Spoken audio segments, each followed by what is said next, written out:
What's up, guys?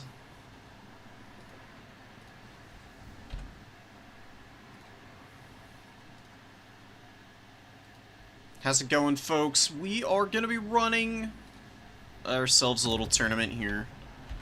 Not running it, just playing in it, but we're going to see how far we can get. It's a smaller one. It's going to be pretty stiff competition, too, based on who's signed up for it. Tanakin is here. I'm sure they're going to be looking to just absolutely clown on everybody. Being top 3 in the world right now. Actually, got a few more people in the interim. Wow, okay, everybody who signed up actually checked in too, so we got 14 people. It's like a medium-sized tournament. Curious how far we'll get. It's not going to be easy. I'm going to go ahead and make a lobby here.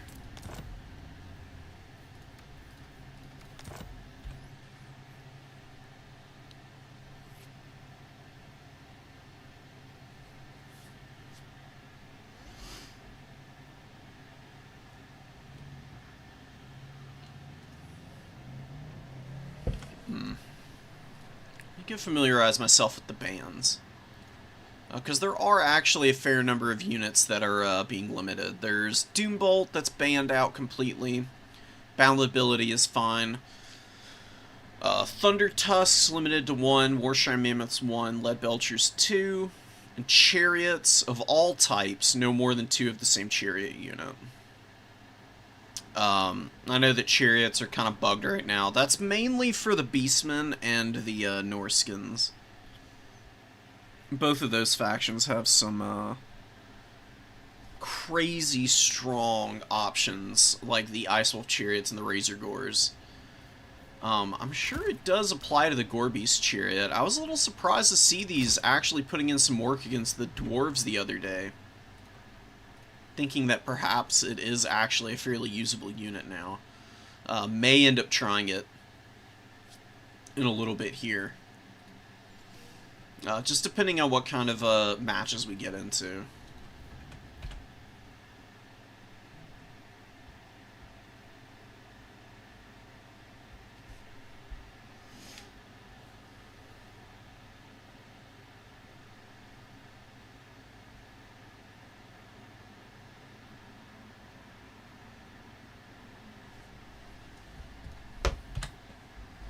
Alright, Tourney should be kicking off in just a second here, so let me make sure that I've got everything squared away for stream here, so we don't do a whole bunch of fumbling around later. We also have map bans, which is kind of interesting. We've got 3 maps for each round that need to be picked between. Round 1, I'm not a huge fan of the Valley of Lies, but Jade Tomb and a Ragnarok Lair classic standbys for multiplayer. Ideally, I'd like to play Khorne Beastman or Kislev. Those are like the factions that I'm most familiar with. We could mix it up a little bit. We could go back to Ogre Kingdoms some. Ogre Kingdoms used to be like mega standby for me. I used to play them all the time at release. They're really fun. They've got some great stuff, like Stonehorns, like big single entities. Thunder Tusks, obviously, really broken for a while. Iron Blasters used to be a good old time. They've fallen off quite a bit. They're really weird nowadays, seemingly. Oh, I didn't mean to exit out. Open up a new one. Could also maybe do some Wood Elves or Vampire Counts. I'm fairly familiar with both of them. Greenskins I'm not really a fan of. Chaos Dowie I've played a couple times. They're okay. Norska's another really good faction. One that I'm adept on, I would say. We'll just see what our opponents are going to be playing. I think I'm going to try and do a little bit more concerted picks and bans based on what my opponent is going to be trying to play. Killer Inu. Okay. We got our first round opponents, so let's go find them.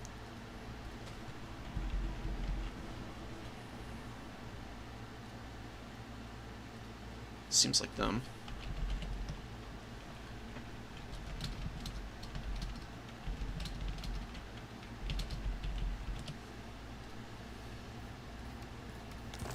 Go ahead and invite them, and I think they're fairly new because I don't recognize who this person is. I've been around long enough to know most of the people who have been hanging around on the scene for even like just a few weeks. This could be like one of their first like tournaments, in fact. Where's the pick and ban link? Hello?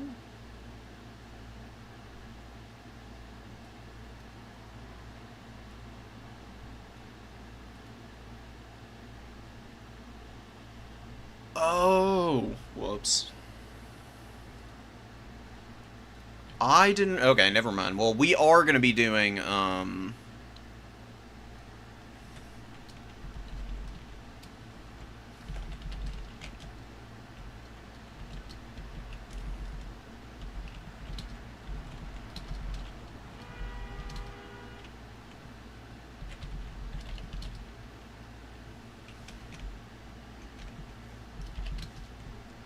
That's a big my bad. You pre-declared factions, so we're gonna be doing Khorne,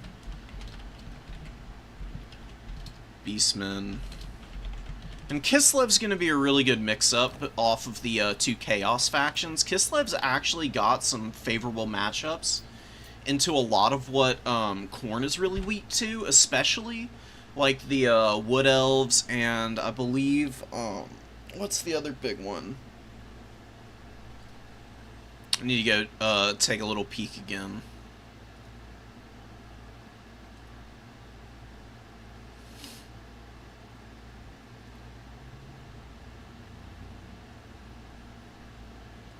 Oh yeah, Wood Elves and Bretonnia, because Bretonnia is really hard to wrangle as Khorne at times. It can be a really tricky matchup, actually. Kislev also bodies Tzeentch, which is really good against Beastmen in my experience. Tzeentch has a pretty good time just flying around over the head of Beastmen and just nuking them out of existence, especially with the Doom Knight buff. The anti-large bonus on the Doom Knights is actually fairly hard to get a handle on, because they can just shred your Centaurs, and they're such an important unit for you.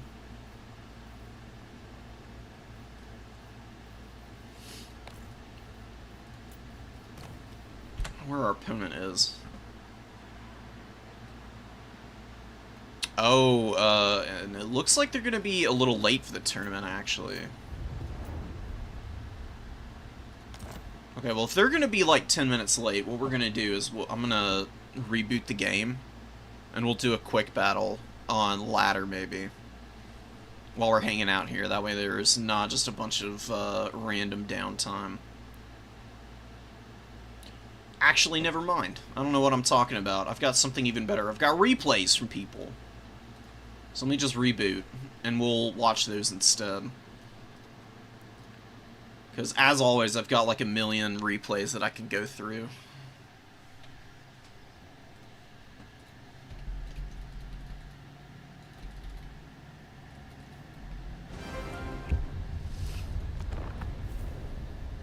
I got a ton of replays that I've been involved with, including some really funky ones. I don't know if I saved it or not. Oh yeah, here it is. This game against the vampire counts and the Beastmen was an absolutely bizarre time. I will probably try and show that one off ASAP. Let's actually watch this from the Legendary Lords tournament the other day. This is one of the ones that, or actually we already saw this one from Saturday. Yeah, Broccoli and Juno. I think it's one of the other Juno games that we didn't get a chance to check out. This one was fairly interesting. If you want to see the results of it, go back and check it out from Sunday. It's kind of a weird kit to bring on R-Ball. I guess the explosion ability he has is probably mitigated by spell damage, now that I'm thinking about it. So I guess the summon and Thirst for Challenge is about as good as it gets for him.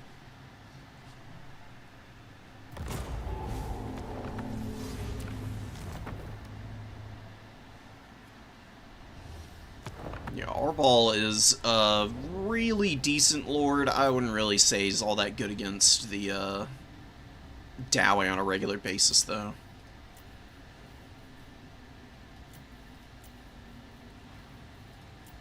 Dowie versus Lizards. We saw this game was absolutely crazy. The Scolder Guard hard carried that one. Let's go down to some of the new player tournament stuff. And get some people some time in the sun. Cowboy Bob is actually playing in this tournament, so let's give him a chance to show us what he's got here. Against the Lizardmen, we've got the Banana Toad, got Earthblood, Life Bloom. Just nice and easy. Heal magic, always a pretty strong option for the Lizardmen. They've got lots of HP on pretty much everything. Skinks are really the only squishy unit that they've got outside of a couple of highly specialized things like Ripperdactyls, but Rippers have pretty small number of models, so their HP pool is fairly easy to manage.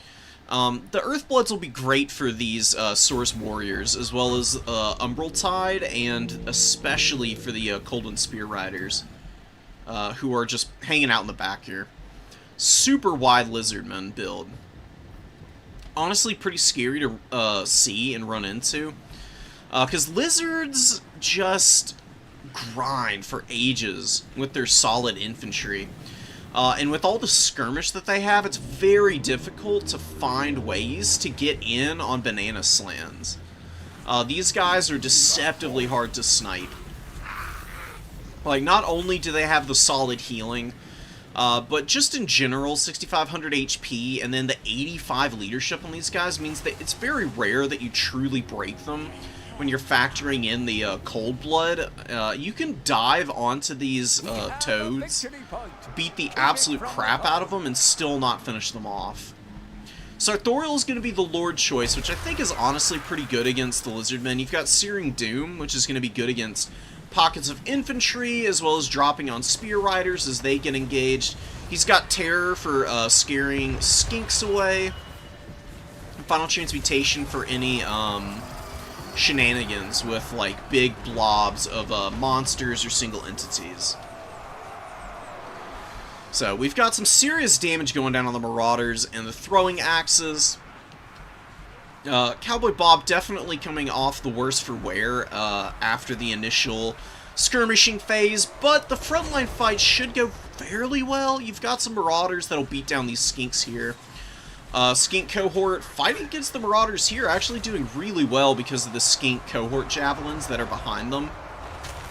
Just laying waste. These little dudes with their, I don't even know, Atlatls? No, they're just straight up javelins, aren't they? Okay. They get some pretty effective damage with those. They're only 450 gold as well, so the skink cohorts with these little poking sticks from afar tend to be super cost efficient. A little less, though, than something like a Skink Skirmisher. Skink Skirmishers, if they use all their ammo, will usually get you about 700-800 gold, which doesn't sound like a tremendous amount, but they're only 425 in total. Got the Final Transmutation on the Umbral Tide, but that's a very inefficient spell to use here. Actually, Searing Doom does better to the Umbral Tide.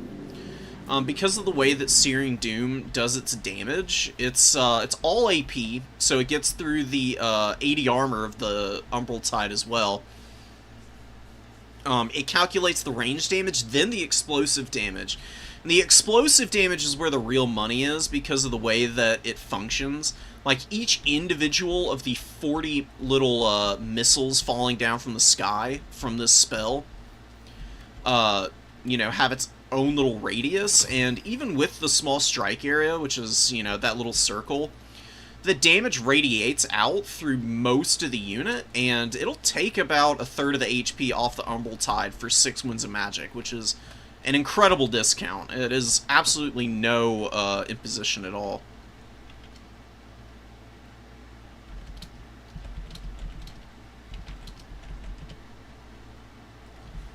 Alright. We're gonna back out.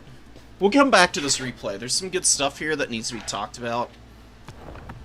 Cowboy was a little bit on the back foot for that one, but maybe could have pushed back out in the second stage of the early game there, depending on what the summons are. My opponent's here, though, so we gotta go do our picks and bans.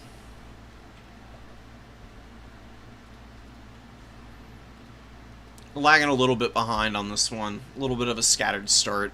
That's just kind of par for the course on stream.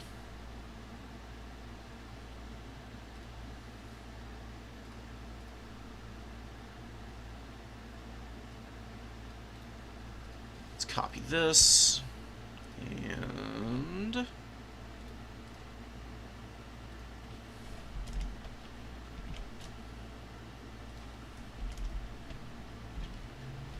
And then Kislev. Let's try and get these all sorted so they're at least discernible. Here's my opponent playing.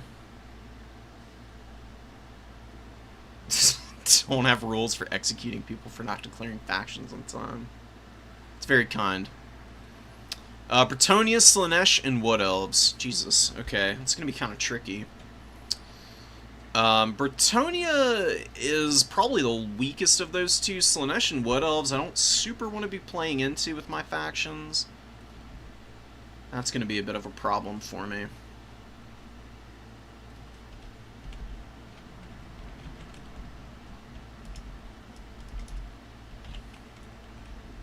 Oh, Bretonnia was already in there.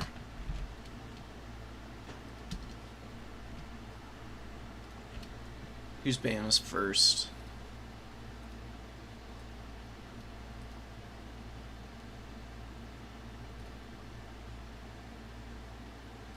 I'm banning first. So the first thing I'm banning is probably just going to be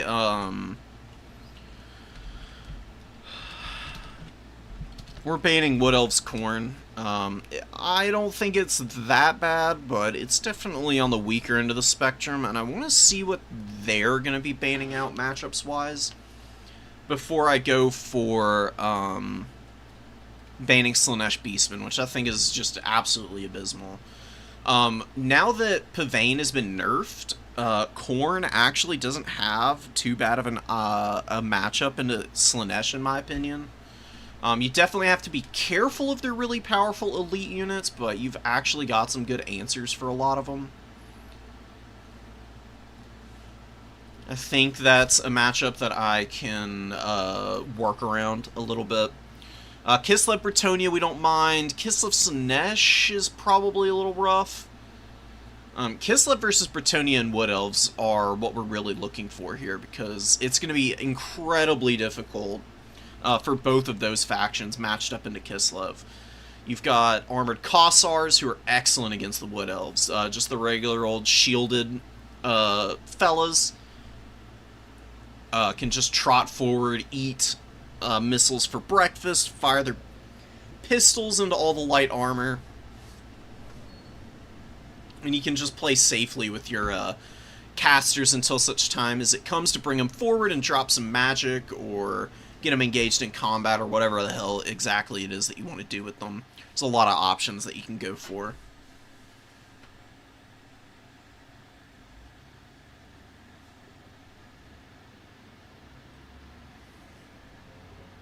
Actually banned out Bretonnia. Kislev.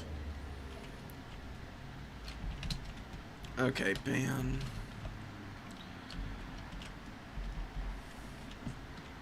Okay, we're banning Beastman Bretonnia and Beastman Slaanesh. That's like all of... So no Beastman gonna be played today. Or at least for this first round, I should say. And they did Bretonnia and Kislev, which I'm not surprised by at all. Horrible matchup for Bretonnia. Little Grom alone is a nightmare to deal with for Slaanesh.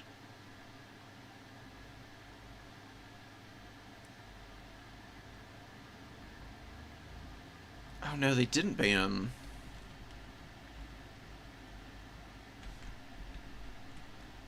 Okay, so never mind. Beastman Wood Elves is still open. I actually don't think Beastman Wood Elves is all that bad of a matchup.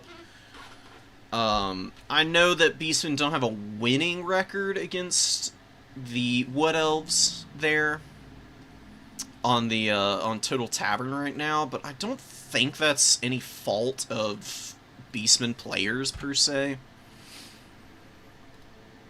Not in the sense that it's a problem with the faction.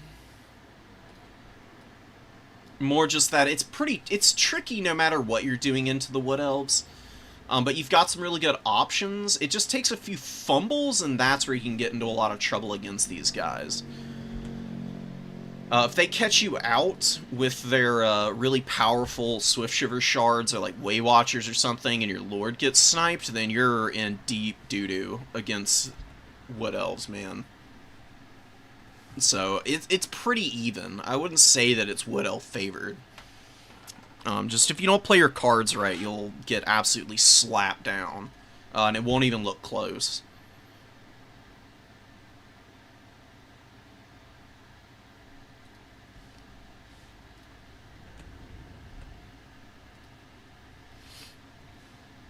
That's what we're looking at right now. So this is the record for the factions. This is Beastmen matchups as they stand. You can see Bretonnia and Slaanesh both down here. 0 wins against them. I'm not taking either of those matchups here. Do not want to have to put in that much work to try and just get some basic wins. Okay.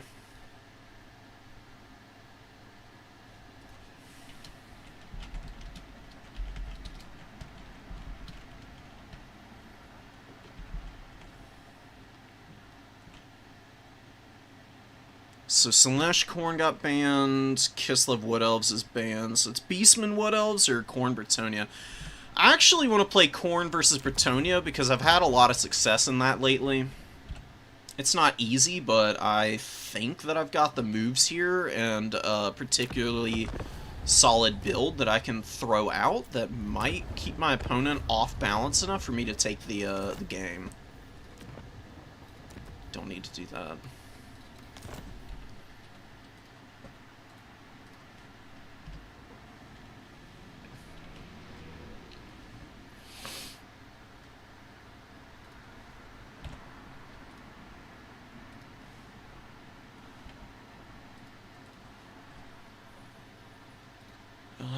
What map against Bretonnia do we want to ban here? I actually don't think a Ragnarok Lair is very disadvantageous for us at all. I think I just ban Valley of Lies and accept whatever it is that my opponent chooses. Tomb or whatchamacallit, Tomb or the or Ragnarok Lair are acceptable to me.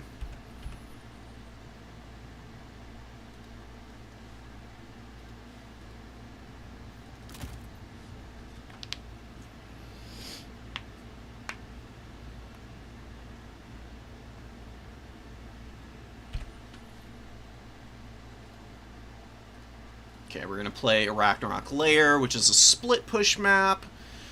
Normally this would be very favorable for me playing Khorne, because Khorne is one of the best split push factions in the game, but against Bretonnia, that's not going to be nearly as good of an option. We're going to have to play a lot more discerningly here.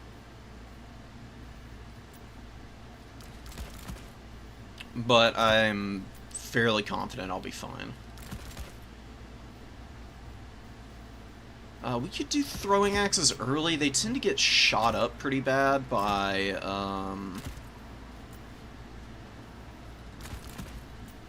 Bretonnia, though.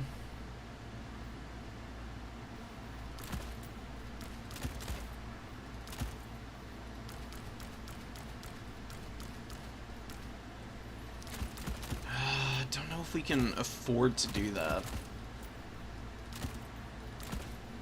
I think I should stick by my guns and go with what I'm familiar with. I think it'll be okay.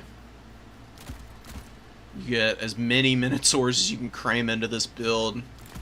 Brutes of the Hound are really strong. Hounds of the Blood Hunt, really important, actually, because they silence magic weapons. Which, against Bretonnia, is really damn strong.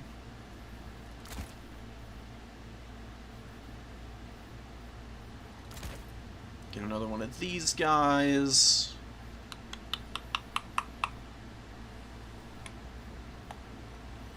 The remaining 1,500. You've got a pretty small army. That's like the one risky thing about this.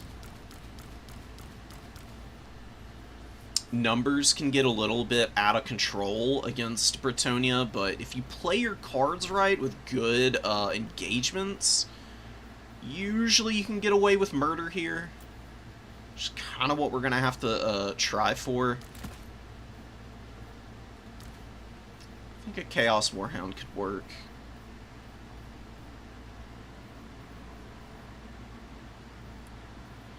Though I'm not 100% sure what we spend the remaining money on. Spawn of Khorne are just not going to do a damn thing here. They're just going to get killed.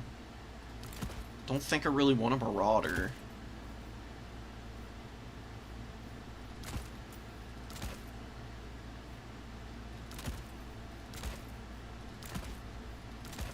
I swear, man.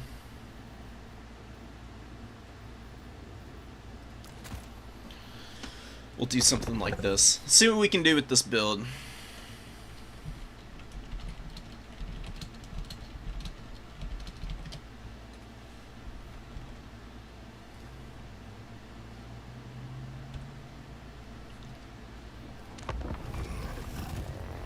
You can also do Valkia here. She's actually pretty strong into Bretonnia. We could even do that.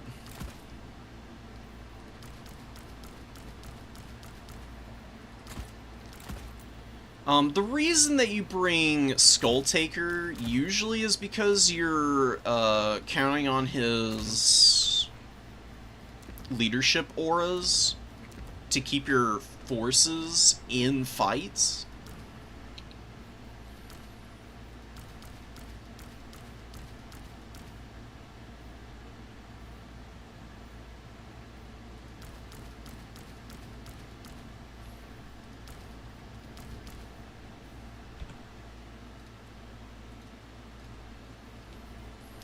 We'll just stick by our guns. I don't want to overthink this. We'll see how we do. They could just absolutely jump me with something that I've never seen before, and I just fumble the game away. But I've had a lot of success with this particular build, so I'm not too afraid of running it here. What lord does Bretonnia bring to Khorne? They can do Alberic, or they can do Lewin. Those are the two best for sure. I see Lewin the most often, I would say.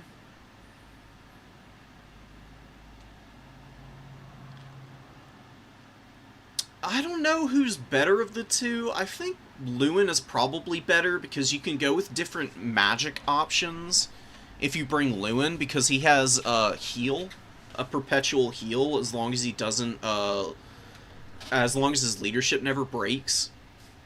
He'll just keep racking up the totals. He can run around and just be really irritating. Alberic doesn't have a self-heal, so he kind of needs Lore of Life. And the Lore of Life is really damn strong, because obviously being able to mitigate any damage that you're taking is... Why would you pass that up, really?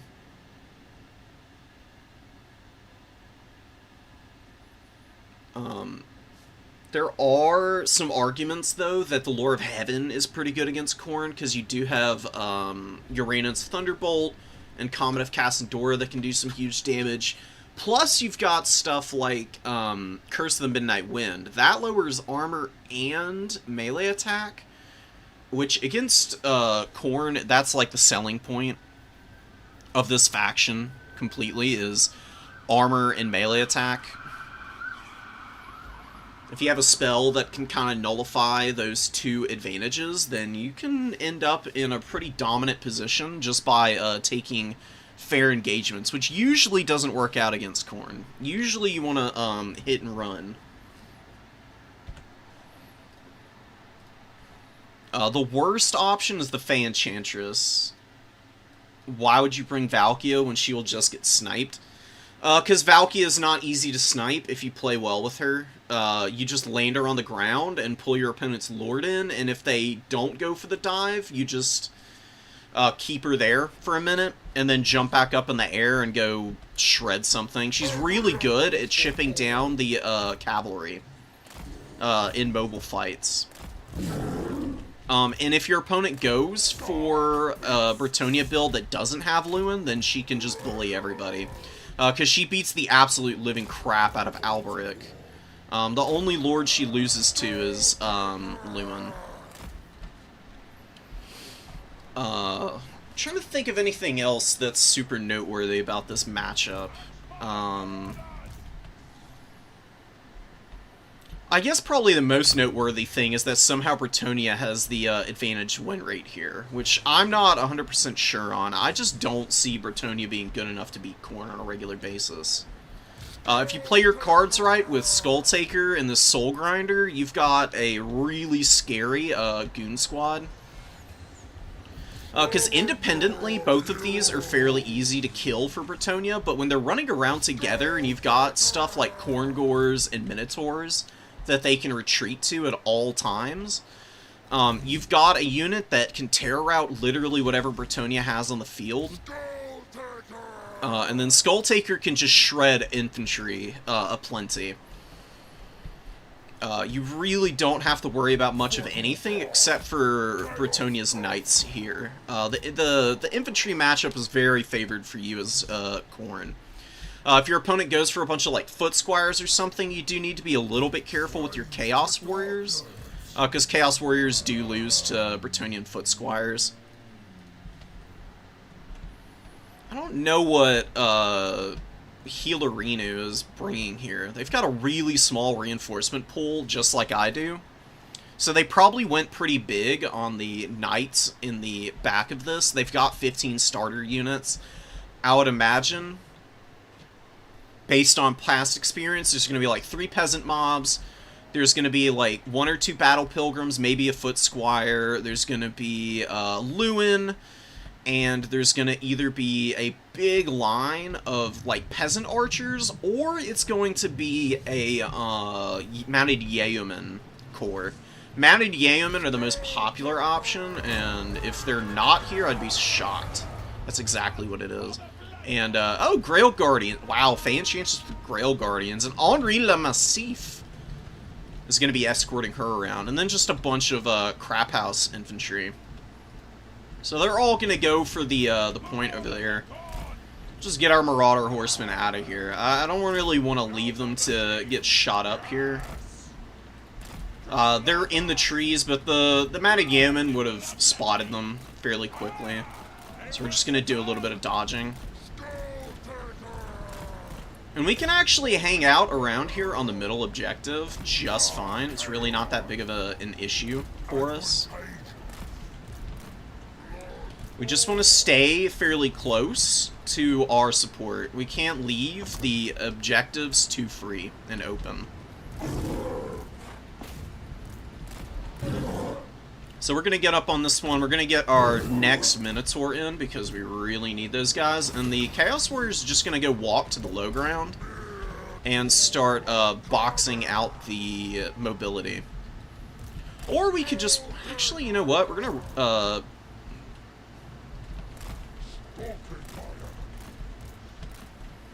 rotate over here a little bit and be a little bit of a Dickens about it. Let's get the Minotaurs away.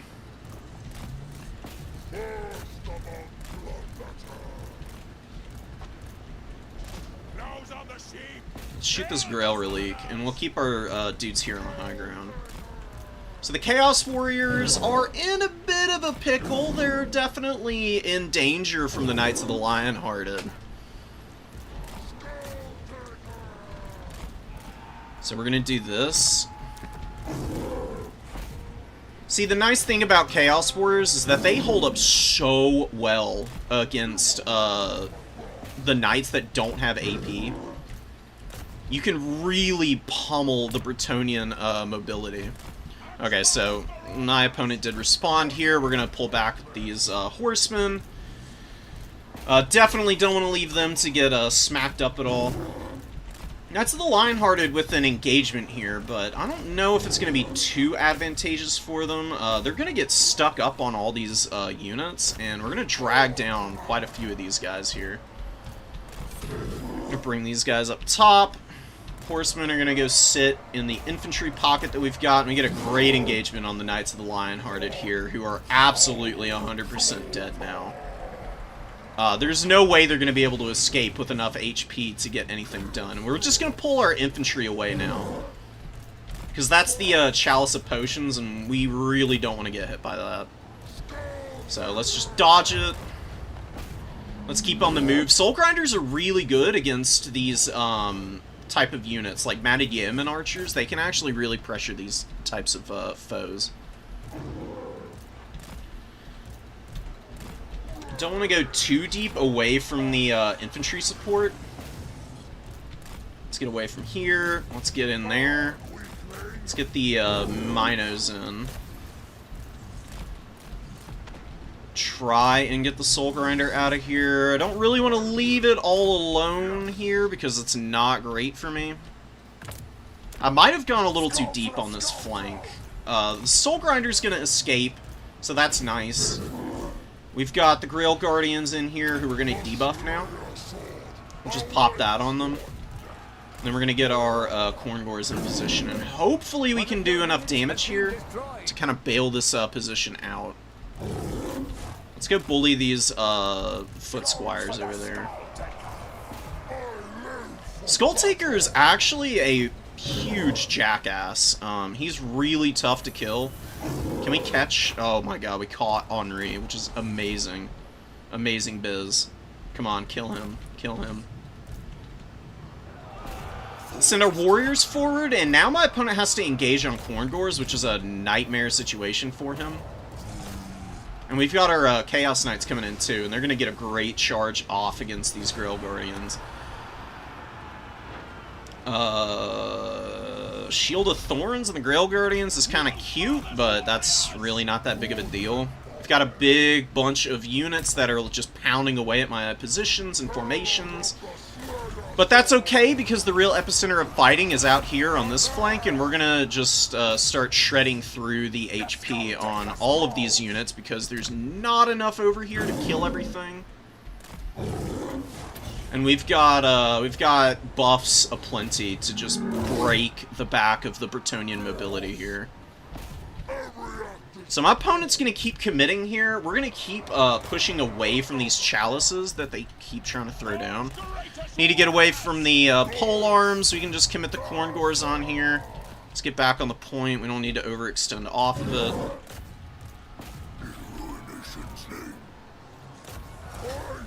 Infantry is actually fairly worn out now, which is not great.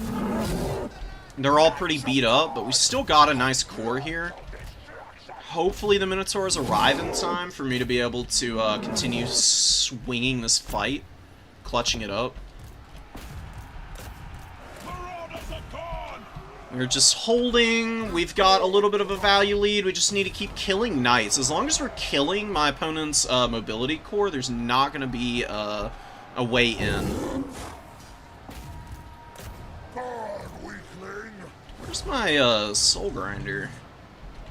What the hell is it? Oh, it's in here. It's in here. It's just meandering about a little bit too much for my liking. More Knights of the Realm coming in, just like wave after wave of these dudes. We've got two fairly healthy Minos here. The Chaos Knights are running off. They got no value too. That's so disappointing. So let's pop this here on those guys. Keep fighting. Keep grinding, keep dying. We've got some situations developing on the middle point. It's a little bit messy over here, I can't lie. I've made a few mistakes on that flank. I think, though, with some timely Fleshhound reinforcements, and we just keep cycle charging stuff here, we can win over there. And we're still holding down this point, right? Like, the Mounted Yeomen are also all almost out of ammunition, which is ideal. It's going to be very difficult for Bretonnia to replace those losses. And we can cycle charge to our heart's content over here, and even chase down some of these guys. So let's just go back to the point, and then we're gonna rotate over to that much more important fight. And the Soul Grinder hasn't really done a tremendous amount of damage. It's done enough, I would say, though, to keep me in a pretty good spot. And guess what we're about to do? We're gonna BM our opponent, and this is likely going to be something that they're just not gonna recover from. Just deleting a massive chunk of their infantry there. We just need to keep going, keep rotating, keep chasing down units, keep engaging against bodies. Fey Enchantress with all the heals in the world. We'll see if that's going to actually make the difference here, though. We'll get these guys just bunched up on the point. Let's just go terror out this guy. Have my hounds completed the kill on these men-at-arms? They certainly have not, which is really irritating. That's fine, though. Brutes of the Hound, I think, are going to be the next summon. I've got a Corngore up here, so we're hanging on to the cap weight just fine. Those are more Knights of the Realm. Just a bazillion Knights of the Realm is not too shocking to see.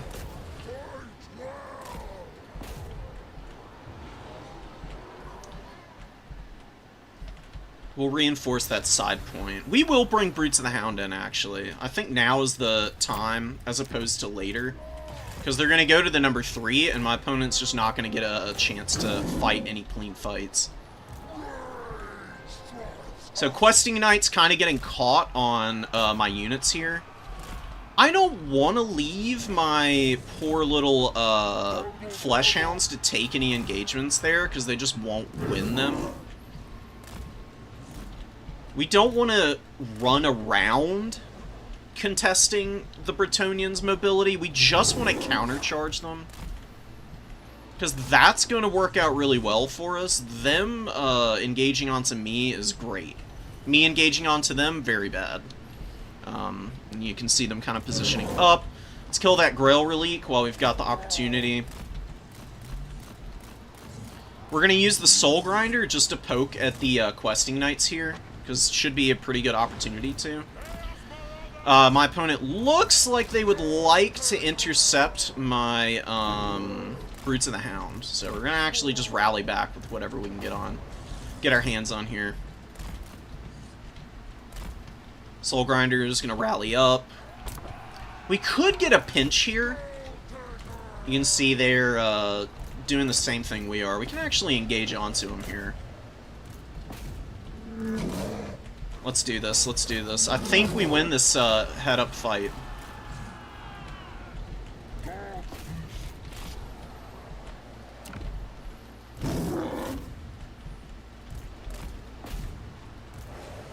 It's fine, we'll just charge there. They're unbreakable infantry, so whatever. Soul Grinder's gonna crumble out. I'm gonna actually use that on him just to keep my opponent's attention occupied for the time being. We get a good rear charge there. Fey Enchantress is in a little bit of trouble. We should just kill the Knights of the Realm. They're way more important to finish off here. We're gonna pop Skull Taker's sword, and he's just gonna kill everything that he can get his hands on here. You see the Questing Knights are actually struggling against my Fleshhounds. So they just can't escape, right? They keep getting locked up in combat and then running into really bad leadership problems. What is this, a very tattered Knight of the Realm? We could do a Fury to go hit those guys real quick. I don't know if I really need to, though. I think if we just keep grinding here with what remains of my infantry and mobility, then I get the easy win. Look, this is how you beat Bretonnia, man. I'm telling you. I'm not surprised that this build worked again. It's just so hard for Bretonnia to deal with all this armor and then the AP halberds. They don't have an answer that works well for Corngors, Soul Grinders, Skull Taker, Armored Chaos Warriors, Brutes of the Hound, 3 Minotaurs. The Chaos Knights weren't that good, but Chaos Knights, you bring them in for extra mass more than anything. They're really good at cleaning up infantry too. I might swap them out and get, next time I think I'll just do like a Blood Beast or something, or maybe just more Corngors.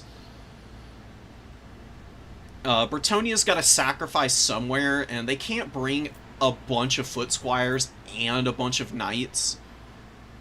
And I feel like the Corngors are just better at countering everything that Bretonnia wants to use. And that's really where you should be, like, resting your hopes and dreams in this matchup. Corngors didn't get a lot of value this game. Oftentimes they'll get into, like, 1,000, maybe, like, 1,200. Really, it was just the Minotaurs. I mean, you got 2,000 here, 1,800 here, 1,700 on the other.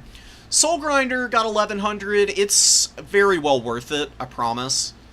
The terror on it is incredible, especially against a low leadership faction like Bretonnia. They may have Grell Reliques and stuff, but oftentimes I've been noticing people don't bring those anymore. And this thing gets shit tons of terror routes. Plus, it's really good against Lewin and Alberic. It's a really good defensive tool for Skull Taker.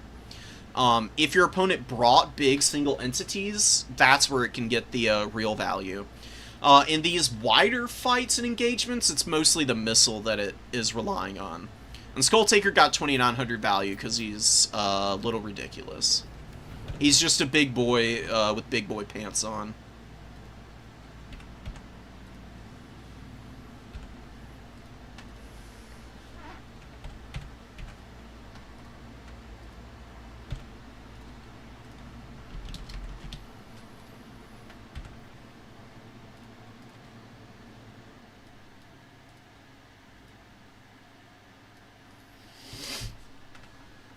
Brett's starting with Matty Yeoman, Archers, and Royal Hippos.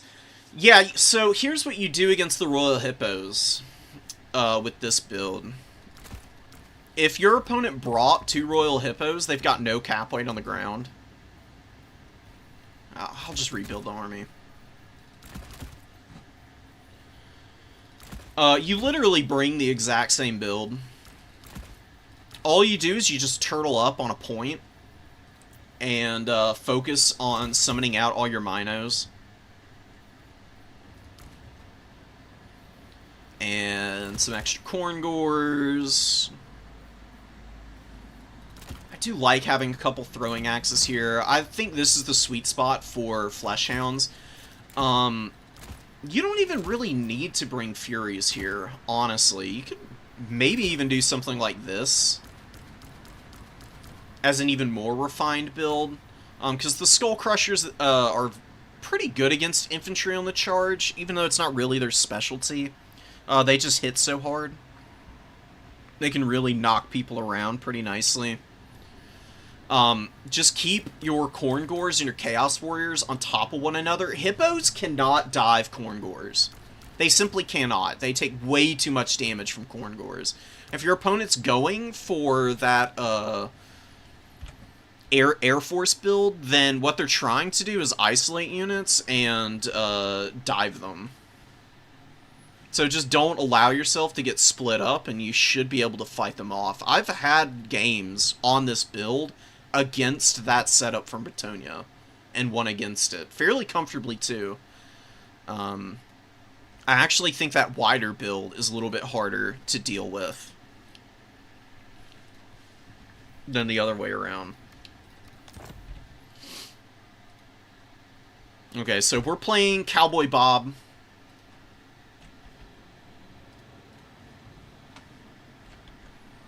Cowboy and I played a few matches on ladder last night, which was pretty cool. They got a win off of me with the Warriors of Chaos. So we'll see what they're going to be trying to play here. I imagine Walk is going to be one of them. That seems to be their main faction, from what I've gathered.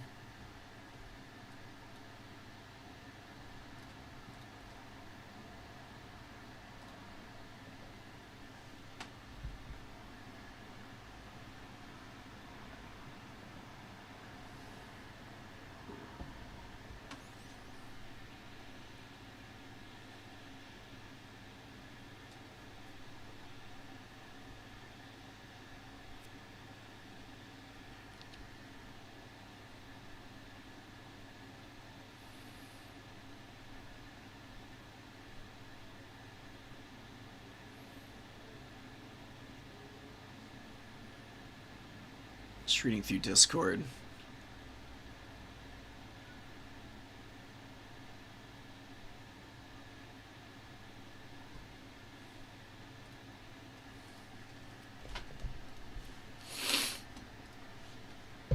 So, Cowboys going Warriors of Chaos, Kislev, and Vampire Counts.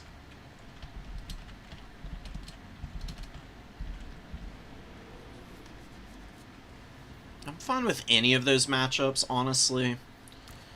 Warriors of Chaos into Khorne is the matchup I've lost against Bob last night.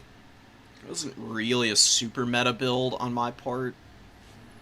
I'm pretty sure I've got a good setup for Warriors of Chaos, too, that I could throw out. That'd be pretty hard to deal with. We'll see what we can do about it.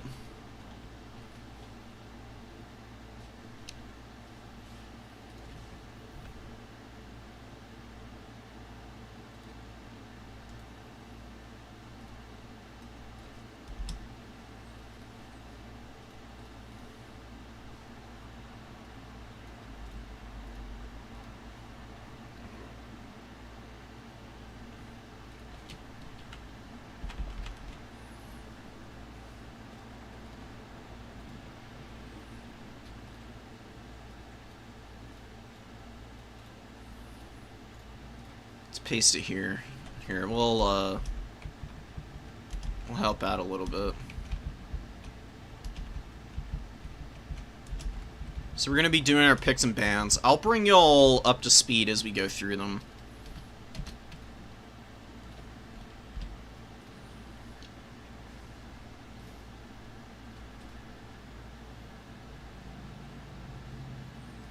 You know what, I could turn on streamer mode, and then I could just show it to you. Just don't want to give away anybody's,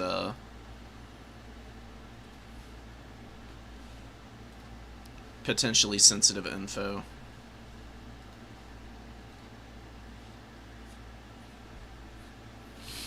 Who's top of bracket? Me or him? Oh, I am top of bracket again. We're banning Beastmen, Vampire Counts. Absolutely not playing that. It sucks. It's a miserable matchup for the Beastmen. Arguably near unwinnable. You just don't have the sauce for, killing stuff as the Beastmen against Counts. Too much passive healing. Beastmen hate that. Against other undead factions, they have some similar struggles, but just not nearly as bad. It's just all the damn regen, plus Blood Knights, and infinite magic from some of the lords.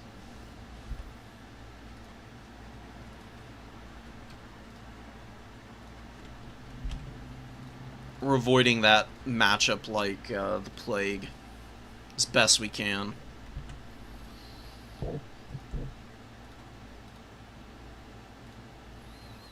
Here you go.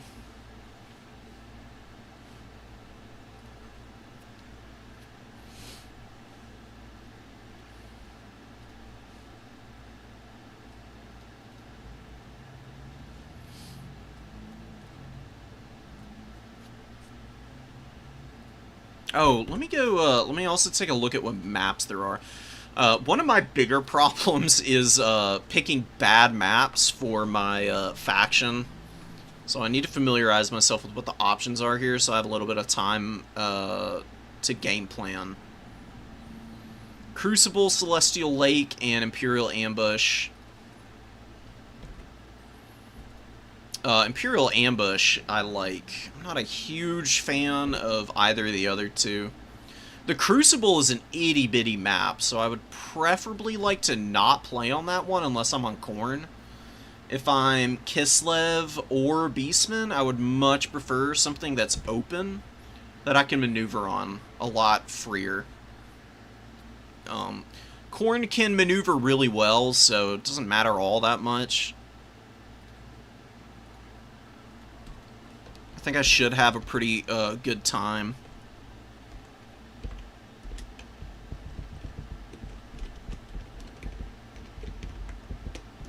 No matter what we're doing.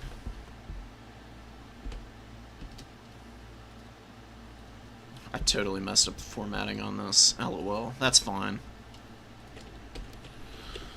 Okay, so we've got Khorne vampire counts, Kislev vampire counts. I don't really want to play. I just don't want to play vampire counts now that I'm looking at this. So honestly, I think we might just end up banning both of those.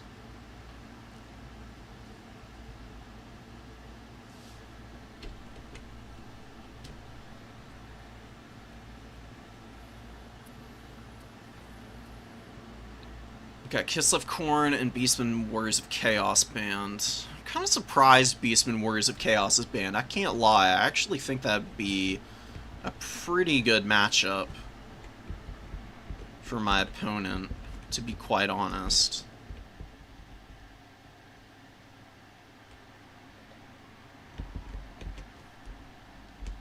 Actually, let's leave vampire counts open. Let's ban out Beastman Kislev. Right, Beastman Kislev's not a very good matchup for Beastman. From my memory, at least. Bring y'all back for a second. I need to go do a little bit of research. Just real quick, real quick.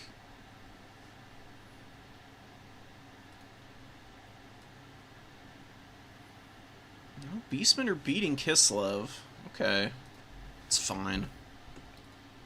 You know, we'll try and play that if we need to. Let's just ban out.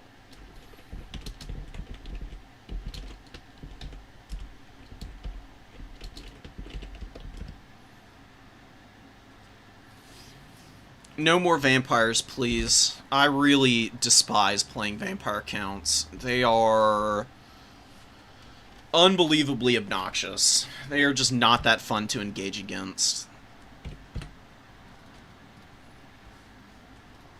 Khorne has a pretty good matchup into them. I really could have left it open for myself, but I would kind of like to play some matchups that are a little trickier so that I can just get practice on them. See if I can find some really good setups for them. I mean, Cowboy is a really good player. The three games we played last night were all fairly close.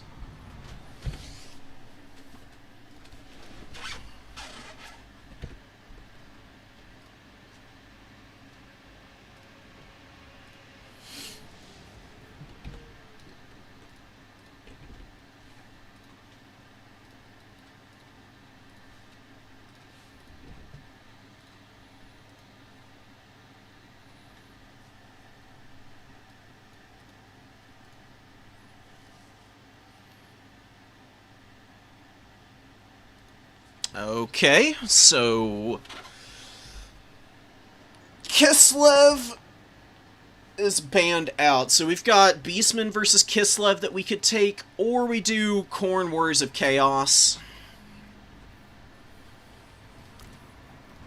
Do I go for the Khorne versus Warriors of Chaos matchup?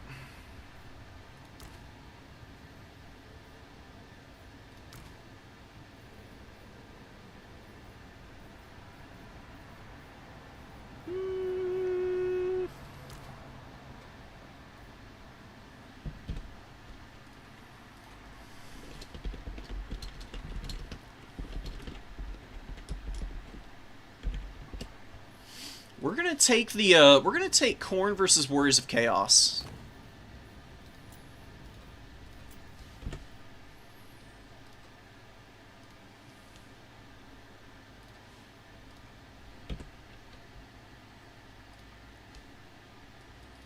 This is the matchup that I lost to Cowboy Bob on last night. But it was really close, like razor's edge game. I think with a few adjustments to my style and what I'm trying to do, I could have won it.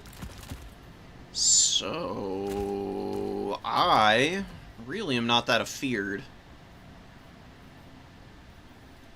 I think I can pull this.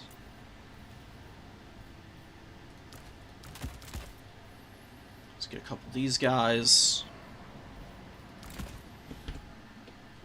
Hold on. I don't think anybody would stream snipe me, but we're gonna move away for a minute. Because I just would like to be able to build my army peace and quiet.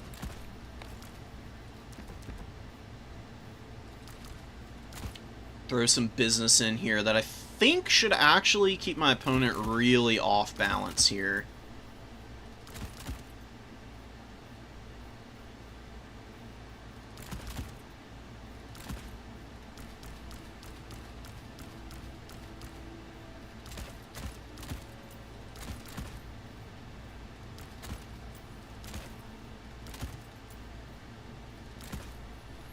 Actually like that.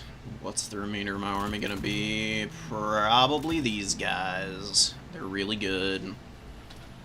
And...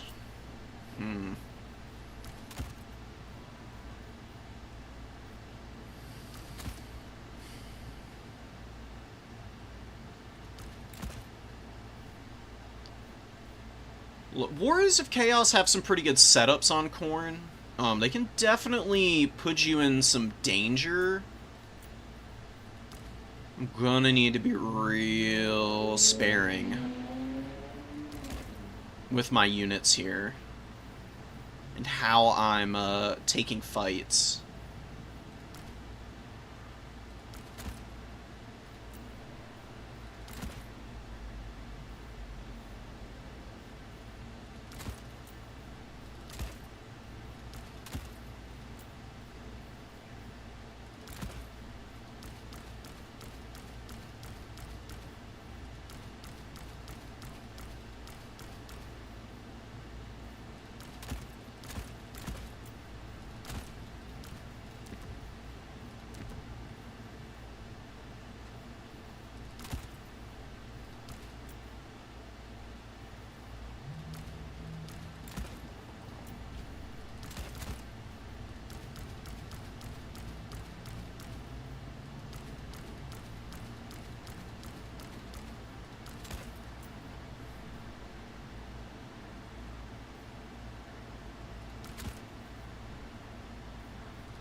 Having trouble fitting my last little bit of money in.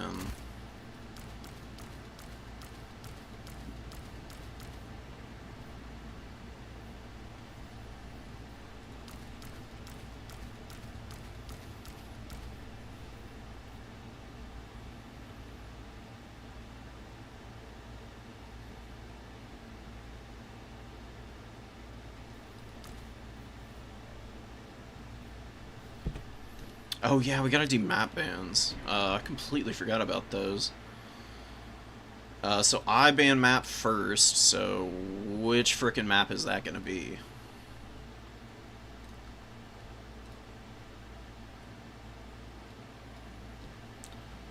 Between the Crucible, Celestial Lake, and Imperial Ambush.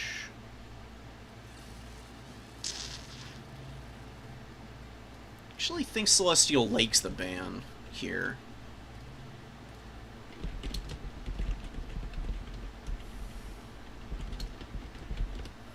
So we're banning Celestial Lake, the Crucible, or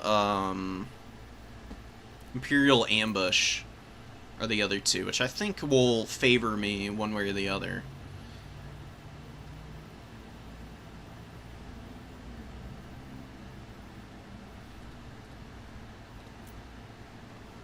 Oh, shit. Whoops.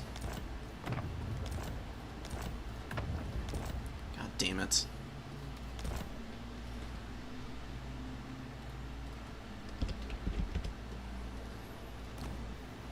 Okay. Big whoopsie, oopsie poopsie there. I accidentally booted Bob out by accident, misclicking on buttons.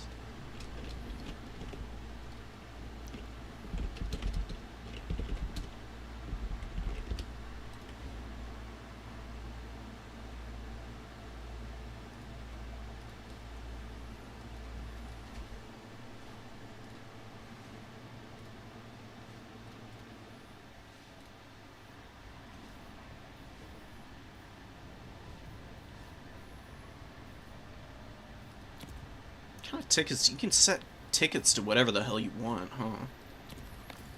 What would a 2,500 ticket game be like? Like, domination games, if they go down to the wire on 1,500 tickets, can be almost 15 minutes long, so at 2,000 or 2,500... What is that going to be? 3 per second, 500 tickets...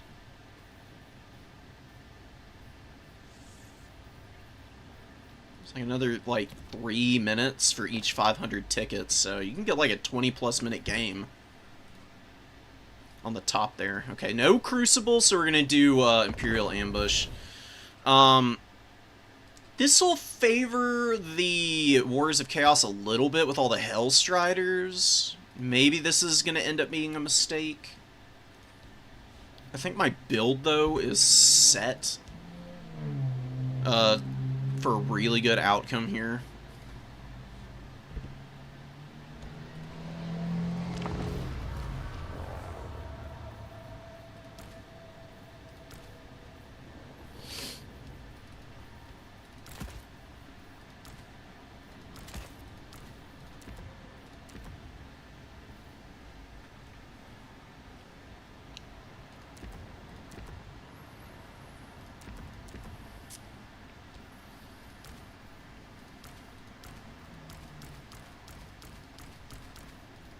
This is a really big map, so maybe we go with a little bit more mobility as a result.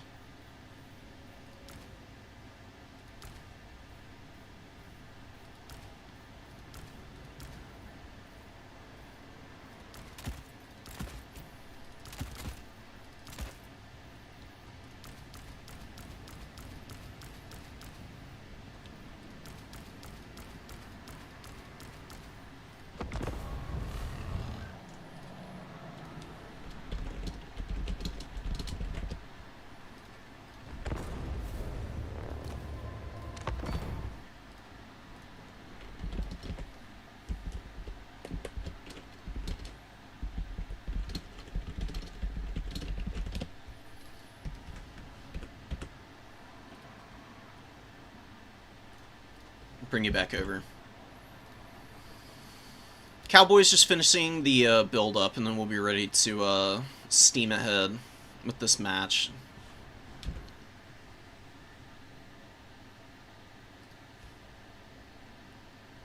What's going on with the rest of the tournament? We've got Circia beat Cowboy in round 1.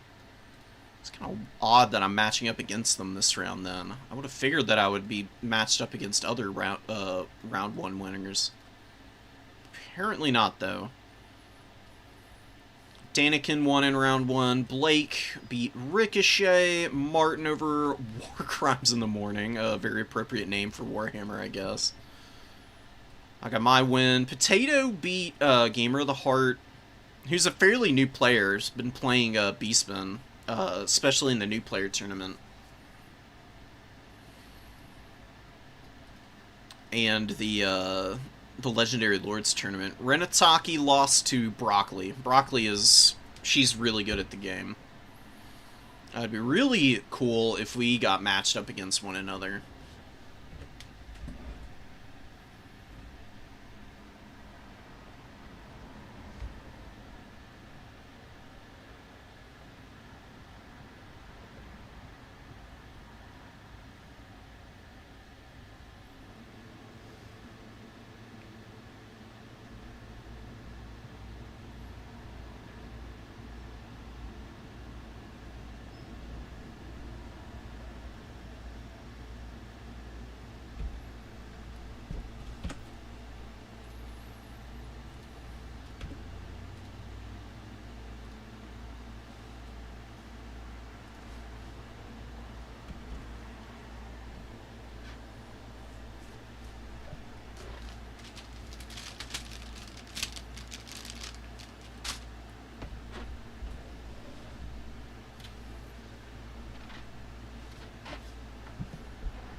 Eventually Bob is gonna be ready.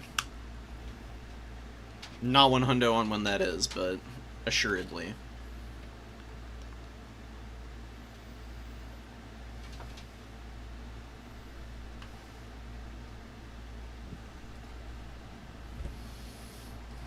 Sweet.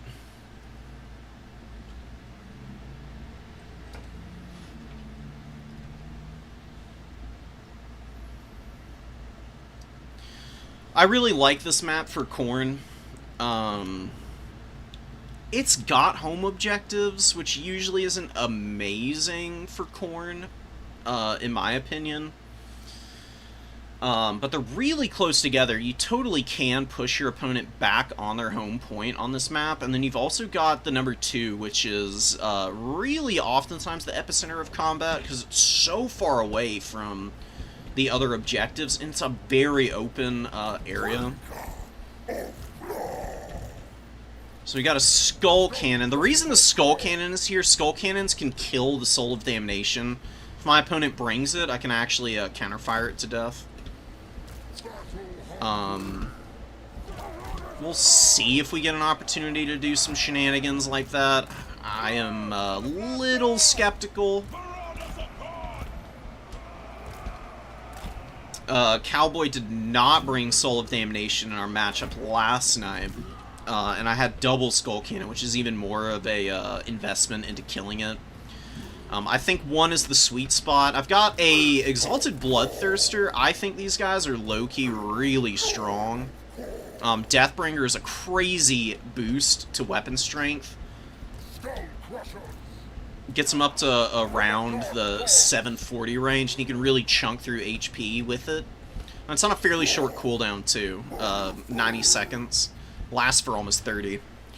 And then I've got Knights of the Brazen Throne for heavy infantry. Well, I've just got some Marauders and whatnot to stiffen up the line. Got some Chaos Knights for Hellstriders. I got Furies for Hellstriders, Minotaurs for Hellstriders, and anything else. Bloodletters for Forsaken, and that's kind of how I'm just going to be running it. We'll send the Bloodletters to the number 3 and just kind of hang on there as best we can. We'll actually keep 1 Marauder a little bit closer so it can respond if need be. And then we'll kind of play off of whatever our needs are from there.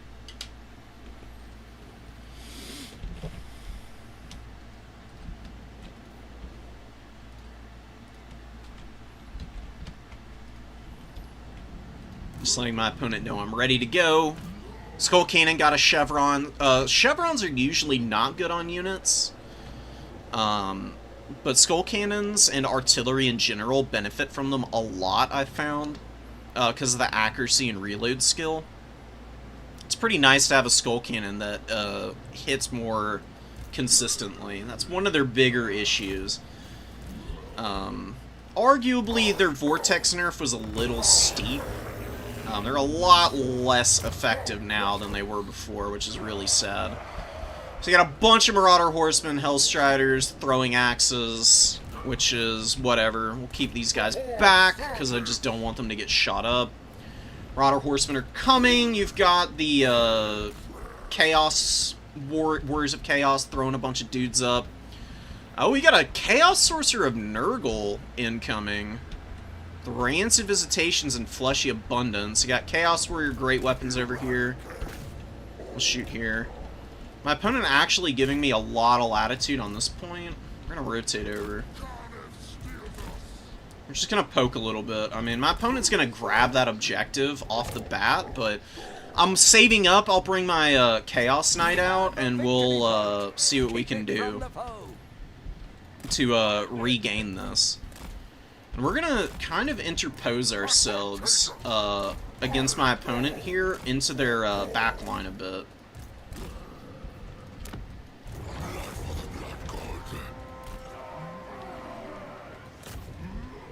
So he's got a lot of Chaos Warrior. I mean, look at the Chaos Warrior line here. It's literally just all those dudes. So, the Skull Cannon's not going to be, like, uber effective here.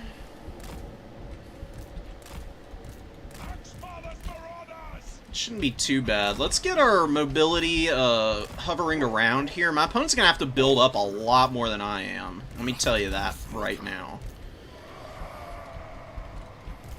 He's sending forward some Hellstriders, which is cute.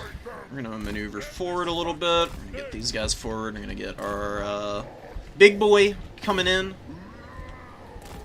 My opponent just wants to, like, try and cap this point, which is fine by me. We're going to hold on to it just fine here for the time being. We're going to keep crowding space and building up Minotaurs so that my opponent doesn't have any easy, like, attacks onto objectives here. Let's make sure that these guys stay alive. We don't want to leave them to get shot up. I'd really love to be able to charge down the Chaos Warriors here. He's got double... Oh, no, one Exalted Hero. That's really not that scary. Let's isolate these warriors. They are going to get absolutely shit-canned by the Knights of the Brazen Throne. It is so brutal how much damage that they do. I'm actually going to pull back here because I don't really want to engage the mobility core just yet. What is that? Oh, the little ability. And now we're going to get another charge in. Post up here. Going to get our Minos out. No pressure on this point. I'm going to pull a Marauder over here.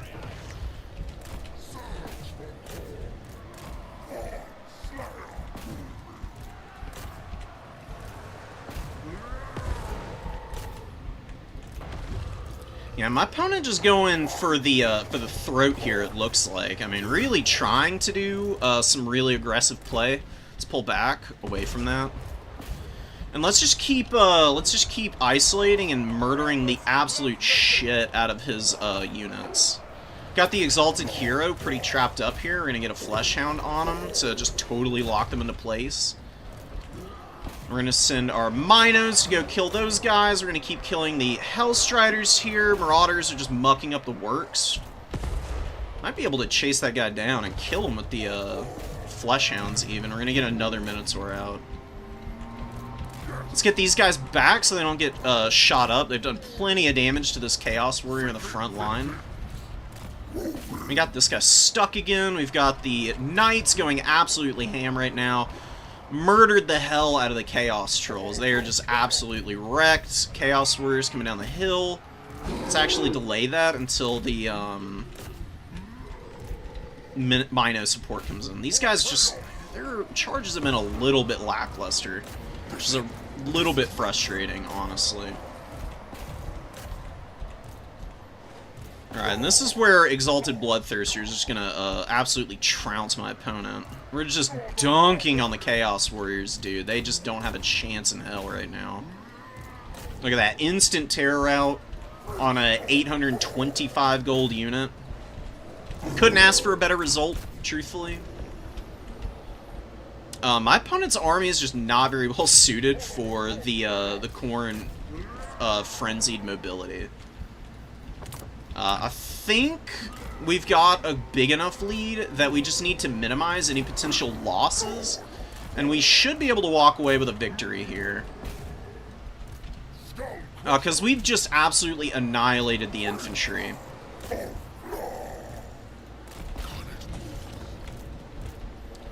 Let's get these guys back. We'll have Minos do the pushing, since they are the unit that can kind of afford to go. Gonna isolate those guys and kill them. Chaos Knights up into the back line with Minos also causing some problems. We'll chase those guys all the way down. Where's Big Boy? He's trying to kill this Exalted Hero and not doing a very good job of it right now. I don't understand what the problem is sometimes with units and their chasing. Like, they just can't figure out what to do to kill things sometimes, it seems. It's really frustrating. The hunt is done. Alright, we got Big Boy in here. He's gonna go hammer those guys. We got the Chaos Knights in a pretty good fight. Let's just delete this fool. The Knights of the Brazen Throne will just absolutely rip apart the Chaos Sorcerer because he's weak to fire damage. If they get the full surround on him here, and I can sauce them up with a little bit of extra juice with melee attack, they'll 100% win that fight. Yeah, you can see them just crushing this poor bozo right now. He does not have a chance. All my opponent's horsemen are caught. His lord is surrounded. I don't imagine he's going to be surviving a whole lot longer here. He gets the Fleshy Abundance, which is really good for him. Somehow hanging in really nicely for the time being, but I do have the Terror and the Minotaurs in that fight now. We're just going to keep going up this hill. There's nothing to stop us, man. I knew it. Unending glory is yours. Absolutely brutal win. 2,700 on Knights of the Brazen Throne, dude. Crazy strong unit. Exalted Bloodthirster played with his food a little bit much in this game. He's still got 1,100, though.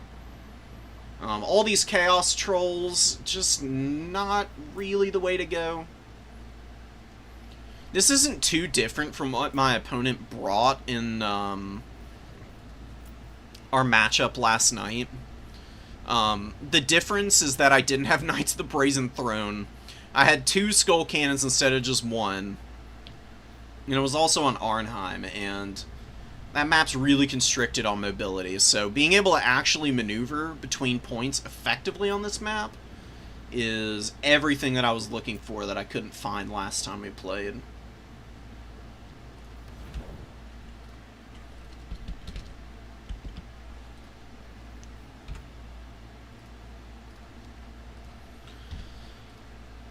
You'll see games like that where Khorne just absolutely dunks on an enemy army and you'll think that they're really overpowered, but Khorne is honestly pretty reasonable as a faction. There's a lot of things that you struggle with as the Blood God. Not having magic, lacking like mid-tier options. Like, here's the thing about Khorne is you've got like lots of really good cheap stuff, and you've got really good expensive stuff, but it's the middle tiers of your faction that tend to be a little weaker outside of like Bloodletters. Bloodletters are like the most cost-effective of all of these other options in this like 800 to 700 gold range, and you don't have a lot of that available for like mobility. You've got Fleshhounds and Furies for your mid-tier mobility with Marauder Horsemen. All of these units can do really well, but if your opponent has units that counter Horsemen especially, and then have some good ways of clearing up Furies, those are the matchups that you really struggle in. That's why Chaos Dowie is so tough. That's why Wood Elves is such a rough matchup at times. Just having to rely on a lot of the same units for like multifunctional purposes is not ideal. There are ins and outs. And then your big monsters are all uniformly terrible. The Bloodbrute Behemoth is good in like one matchup, and that's Lizardman. But even in the Lizardman matchup for the Bloodbrute Behemoth, you need to be banking on your opponent summoning out like a Shredder of Lustria for it to be worth anything. Bloodthirsters and the Slaughter Brood are just not it. They are bad. I don't know what's wrong with these units. They just don't perform at all. Soul Grinder, ironically, being your best monster is just like peak memery. I don't know what was going on with CA when they designed this thing, but it's really fun. It's got a lot of cool effects that it imbues. It's honestly pretty nice. I bring it into quite a few matchups nowadays. Welcome, welcome, everybody. A lot more people jumping in here. I hope you all have gotten a good first 2 rounds. This next round is where we're probably going to get our asses kicked. Because we'll be playing somebody like Daniken or Circia. Both of them are pretty terrifying.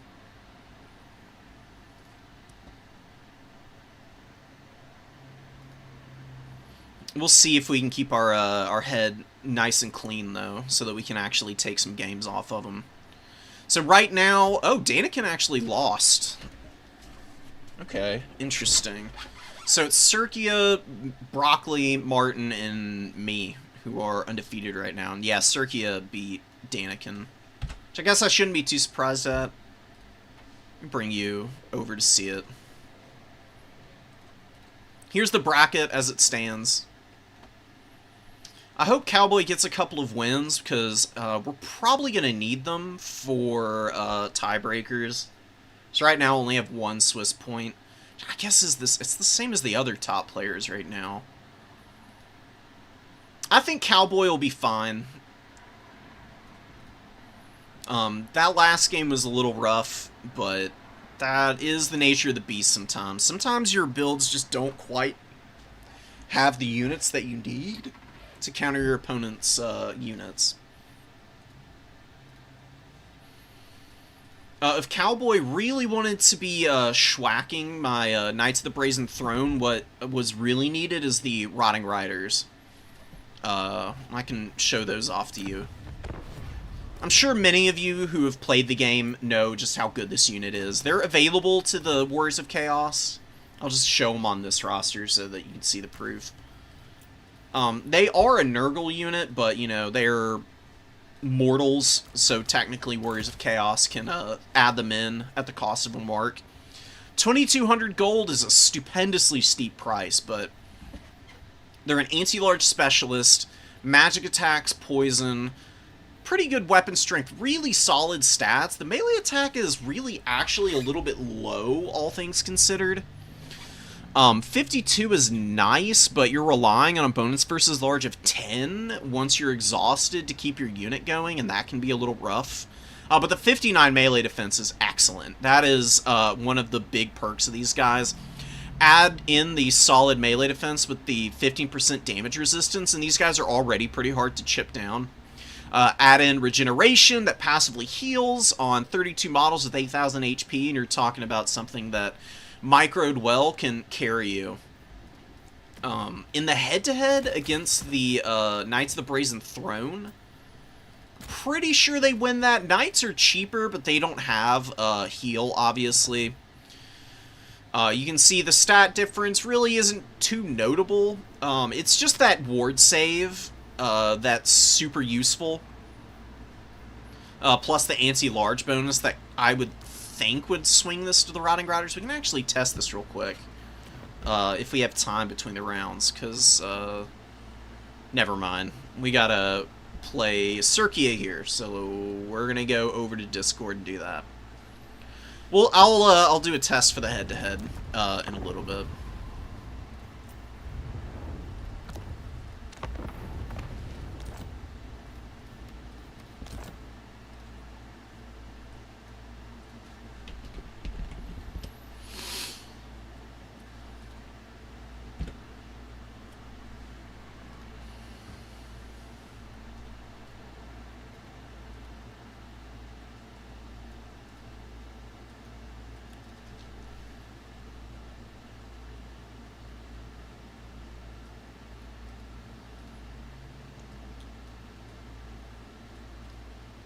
Okay, so Bretonia, Wood Elves, and Vampirates. Who do I not want to play here? Beastman, Bretonia, I don't want to play, and Khorne, Wood Elves. So we're gonna just go, because we're not picking the final choice of the last two matchups to play. We're just going straight for banning all the bad ones out. That way we can minimize our time getting our asses handed to us. So I'm banning Khorne Wood Elves, and I'm banning Bretonia Beastmen.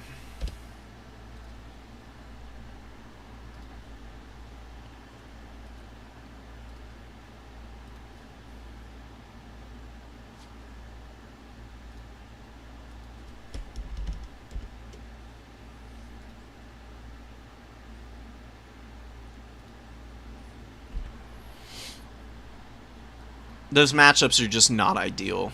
I mean, you've seen the proof. Beastmen have a 0% win rate against Bretonnia right now. I don't feel like trying to figure that match out right now.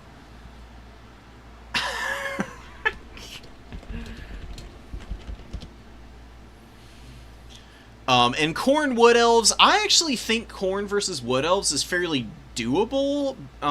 It's just that your build is pretty skewed. I don't really want to have to run it right now.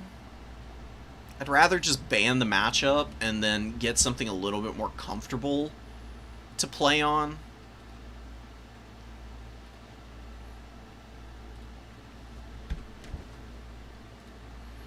So I'm fairly competent in the Wood Elves Beastmen matchup, and I do think that I can beat Vampirates with either of the two remaining factions. Beastmen are really good against Vampire Coast, actually. You'd be surprised how strong your basic Spearmen are against stuff like Mournghouls and Animated Hulks. Because all the Beastmen stuff is Primal Fury, and Primal Fury just means that you've got ITP, as long as your leadership is above half, and at 54 leadership for a 320 gold unit, Ungor's Spearmen are suddenly looking pretty stalwart, and you've got some stuff to buff up leadership with, like, Malagor, or with, like, Gorbulls and Doombulls, who have Slaughterer's Call. They give some leadership bonuses. And then you've also got Wargors who can buff your front line. They've got an Encourage aura on them already, and then you can throw Will of the Dark God in, which raises melee defense and leadership, which is pretty great. There's a lot of things you can do against Vampirates with the Beastie Boys.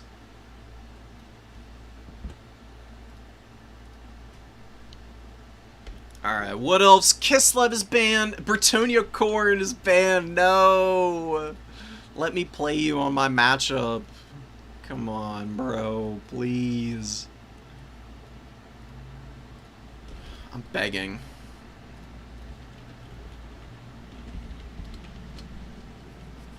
Khorne versus Vampires is not great.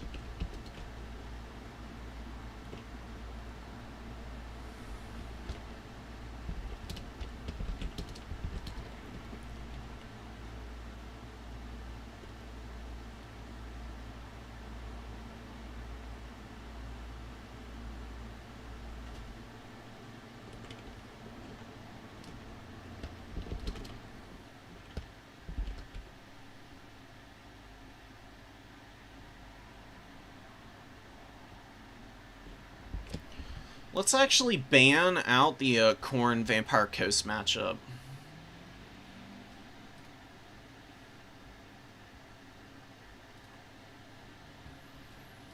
Like, Vampire Coast is not like a bad matchup for Khorne, but it's a little tricky. I actually think I will be a little bit better off going for some of the other matchups, which is going to be like Beastmen Vampirates or Kislev Bretonnia. I'm very confident that I can take down Vampire Coast with Beastmen. You've just got so many good infantry clearing options. Assume that goes poorly. Let's play Vampire. It's Beastmen. Okay. Hell yeah, dude. I'm ready for it.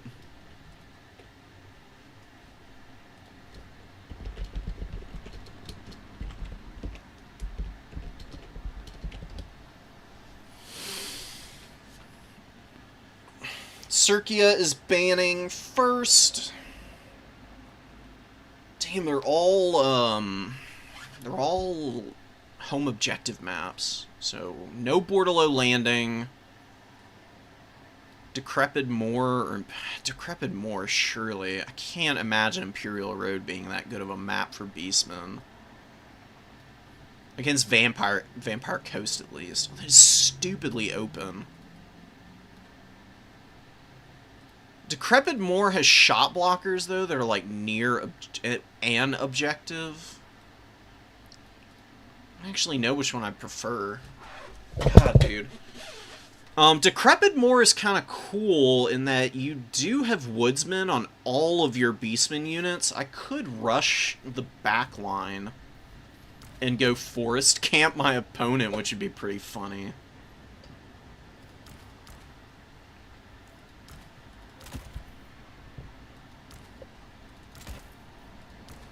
I don't know about that, though. That'd just be gutsy as hell.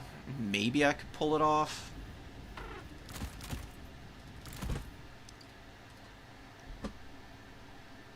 Anyways.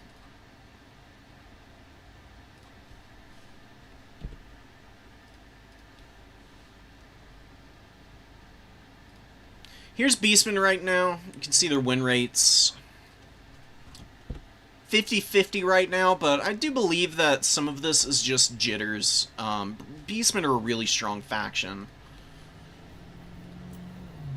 They've got a lot of really strong units, man. Incredible potential overall.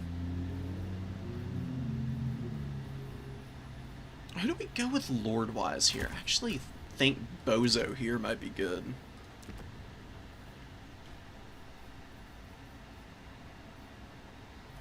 I mean, what are you gonna do about that, right? Okay. So we got our boy here. We're gonna see how he can do. We'll get ourselves some damage dealers.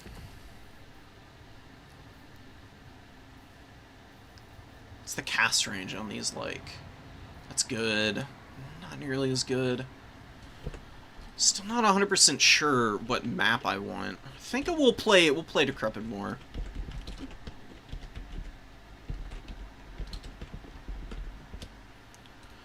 We'll do Decrepit Moor and see how it goes. I think that I've got a pretty good strategy for it. Is that spell gonna be strong? Not really.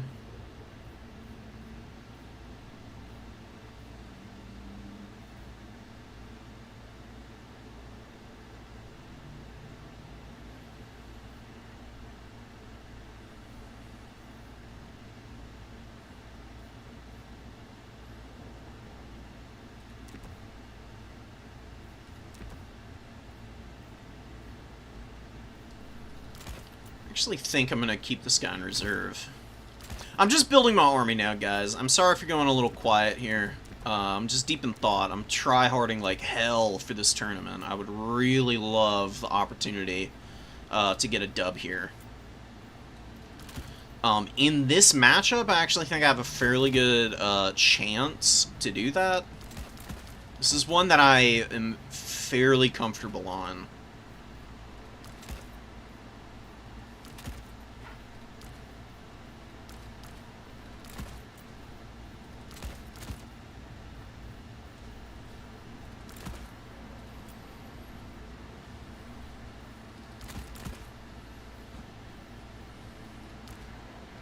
These guys aren't going to be all that useful against them.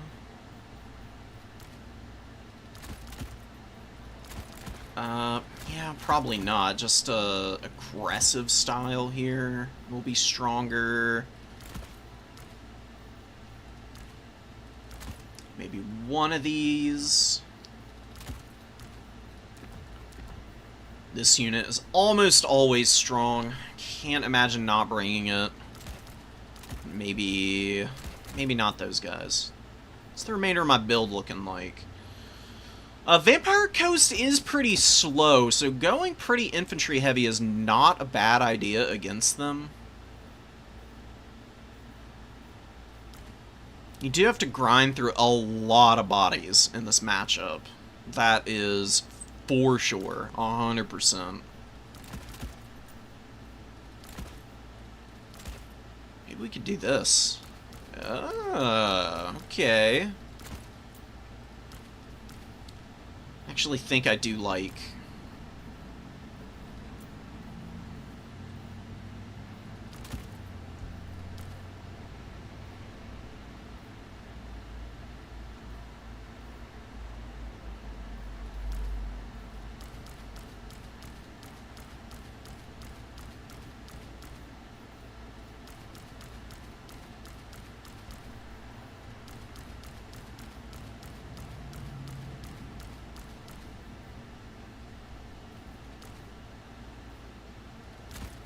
Maybe I don't even need that. Maybe these guys. Yeah, we'll see about it.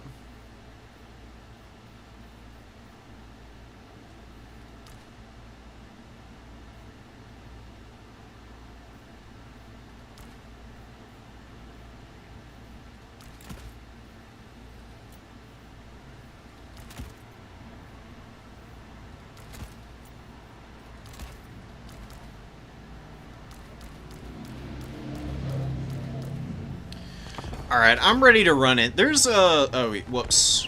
Wrong map. I forget it. You gotta get a decrepit more. There's a couple of things I'm a little worried about with my army build, but I feel fairly confident that it'll be good.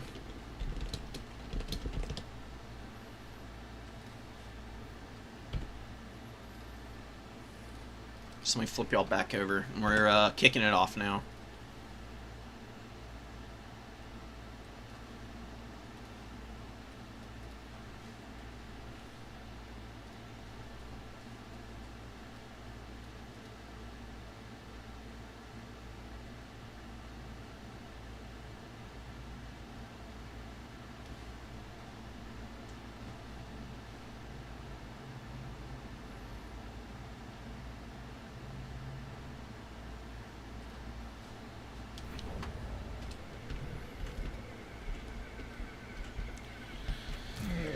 Yeah, not a very big army. Compared to the Vampire Coast. I mean, Coast is going for just a full, juicy 19 units. Guess I shouldn't be too surprised at that. The advantage that we have is we get to the point first. It is impossible for the undead to beat you there. They're just way too slow. So we're going to get caps early.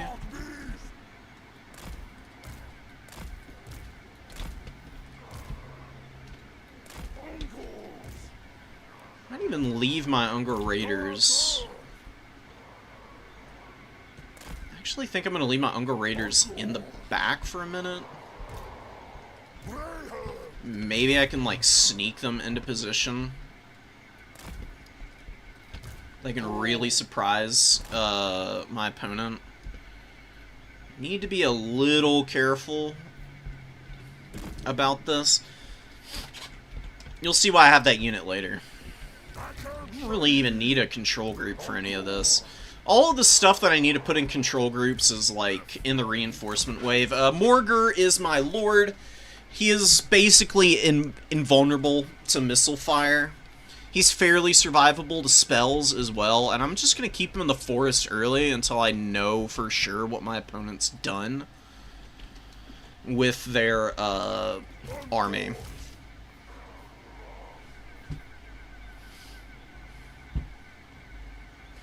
So we got some Chaos Spawn in here. They're going to just be trying to survive, basically. And provide some mass. And then I've got a Wilds Caster with Traderkin, which is always a good hedge for undead. You can clear through their front line fairly easily with your own decent infantry. I just need to not get blown up by bomber mobs. Bomber mobs are the big danger to my infantry here. But if I've got bombers in numbers, I'll bring in Besties and Korok's Manrippers. Or even a Razorgore Chariot. Razorgore Chariot might be the best way to go about taking apart elements of the Vampire Coast army early. I probably could have done double Chariot as well, but we'll see. I mean, I imagine there's got to be Morn Ghouls. They're too strong to ignore.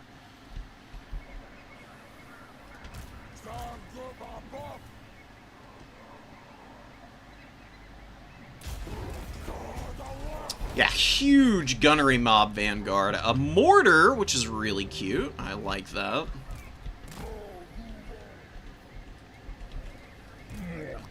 I think Morgur can get set up here.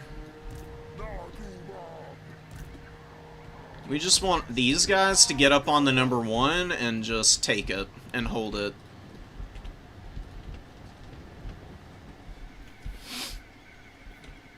And I do think this is a Razorgore Chariot time. We've got Vampire Fleet Captain, which is a pretty good choice.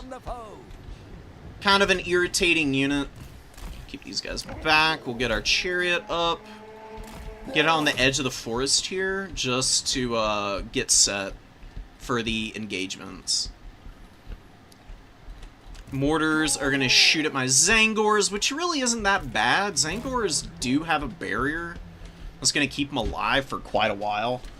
My opponent doesn't have bomber mobs, actually. Not a single bomber mob in this entire army. See the mortar doing a little bit of damage. Nothing too serious, though. We're going to get the... We'll actually keep the spawn back a little bit. Just going to pummel the middle of my formation here, and we're going to play slow up into the trees there, while our Razorgore Chariot, I guess we can just throw it forward. Get this guy out. We'll get our Shaman in next. I think that's the way to go. That's fine. I mean, it's a 650 gold unit that's going down pretty quickly, but it's not the end of the world.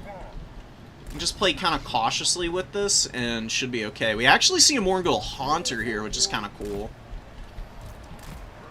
Very rare sighting of that. Araneth's Assault Spite's going to be trying to hammer us by keeping us immobile with snares.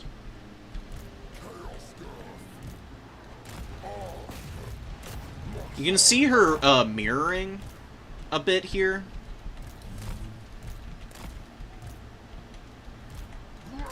There's the Night Terrors. Let's actually run away from the Night Terrors. Let's try and bring them in as deep as possible.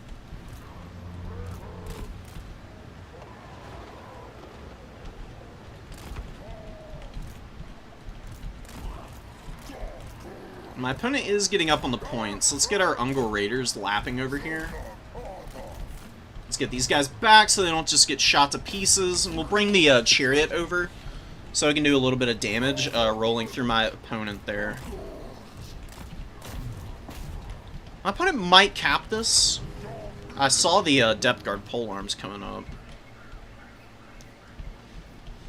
I'm going to bring my Bestigor herd in. They'll be pretty good for rushing some of this down. And let's actually start moving in to start running some of this stuff over. Razorgore Chariots are locked down right now, but that's really not that bad. The Morghuls aren't going to kill them. And the pistols aren't going to be killing them either, so I think I'll be able to throw those guys out. And just run away, and we're going to send these guys in. Where the hell are my chariots? How are they still locked down? Super irritating. I should be able to pull them out and get into the back line and start running some stuff over there. And there's a big hole in my opponent's front line here. See if we can start hammering all of that. Depth Guard are like right up on my Ungors, or my Gore herd here. That's not great. Those Gore herd are probably just going to get absolutely annihilated there.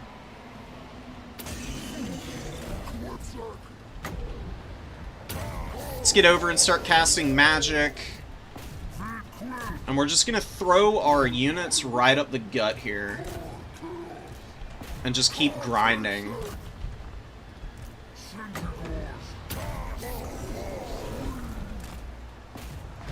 Chariot really needs to hammer those guys.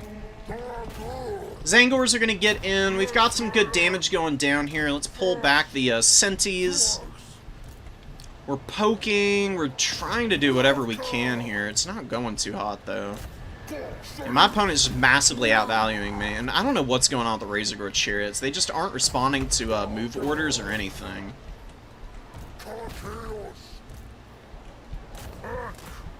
I had an opening here, but I don't really see an opportunity anymore to break up into the backfield. Now I'm just like bouncing off the front of a bunch of really stinky undead units. And my Razorgore Chariot did absolutely nothing. It just got shot to pieces this whole game, man. It's brutal. I can't get through here. Damn. Yeah, I was a little afraid of this happening. Serkia with really good defensive depth that I am just not finding any way to break through. There's just no success to be had against this front line right now. These depth guards just crush the Blackhorn's Ravagers, so my flank to get after the mortar was not there, and it's done a lot of work against me. It's actually been fairly devastating, which is not good, for sure. Trying to get some value here. I don't know what I'm going to do, though, to clutch this game out, because I don't have anything that I can push with. I think the Chariot was just a bad call-in. It did not work at all. And the Centaurs haven't been all that strong. This guy's dying to God knows what. Saltlord Scuttlers are killing him, or something. Sitting on top of the deckhand mobs, maybe. Oh, he's getting shot. That's what's going on. I should have gone for a flank overload. Instead, I've just been grinding up into a faction that's gonna want you to do that. We're done. We're 100% cooked here. I played that really poorly.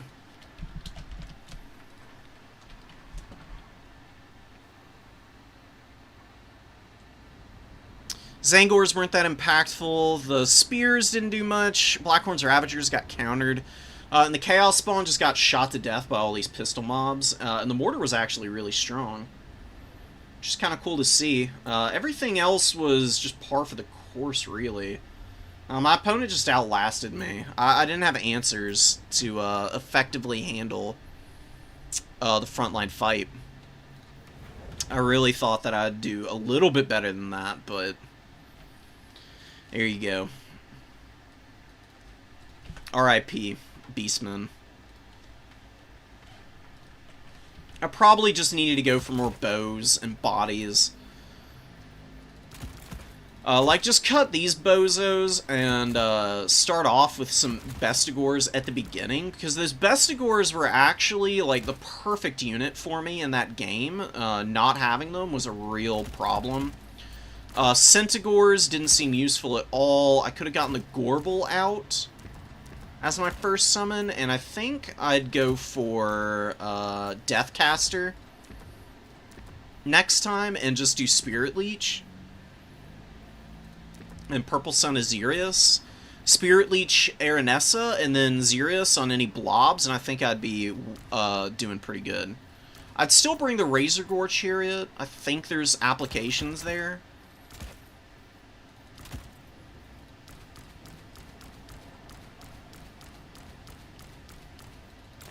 Maybe no Morgar. Maybe I'd do the Great Bray Shaman instead.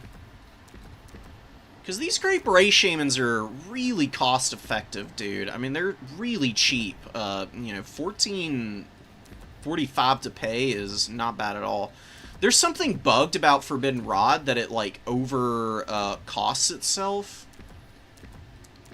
Like, I don't know why it says it's 150 gold, and then when you click on it, when you've got 150 gold, it goes into the negative. So it costs 350 instead, which is really bizarre. Maybe you don't do Senties here. A Jabberslythe might actually be better than the Razorgore Chariot. So these things are fairly strong at just running through front lines. It's got 5,500 mass, which is incredible. Maybe Harpies. Harpies are pretty vulnerable to terror routes, though. I'll figure something out. We'll come back with a way better build than that one. That just felt like absolute garbage to play for me. I think I need a more aggressive front line. And I just didn't have that.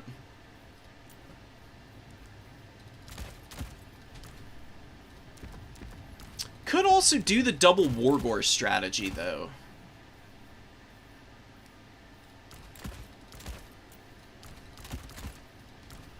these guys are really cheap. I mean, they're 600 gold. And they're very, very, very capable fighters on foot. So you could definitely use them to push aggressively. Take damage out the gate.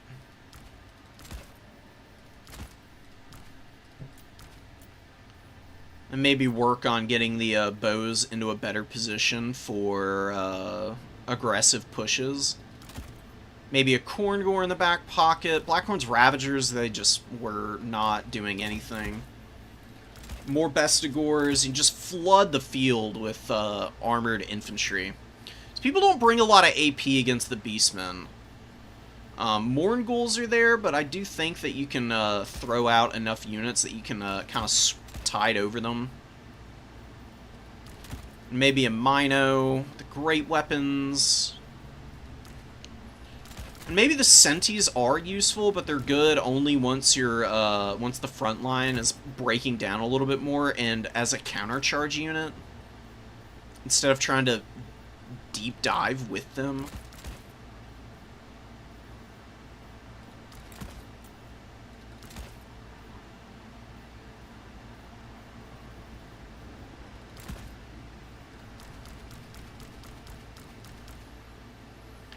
Yeah, I mean, maybe this would work out a little bit better. Get another 2 Ungor Raiders. I think I think this might work better next time. Because you just need a few specialists to deal with the big targets. And then it's all the infantry that you gotta handle. And the Razorgore Chariot getting netted early, I really thought that it would be a little bit better off than it was, but I could never pull it out of combat once it got locked in place.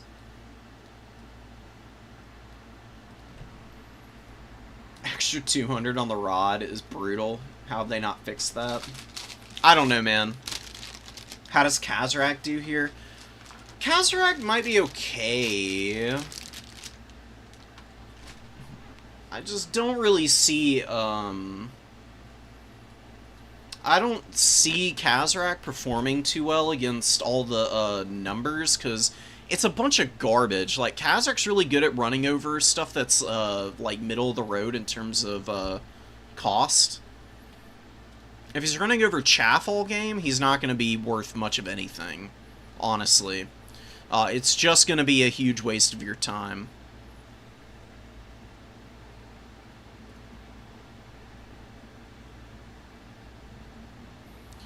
One day I'm going to figure out how to actually beat these goddamn undead factions, because I just can't do it. They are just always tormenting me. Man, I swear, they're so frustrating to play against. I'm used to, you know, I'm really good against most of the mortal factions, because I'm really good about taking engagements to break leadership. But against the undead, they're all unbreakable. They just crumble, and crumbling really isn't very persistent damage. It's pretty minimal. Vampire Coast struggles with it a little bit because they don't really have any passive healing, but it's still not that punishing.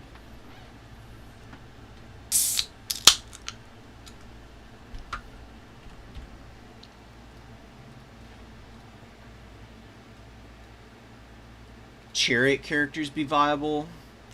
Chariot characters are pretty solid. They might be pretty good there. But, I don't know. I just fear that what happened with the Razorgore Chariot that last game is they'll just get netted by Aranessa and get stuck and then they'll die. It is super feels bad. Interested in how Morgur works. I probably should have pushed harder with Morgur. I just kept him out on the flank. I should have moved him and maneuvered him to just push up the field aggressively.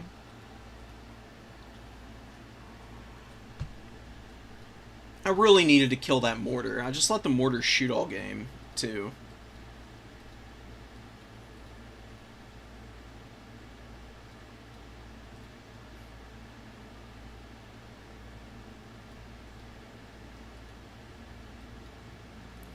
Beastmen are really only terrible against one undead faction, and that's Vampire Counts. Against Vampire Coast, they actually typically do pretty well.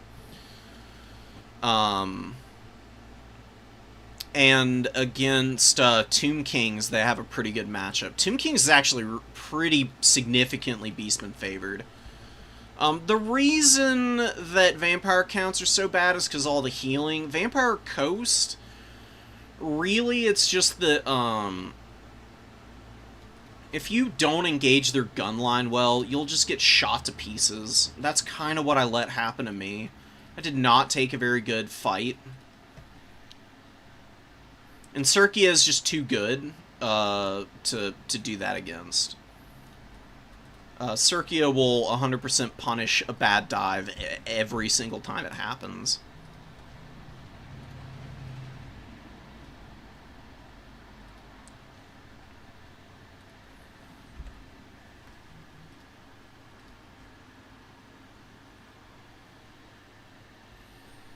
Kislev. Kislev's really good against the Vampire Counts. Because you have Hawks of Miska. Hawks of Miska clears all of the chaff. It's absolutely ridiculous how good the spell it is against Vampire Coast. Because the Vampire Coast shooting has, you know, no armor. Where's Kislev? There they are. The Tempest Witch with Hawks of Miska, this has no AP damage. It does absolutely brutal damage against light armor. And then it discourages leadership, so it can cause a little bit of crumbling as well. And it lasts for ages. It's another thing that needs to be talked about. 21 seconds on Hawks of Miska is like Firestorm levels of duration. Where the hell is, yeah, these guys have a Firecaster. Where is it? Flamestorm is 27 seconds. Does more damage. You've got most of the same length of time on this one spell. That will just absolutely can your opponent if you cast it on top of something, because the radius is huge. It's fairly quick moving against Vampire Coast. It'll just clear out like entire portions of their main line.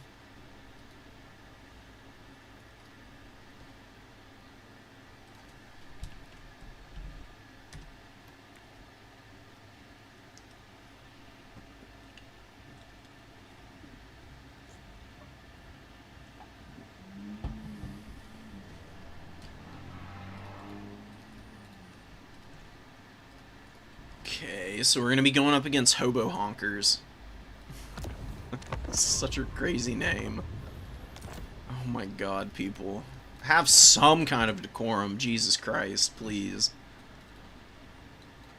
I do love it. It's a pretty goated name, honestly.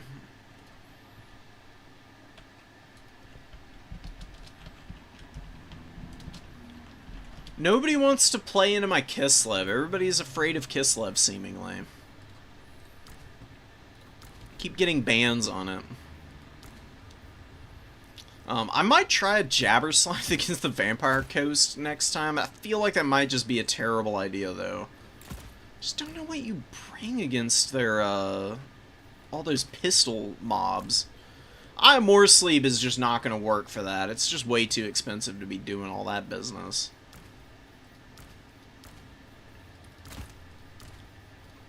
Maybe that is a Kazarak matchup on the Razorgore Chariot, and just play real careful not to get netted. I think that might be a good call. I'm going to be game planning for the Vampire Coast until we know what our opponent has got for factions. Oh, wow. Okay, so High Elves, Nurgle, and Kislev are going to be Hobo's choices. Let me flip y'all over. High Elves Khorne got banned. Ban. Honestly, I don't hate any of these matchups except for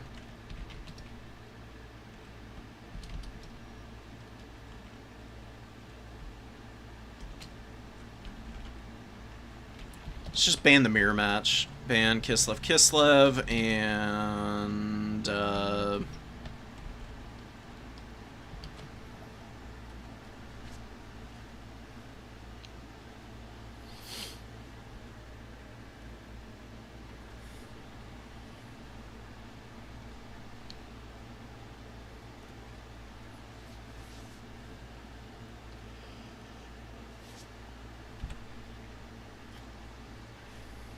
oh my god, and we gotta check maps again, because I don't want to get into another situation where I am playing a faction like Vampire Coast onto a map like what we were just on. Home objectives are my nightmare, personally. I hate maps that I can't split push easily on.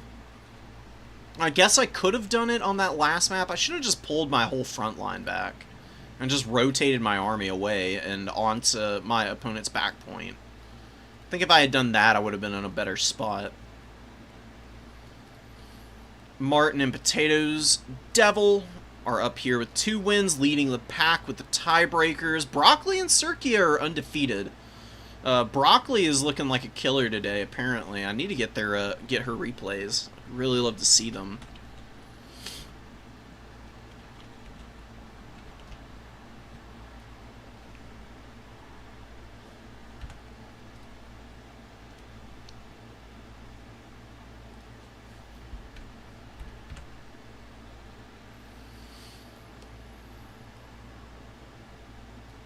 OBS, supersize it, please. Why are you so, teeny tiny, man? I swear.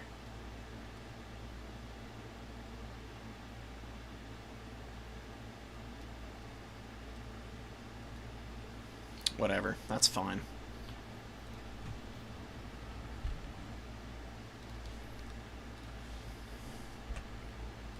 You like me? Yeah, there we go. Now it likes me.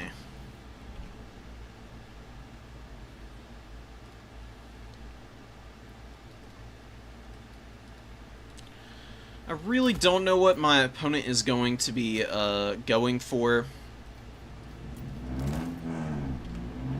in terms of the picks and bans.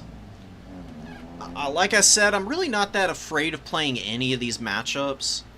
I think that Kislev High Elves would be one that could potentially be a little rough. High Elves do have some crazy single entity play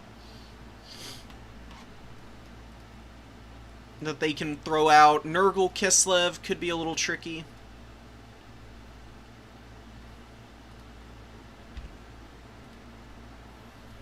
Nurgle just has so much healing. Let me actually go take a look at what that win rate looks like. Kislev's not doing too hot right now. It's a bit of a shame. No, they're crushing Nurgle. Okay. High Elves is a little less good. They're losing to Beastmen. I'm just so surprised. Last season, the matchup for Beastmen versus Kislev was really bad. It's one of the few below 50% matchups there were. I think what I really need against Vampire Coast is just more practice, because I never play Vampire Coast players. Ever, man. Like, you don't run into them on ladder. There's not that many of them. Every time I run into somebody who's even half decent on them, it feels like a totally different matchup from just playing friendlies with folks.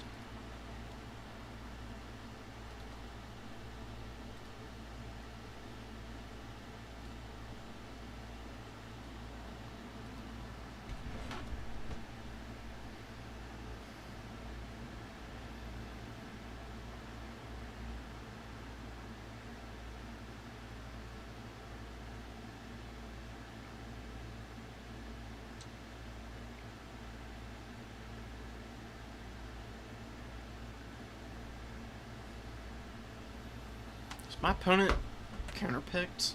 Are they gonna? I went away from the Discord entirely.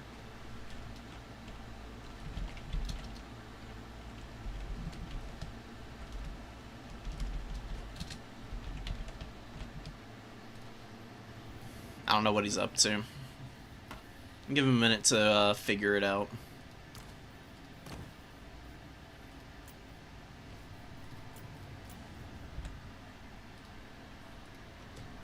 Well, I just completely forgot about picks and bans. Oh my god. Iconic.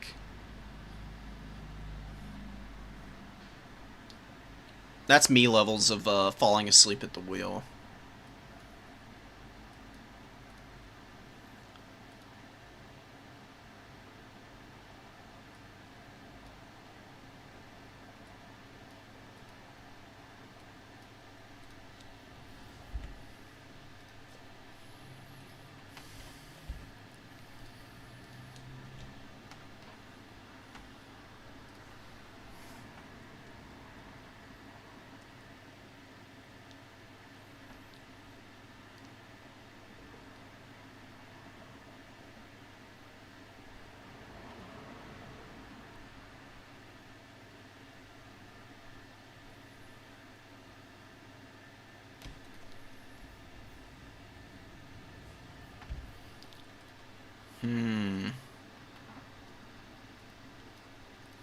So 2 Nurgle matchups got banned out. We got Nurgle Kislev. I might ban Nurgle Kislev.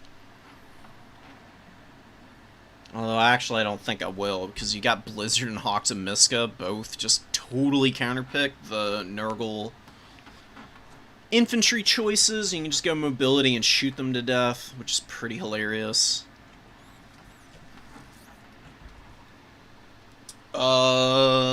Let's actually ban...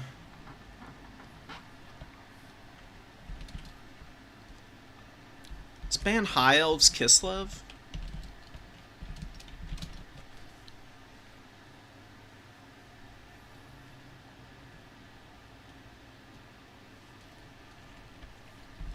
And High Elves Beastmen. Let's just ban out the High Elves. We'll take either Nurgle Kislev or Kislev Khorne. My guess is that Honkers will probably take Kislev Khorne at that point, because I feel like Nurgle versus Kislev is just not a matchup that anybody wants any part of. Okay, apparently they want that matchup. Hell yeah. So, let's get Kislev.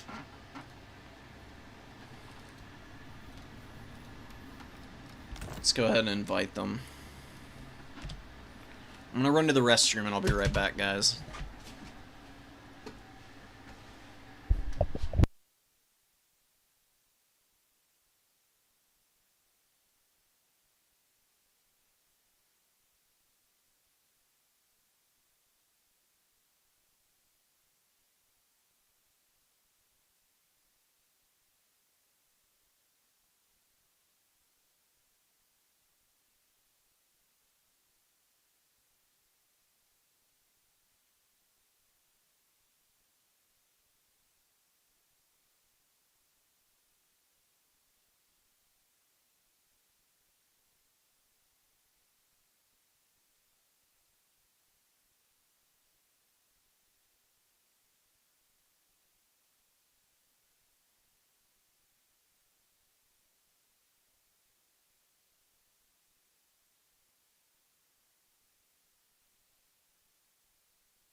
Okay, I'm back. So our opponent banned Blazing Ramparts. Bit of a shame, because that's one of the best shooting maps in the entire game, honestly. It's got so many good places to set up. What do I ban? Oh, ban Putrefying Carcass. Ain't no way I'm fighting Nurgle on their home ground. Okay.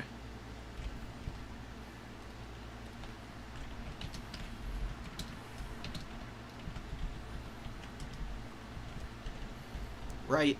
Is that what I'm banning? Let me just double check. Yeah, Twilight well... No.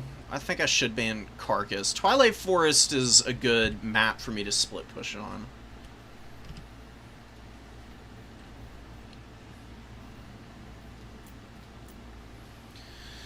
Okay, let's see what we can do here. I'm gonna back out again. So sorry, guys.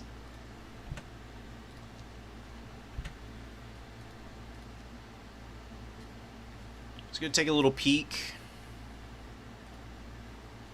at the current points. That's what we're looking at there. We have an outside shot at making it into the top level. It actually is gonna be kind of hard, though.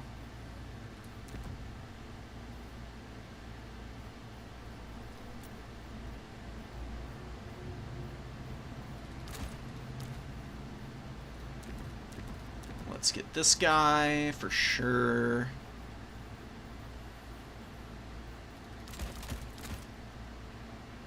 Definitely need these. I think that will be plenty.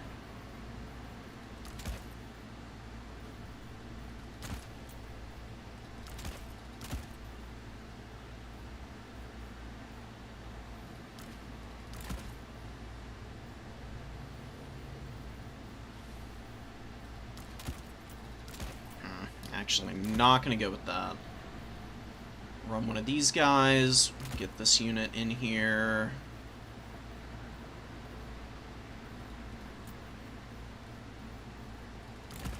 This in reserve.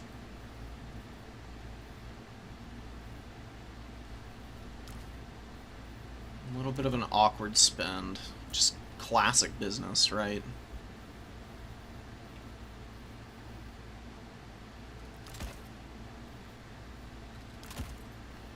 Kislev and having to awkwardly allocate your money around. Name a more iconic duo. I do like that. It's a good start. Probably need another one of these guys. Definitely more of them.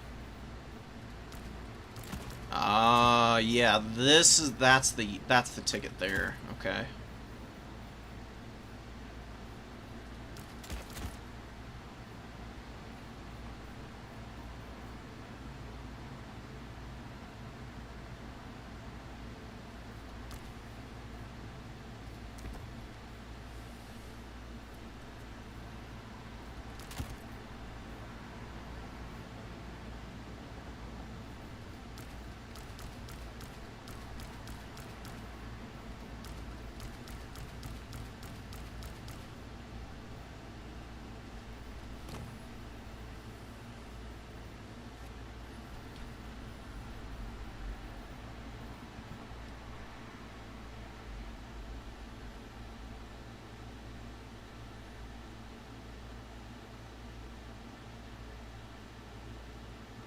How the hell did I forget what map we're supposed to be on? Hello, well, okay.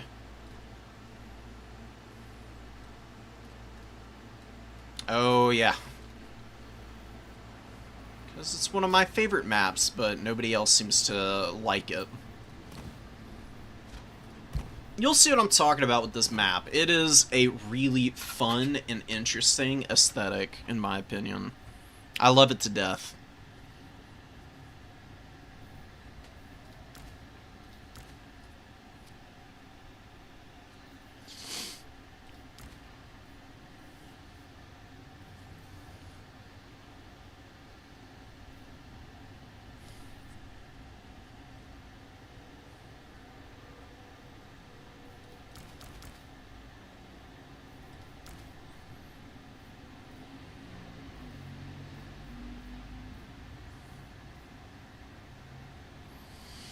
We shall see what Hobo's build is.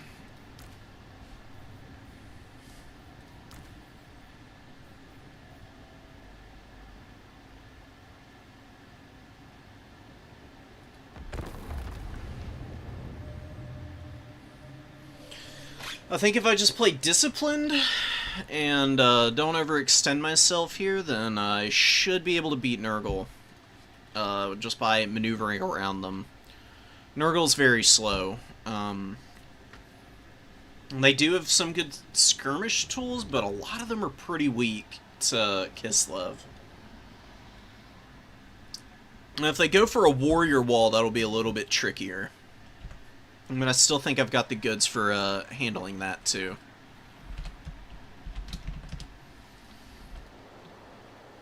So you can see it's a pretty open map. We got like the same number of units here, which is kind of cool. These guys are group 2, we got group 3, and then these guys are going to be group 4. So this.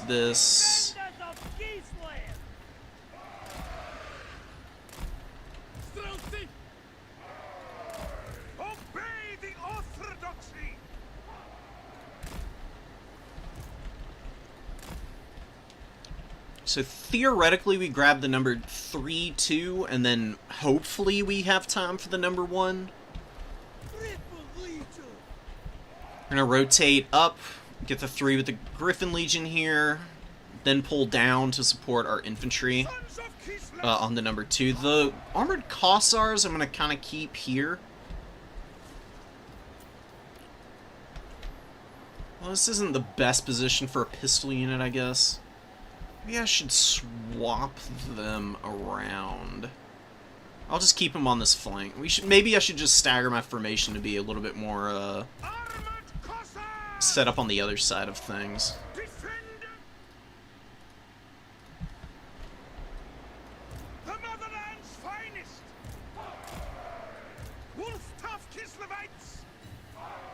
Alright, our boy says he's ready, so let's just get up in there and see about it. Yeah, big warrior wall, but that's fine. I'm just gonna blizzard those dudes, and they'll die horrifically. There is not a whole lot that Nurgle's gonna be able to do about it. So, horsemen are up top here. We'll just start rotating over to harass these guys off the point, because they're not gonna be able to sit and hang in up there for long. Little Grom against this. Is that what we want? Maybe I just want more Griffin Legion. It's not really the most dangerous stuff in the world, honestly. Yeah, Horse Archer is getting some very accurate fire in.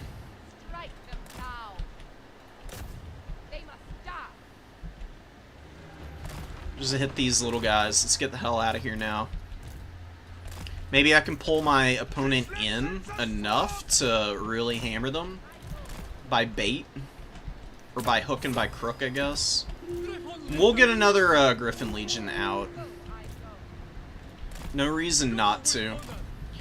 So the warrior wall is going to get up on the point. We'll get these guys back and over. And let's go cycle charge a little bit. Let's hammer a little bit. Let's actually get these guys to run forward just a little bit more to give myself some more room to do this. Good charge there. Let's pull back. Let's actually keep over here because the throwing axes are threatening like they're going to be hanging out here.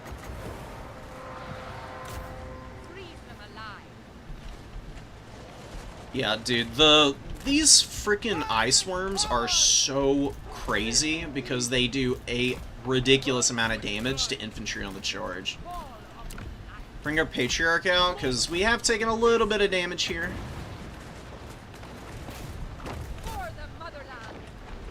We'll just keep cycle charging here, and we got hit by Rancid Visitations too, so another really good reason to be bringing a healer.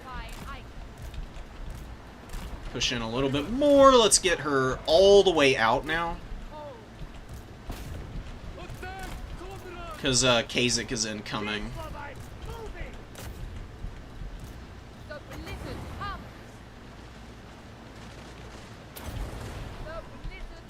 We're going to delete that entire blob. Because Hobo is not pulling out quick enough. Oh my god, that is disgusting value. Holy shit, dude. Alright, let's just get away. Where the hell is my patriarch? Buddy, get the fuck up here. I need you. Bro, come on. Okay, let's get back. Let's get away here. We've just fully shot the entire Nurgle army to bits. He theoretically has a value lead on me, but it is probably about as inflated as a value lead could possibly get, because he's really not done any effective damage to me. Like, I'm just gonna sit here with my Patriarch and just start healing up. I can turn here and pay attention to these guys. These warriors, I'm gonna take these guys off fire at will, and we'll just charge them down. Although, actually, I want the heal. We don't have to do anything right now. We have every possible advantage currently, so I'm just gonna maximize the heal here.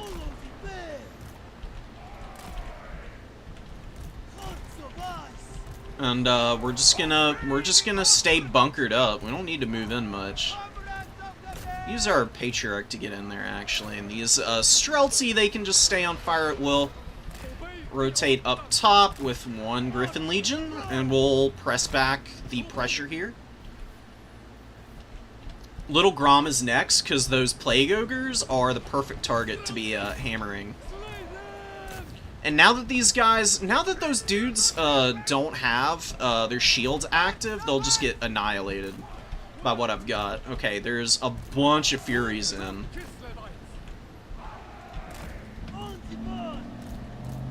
This is fine. My opponent's gonna dive here.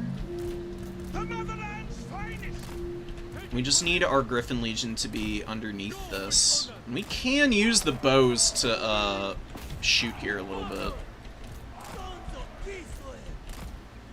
Yeah, hammer those Furies while they're up in the air, and we're gonna go tippy-toe on the point. I'm a little slow. My opponent's gonna take that, but we got a beautiful hit on the Plague Ogres already, which is awesome.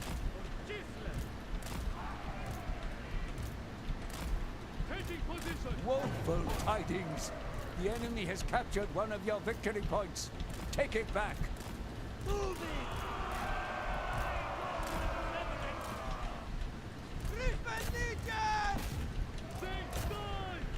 See if it can actually catch all these dudes. Yeah, Plague Ogres got shot up pretty bad. We'll just hammer here. Getting the Horsemen. My opponent is going to look for this opportunity with the Furies now, so let's pull back a minute.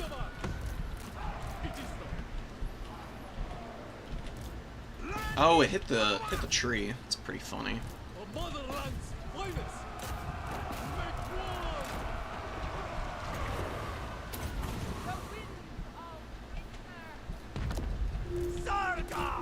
Oh, these guys need to get lined up. And let's go up here with these guys. We got one Fury down. This is why Hawks of Miska is so good. My opponent is just not able to finish off all of my Horse Archers before the Furies get nuked out of existence by it. And we're going to sit here and we're going to drop a fat heal on all these units. Keep running. Chaos Knights incoming. We should be able to handle the Chaos Knights. We're still outcapping here. Little Grom's not doing the best damage in the world. He should be able to hammer those guys up there.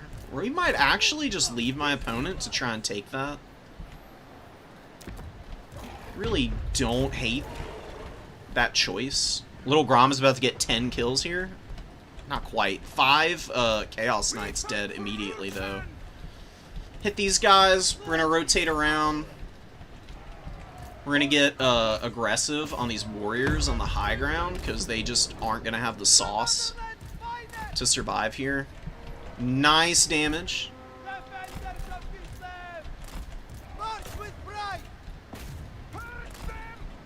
We've got the numbers here. We're still poking. Again, it's worth remembering that my opponent's value is exaggerated because of the damage that my Eye Switch has taken from the Rancid Visitations, but they've been all used up pretty much at this point. And my opponent just isn't engaging with his characters at all.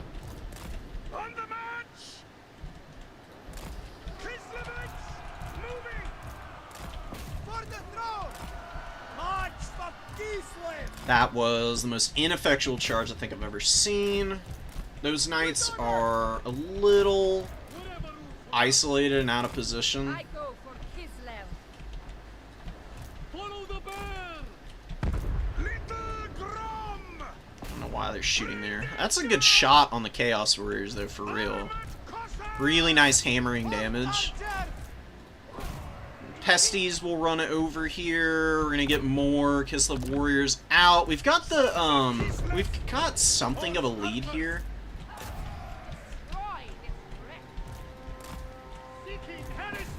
Yeah, those Griffin Legion are dead. That's unfortunate. That's my own fault, though. I really should have been a little bit more discerning about what I was doing with them. We're gonna drop a blizzard here while they're locked in and just screw them completely. Griffin Legion hammered those guys down. Let's pull back. Still trying to finish off this Chaos Warrior up here. Let's get up on the flank. Get these things in the woods moving in, and these Kislevite warriors need to hang on the point. Alright,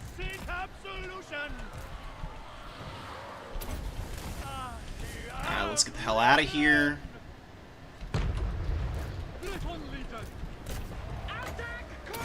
Now we can net these guys. Could countercharge them here, but I don't think we need to. Let's hammer here. Let's get back to our defensive position. Zargard are a little caught up on all these Pestigors.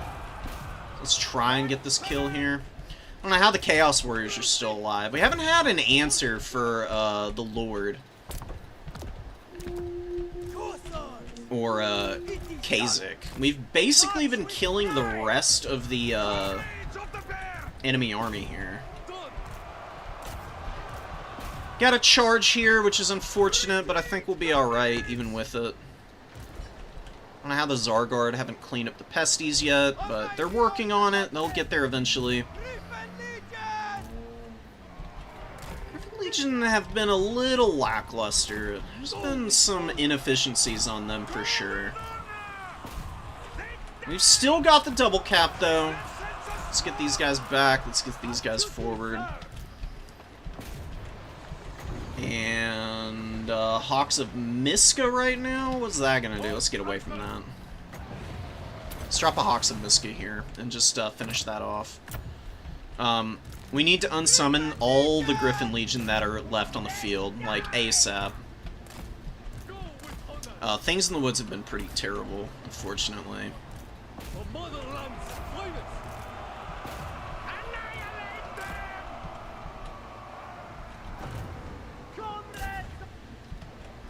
These Chaos Warriors, man, just like waves and waves of them. Let's move to the other side of the battlefield.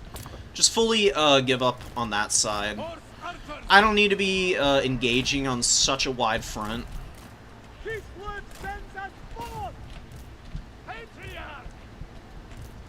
Well, Brahm's got some ammo. Maybe we can clear some of these units regardless. These poor guys are getting hammered. My opponent still has a hold on this freaking point, man, and I have nothing to summon in. I really need to unsummon the units that I've got here. Let's get our halberds engaged. We'll get the Kossars up there. I am a little bit running out of time here. I need to be a little bit better about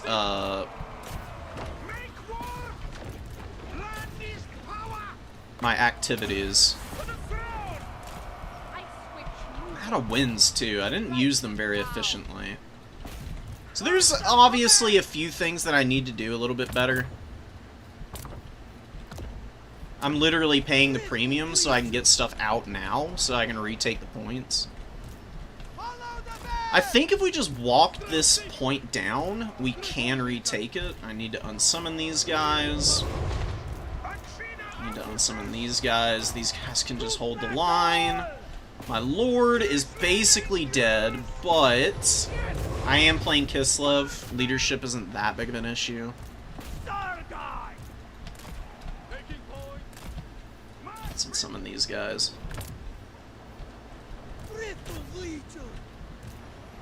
Alright, we killed the pesties. We've still got a good position here with some shooting. We can get up on this point. We can retake. And we'll be fine. We've got time for all of that. We got bodies to throw there. Griffin Legion. This one's going to be able to get summoned in just a minute. The Lord is going to rout off, but that's not that big of a deal because once she runs off, I'll lose leadership for a minute. I can't remember exactly how long it is, but it's really not that big of a deal. It's a beautiful shot on those Nurglings. You might think that's a waste, but hammering anything to get some damage is nice right now.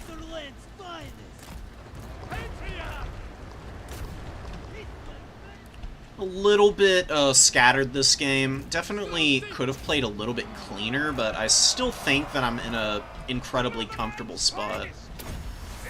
Just lock these guys down and shoot them to death.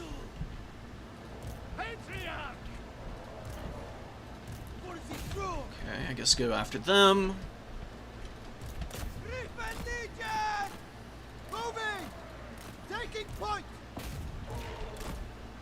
All I want to do is hammer down these Chaos Warriors, and then I send Horse Archers up to the middle. Marauder Horsemen are going for a deep dive, which is going to be counterproductive. Like, they'll get damage in on these Kossars if they close the gap. They're just not going to kill anything, though. Need to make sure I've got infantry, and I'll leave the Patriarch there, and these guys are just going to get that charge off. Okay, so all the warriors are dead. We need to kill these Nurglings. Streltsy will just sit and fight here. I save up for another Griffin Legion. We win on 2 points anyways. This is just me playing the mobile game as much as possible. Let's pull back and leave the halberds to grind that guy down.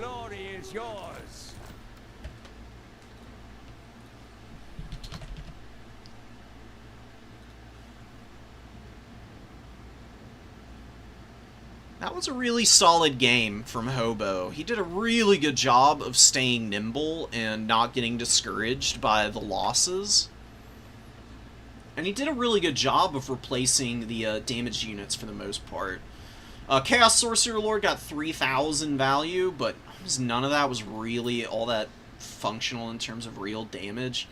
The Chaos Knights with the Lances were actually much better than I was expecting. Pestigores were solid. Plague Ogres were a huge letdown. They just got wrecked.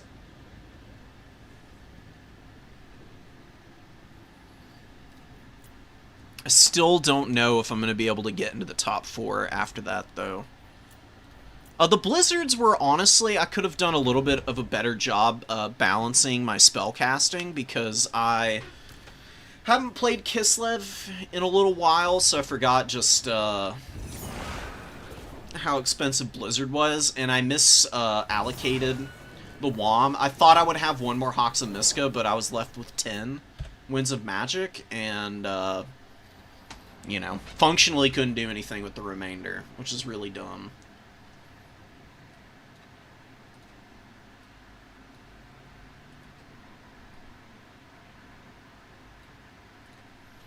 Conspiracy theory is domination mode getting constant balance updates, and tuning is because domination mode is going to replace land battles in Warhammer 40k. Honestly, I hope they don't get rid of land battles. I don't think that it would be a big deal to have both. I really think that there's plenty of room to eat for people playing land battles or dom.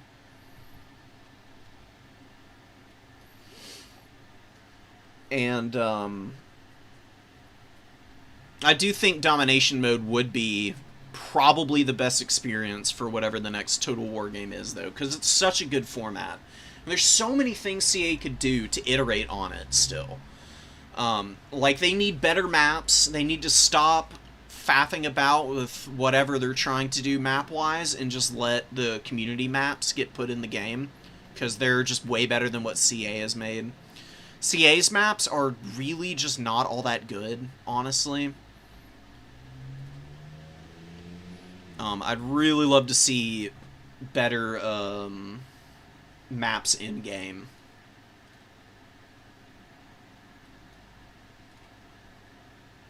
What does Swiss mean in this context? Yeah, Piston answered the question very clearly. You get 4 rounds, you fight 4 random people, you get matched up based sort of on the number of wins and losses you have. So, there's that. It is a pretty good system, I would say. There's some merits to single and double elimination brackets still. Swiss is just preferred because no matter how experienced or inexperienced you are, you get 4 games. Like, when you lose, you're not out, you know? So it's more accessible for people, the Swiss format is. Problem, yeah, land battle, that's very true. Land battle, you don't have to interact with your opponent. That's very sad. I love domination because infantry have some place in the meta, and your opponent can't just ride around the map for 30 minutes with their cavalry and ignore you, or poke you endlessly. There is actually some kind of engagement that has to occur. And that last game is a prime example of it. Like, in that last game, if I'm playing Kislev with that build that I had... I've got the replay, yeah, I'm pretty sure I do. Like, what I could do, if I were playing land battles, I just ride around this Nurgle army and I just blast it apart. And it was really easy to dismantle all the infantry. Kasich and the Sorcerer would have been a bit of a problem, but I think they would have been fairly easy to handle with what I had. Especially considering that, like, you know, you're going to get, like, the Plague Ogre and something like a Chaos Knight Lance. In land battle, you never touch this army. Ever. Like, you literally stay a million miles away from it, kiting it, using your snare whenever something gets close, shooting whatever is close to death, pulling back, doing it all over again. In domination mode, because I had to engage on points, my opponent was able to stay fairly close in the value for the duration of it.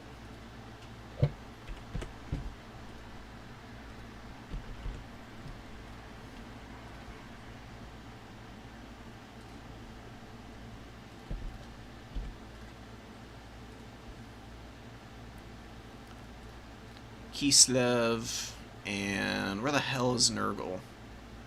Why is it not in alphabetical order?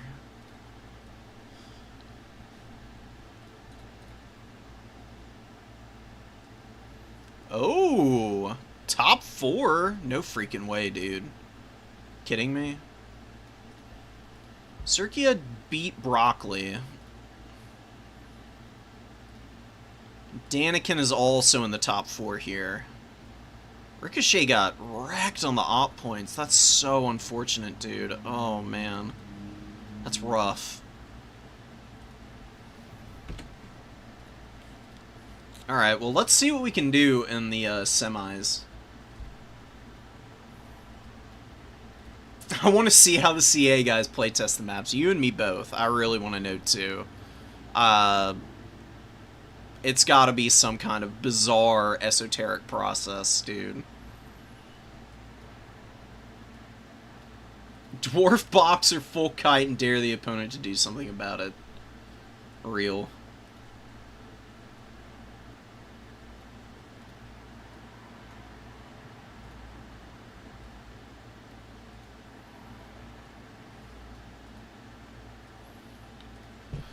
Being able to run at your opponent is some matchups in domination mode.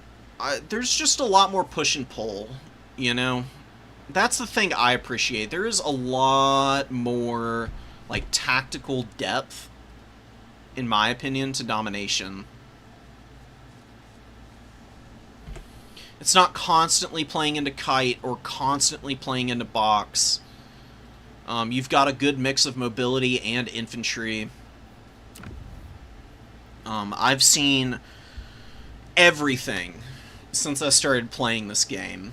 in domination mode. I really don't think that there's a very defined meta for domination mode. I mean, there are definitely strategies and builds that have a tendency to perform better in tournaments, but you can throw stuff at the wall 100% and just see how it goes, and oftentimes it'll work out.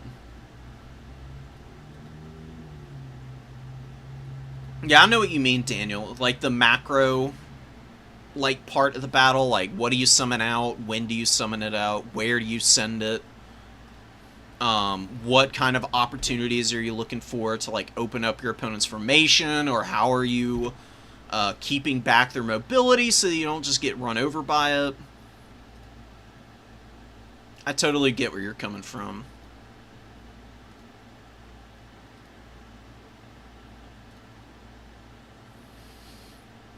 Alright, we'll be through in just a minute.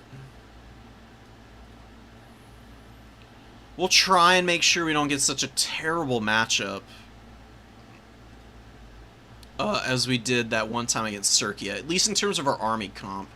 I feel like I could have won that Vampire Coast game if I just brought different units. I don't think I was well prepared for the strategy that Circia threw out there. It just threw me for such a loop. I didn't know what to do, and then I just kind of wandered in like a bozo and got myself beat that way.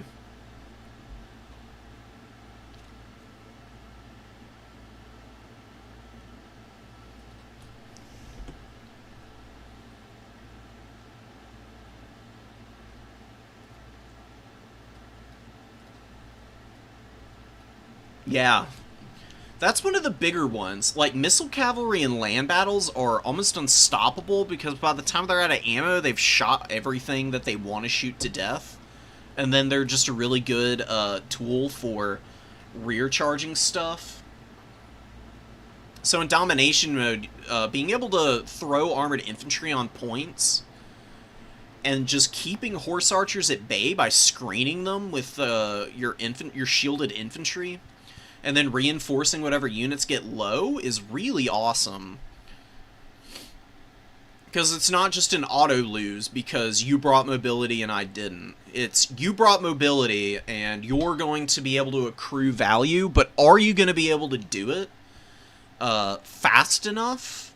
One. And two, are you going to be able to keep up enough pressure once you're out of ammunition and break all of these shielded infantry off of the points? The answer oftentimes is still yes. Mobility still has an edge, even when it's not necessarily well tuned for whatever infantry they're facing down. But it is actually something that requires a little bit more finesse.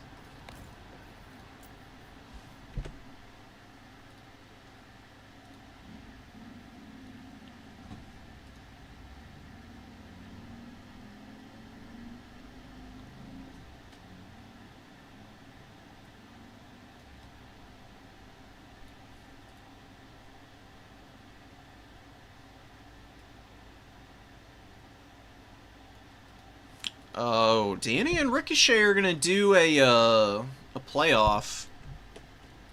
Okay.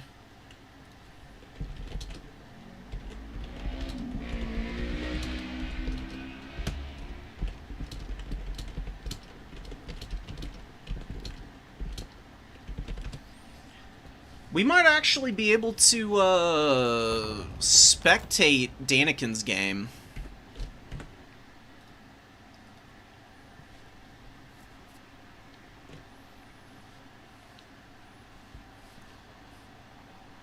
Okay, cool. Let's do it then. Daniken is going to send me an invite in just a second, so we're gonna get a playoff round. I was wondering why top 4 wasn't up yet, but I missed the announcement in the chat.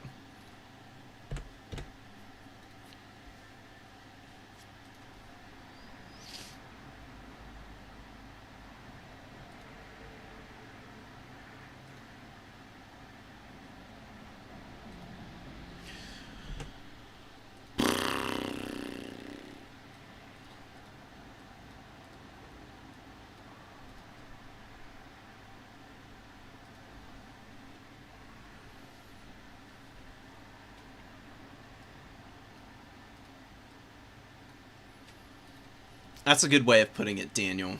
Not a total advantage, but its mobility is very, very rewarding for good micro, especially, dude. I mean, that's like Beastmen in a nutshell. The reason that Beastmen are such a good faction, and always will be, honestly, is that everything is so quick that even with the low armor that you have, you can still play aggressively off of your opponent's, like, deployment zones, even. And really, really aggro onto them. While still maintaining some kind of an advantage. They definitely have weaknesses that can be taken advantage of as a result, though. You know, I mean, you've got, like, no armor on the Beastman roster. They've got Razorgore Chariots, Bestigores, and that's pretty much it.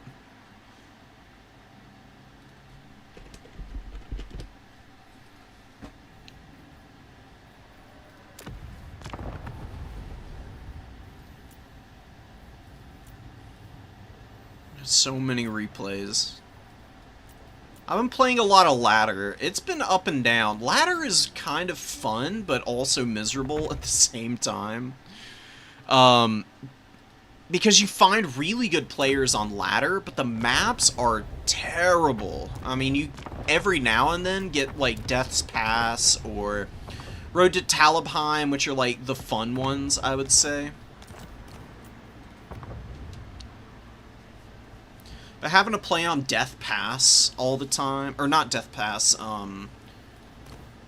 Dead Man's Gully or whatever it is. Broken Leg Gully. Broken Leg Gully, Gates of Ekrond, neither of those two maps are particularly fun, in my opinion. And for whatever reason, I seem to get those all the frickin' time on ladder, and it gets really exhausting having to play them constantly. Yeah, Crystal Lake is a great map, but see, that's what I'm saying, like, you've got all these incredible maps in the community pool, and then the CA official ones for ranked are just terrible. Hidden Oasis is the worst.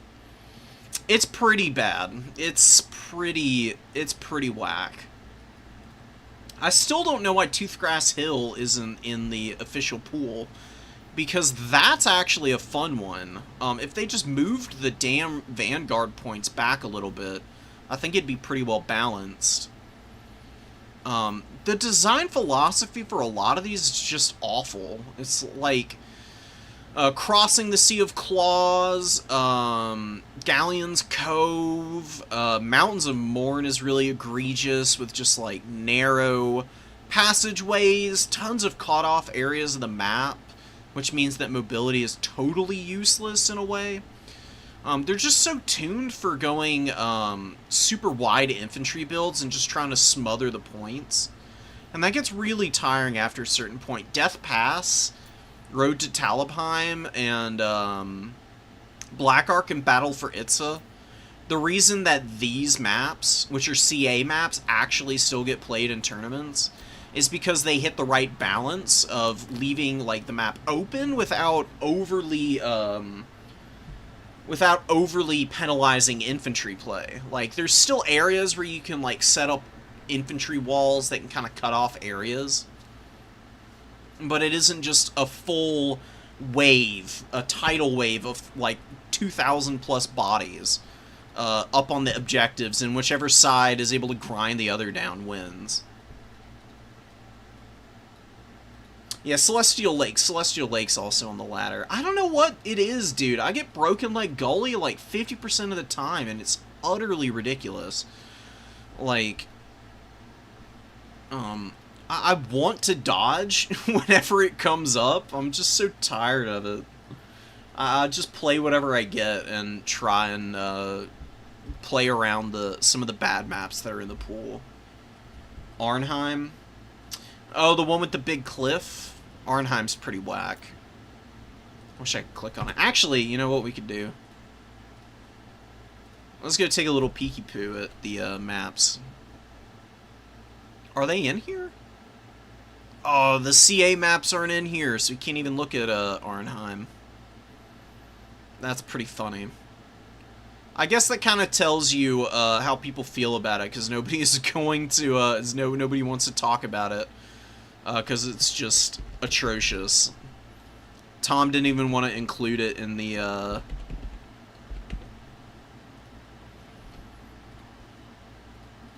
big folder. Let's actually work on this while they're picking their armies. Because I've been contributing to this a little bit. I've gotten away from it recently.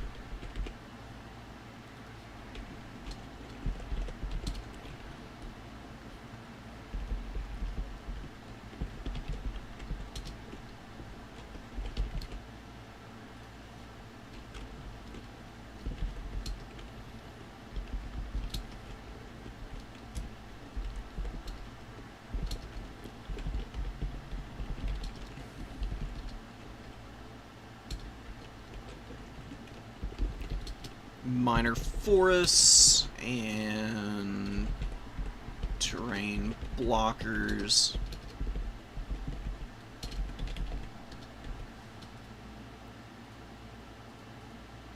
That was a little too wordy.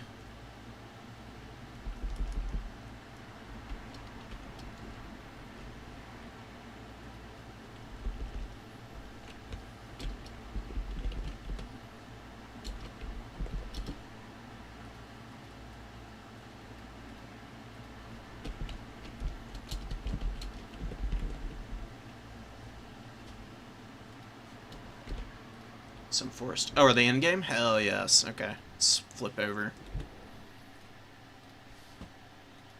That little Google Doc is a great resource, by the way. If you ever need to refer to the maps and see what's up,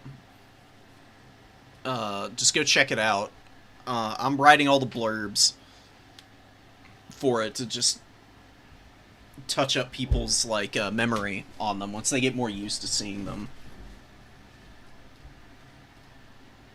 Celestial Lake is the one that is included with the CA maps. Crystal Lake is the really open one that everybody confuses for Celestial Lake.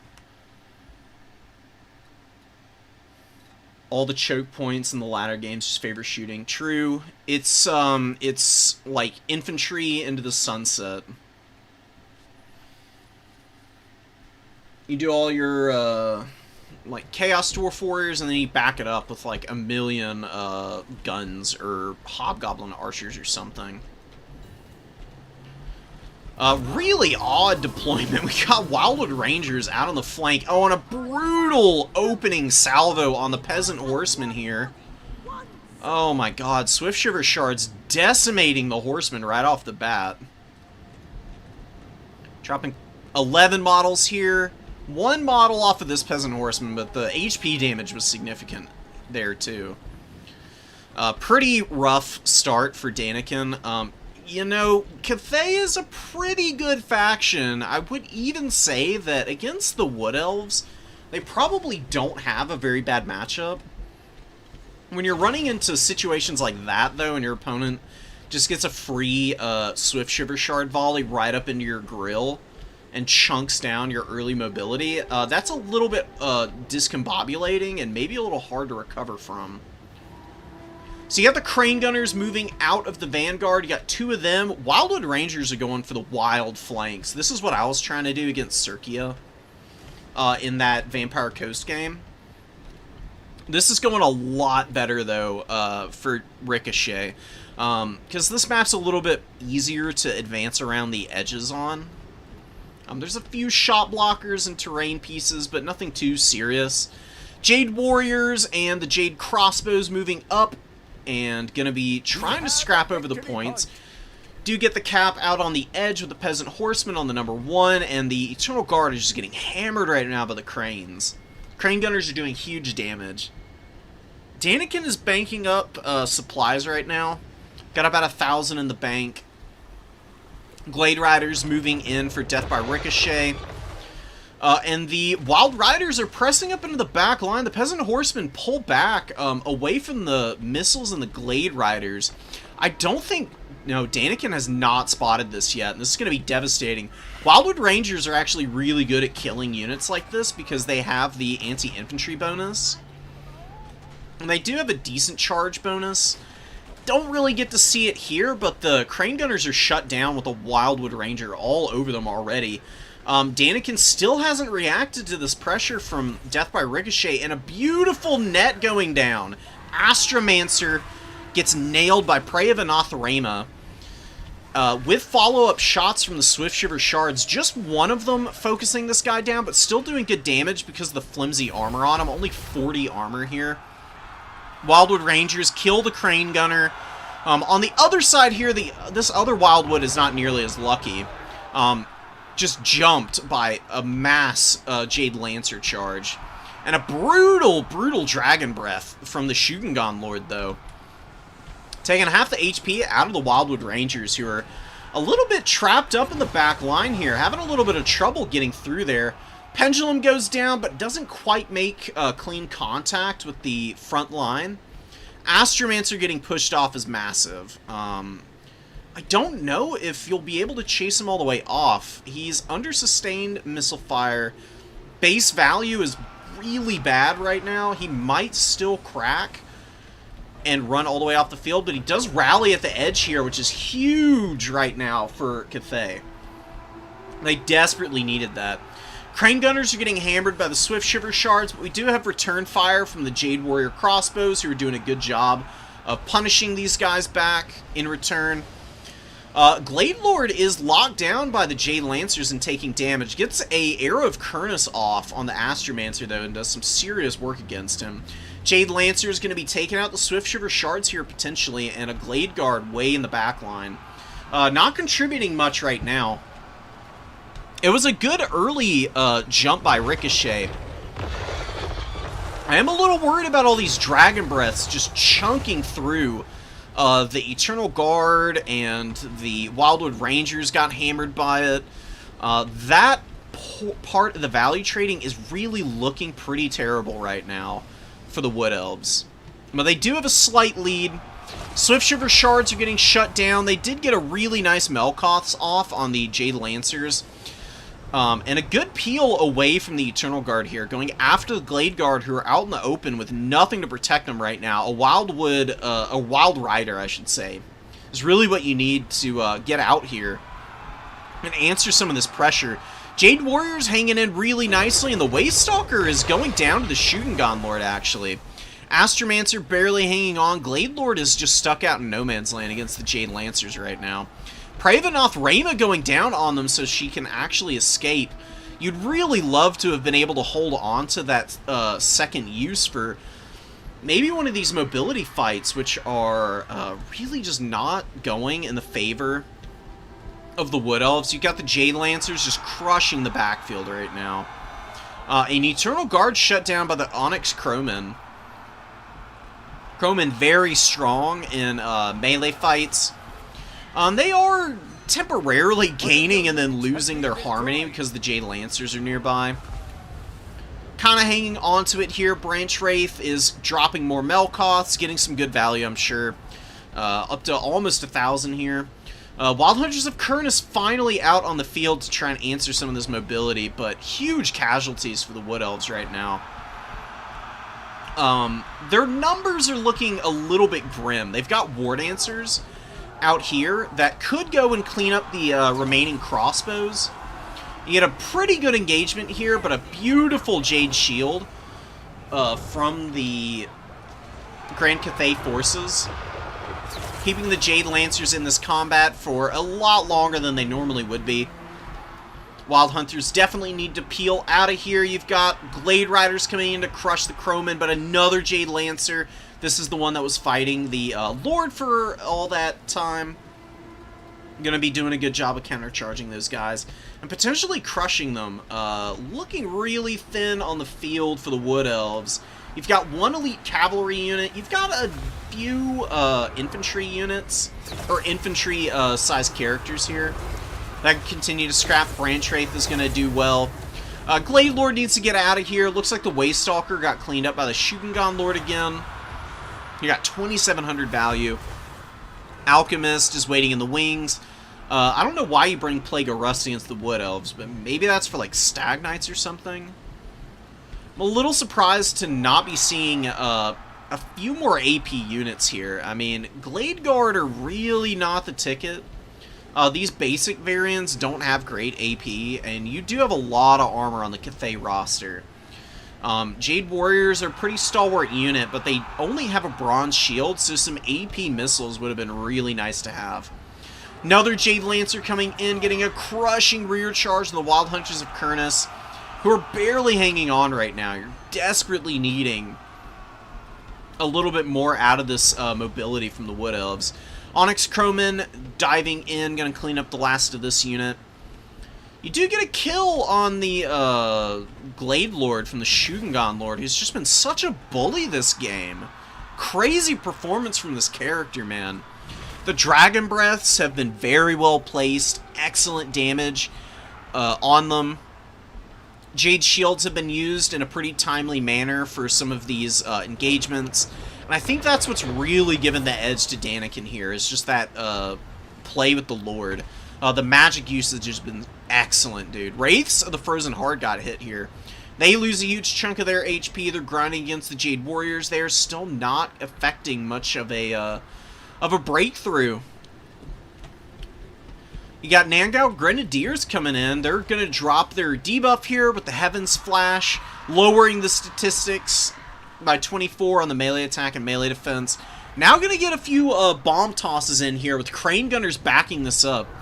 Wraith of the Frozen Heart might not really even be able to make it all the way into contact with that Nangao Grenadier unit.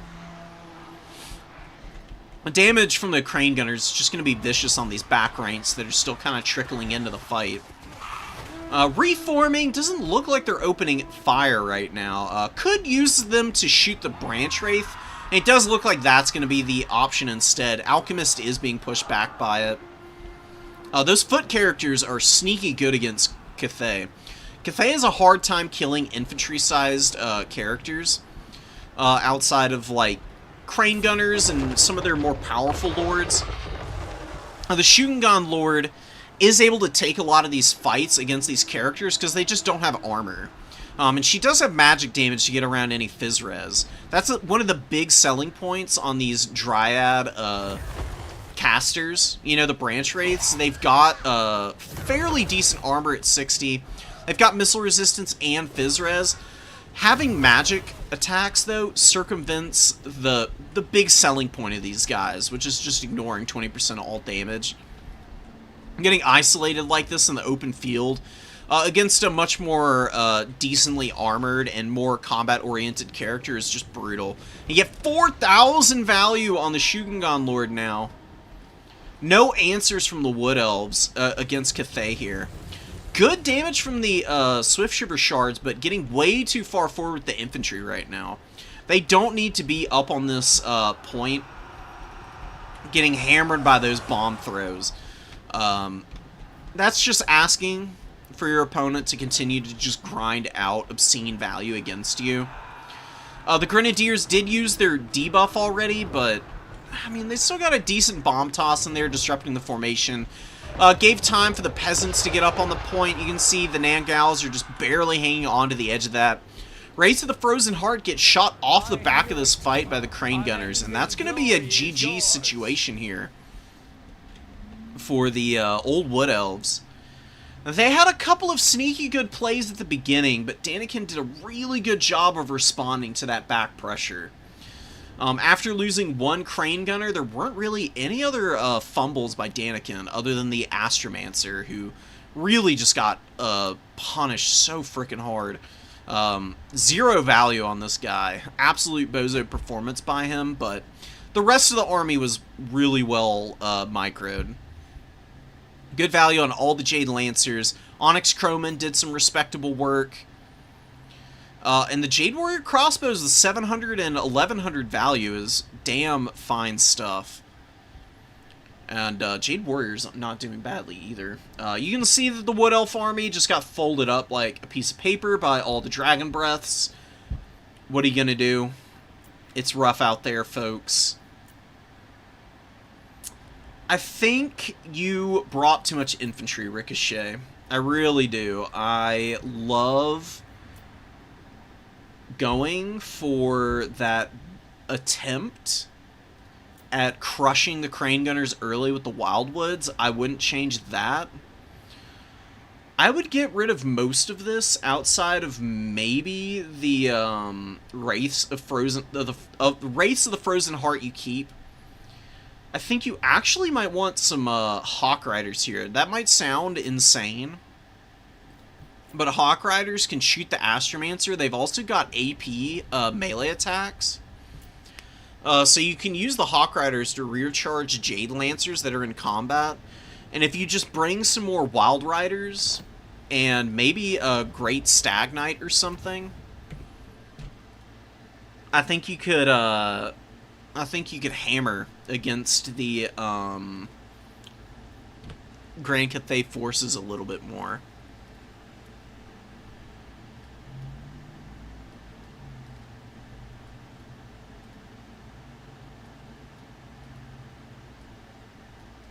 Isn't Wood Elf versus Cathay terrible? How did we end up here? I mean, they obviously are terrible because they just got folded up there.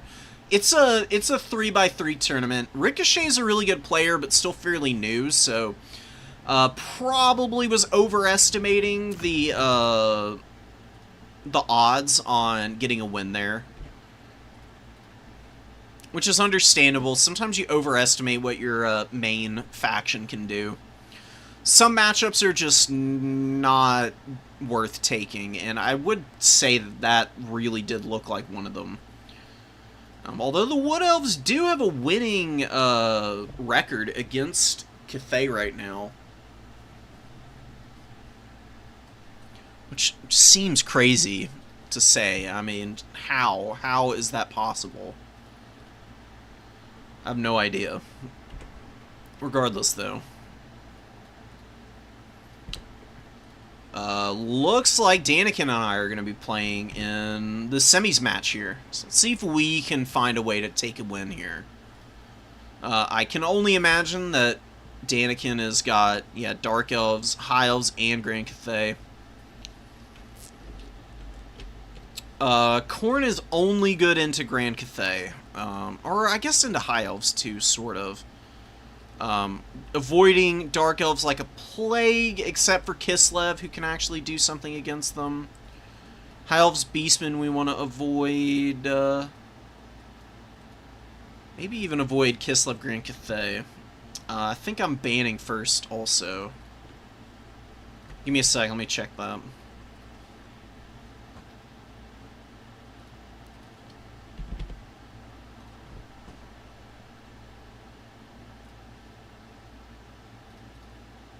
Okay, I am. I don't really know where to start for the picks and bans, because there's a couple of matchups I need to get rid of. Khorne Dark Elf is 100% gone. That's going to be my first choice.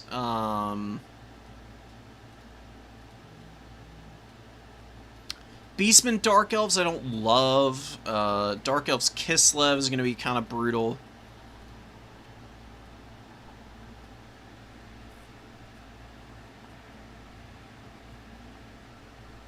What about High Elves?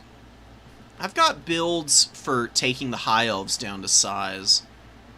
That's still going to be kind of tricky, but I don't think it's something that I need to concede momentum on.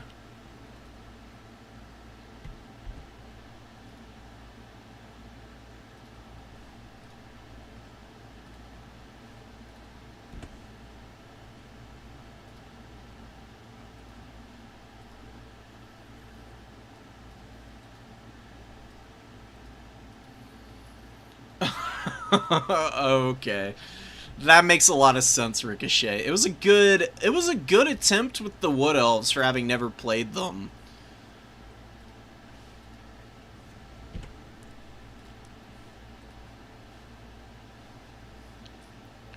Okay, Grand Cathay versus Khorne and Beastman banned out. Okay. So let's ban High Elves, Beastmen. I think Grand Cathay Kislev we banned too. Is that the call? How does Kislev do in a Grand Cathay? I just don't play against Cathay.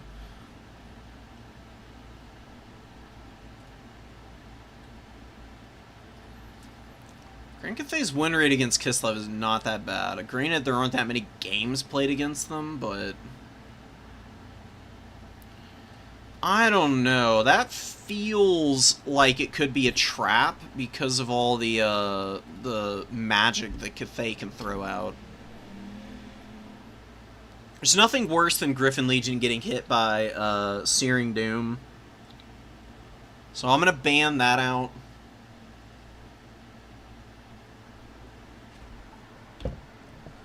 We may get forced into playing the Dark Elves here. On like Beastman or Kislev. I feel like Kislev I can manage. I don't know about the Dark Elves Beastman matchup per se. That might be a little bit too foreboding. It's not very favorable right now for the Beastman.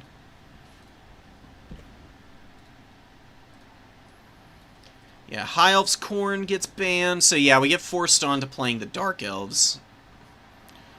Alright, fair enough.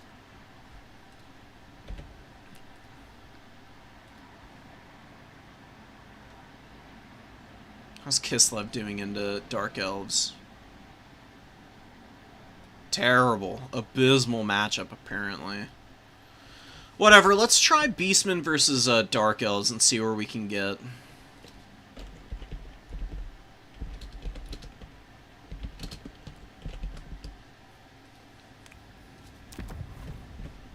We'll see if we can manage this, but, I mean, Daniken is, you know, the top number 3 player in the world, so this is going to be an uphill climb, probably.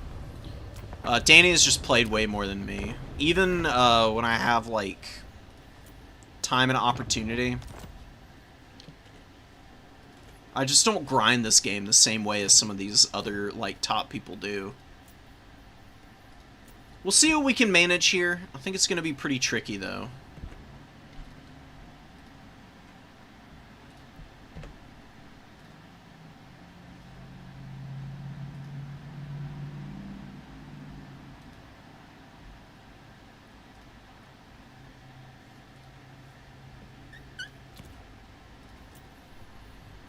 Gotta pick our faction. We could go Doombull. Malagor might actually be a little bit vulnerable here.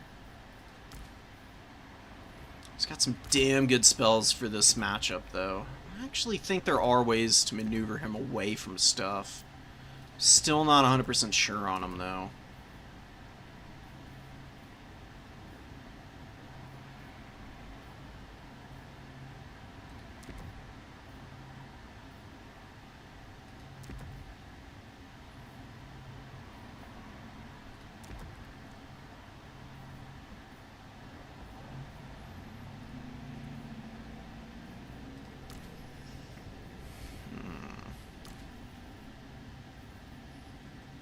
How much of a meme would this guy be? Oh, God, it'd be so funny to bring him.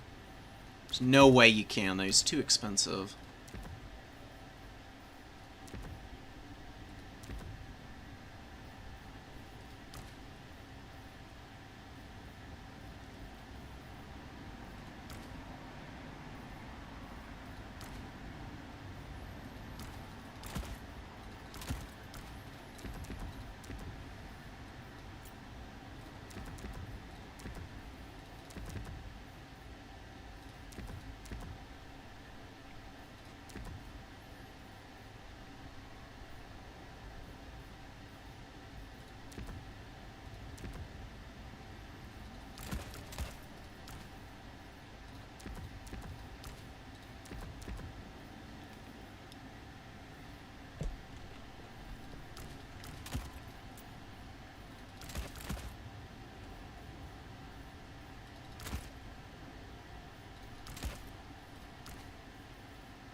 Yeesh.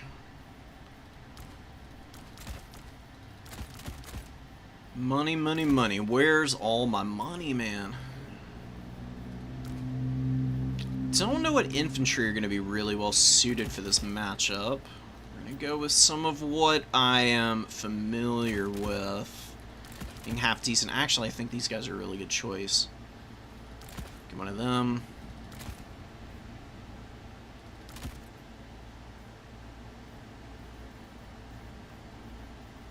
We'll get some of these guys. I actually think I'm going to scrap my entire army and start over again, because I don't really like what I'm bringing.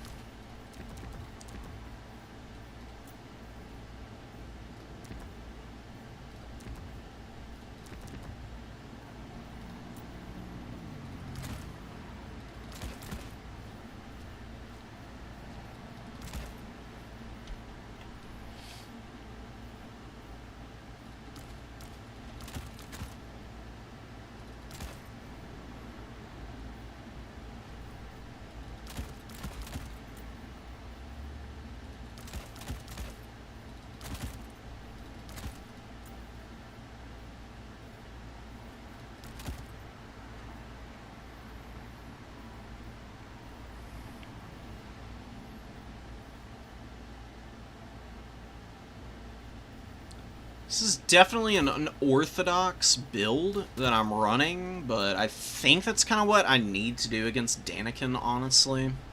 I don't think I can play the typical shtick here and expect success with it.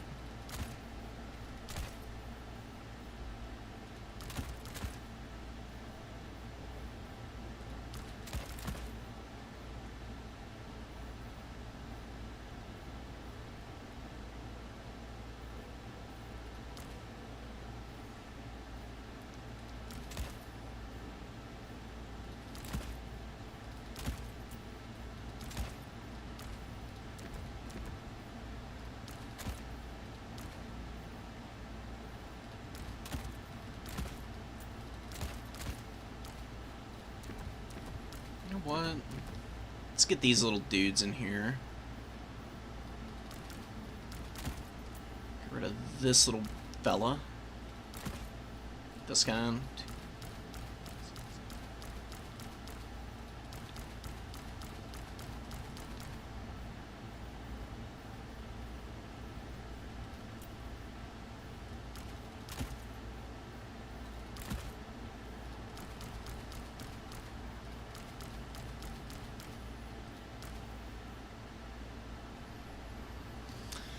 Okay. Good as the getting is gotten.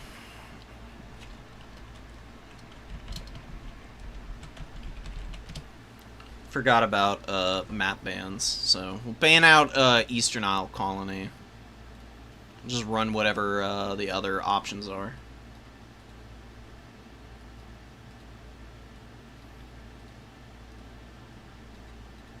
At this point, everybody just bans out Dowie. Yeah, that sounds about right. Dowie are tough to play into, so... that's the benefits of branching out. Once you've branched out and had some time playing other matchups and factions, people will start to respect those a lot more, and then you can get to actually play Dowie more often.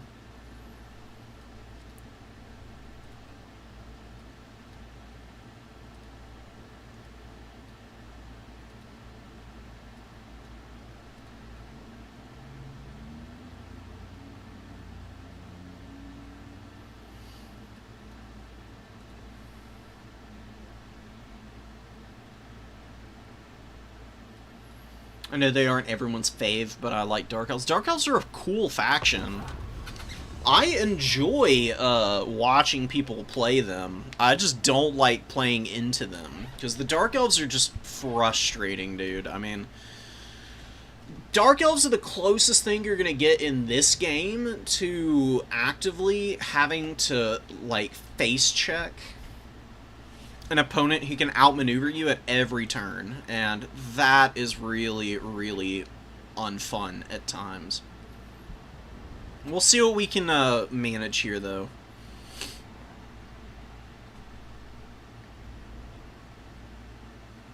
I think my build is pretty decent here. There's definitely builds that Daniken can bring, though, that are going to hard counter this.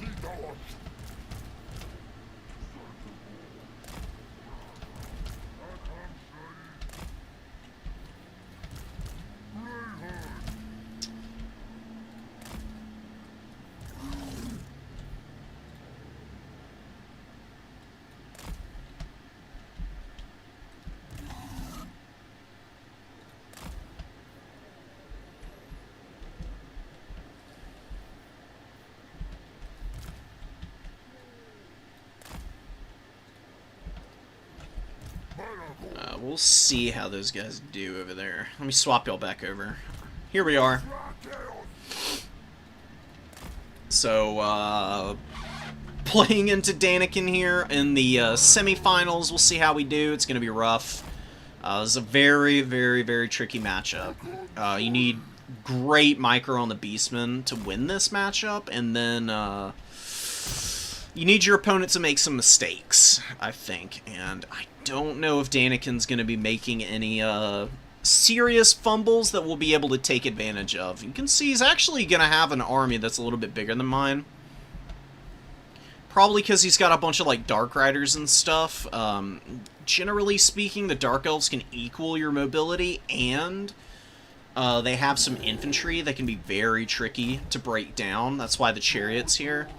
We're going to have to get value out of this Razorgore Chariot. If we don't micro the Razorgore Chariot well and punish our opponent for trying to shut it down and engage it, then we're going to lose. I think it's pretty clear what the win cons are. Not lose horrifically in the mobility game. Try and kill the enemy's infantry. And not just get totally shit-canned. We got Blade Wind on a Supreme Sorceress with Dark Magic. Is that seriously it? Power of Darkness and Blade Wind? I mean, it's a powerful little spell, honestly. It really doesn't do bad damage. Double Cold One Night opening. I'm not surprised to see that in the least. Incredibly powerful units I don't really want to be grappling with. Blackhorn's Ravagers we're playing a little bit of a duck roll with. We're not going to get too aggressive against them early.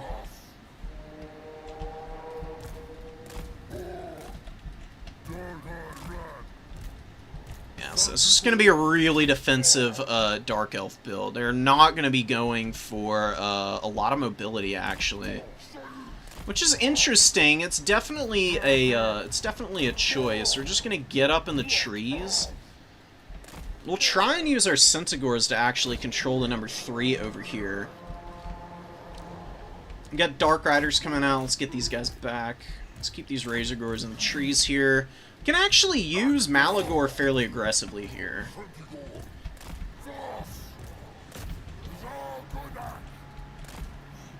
Yeah, the Dark Shards are trying to get in position to hammer me. I mean, I really don't have a lot of infantry out right now. I'm gonna get Sons of Goros and a Razorgore herd.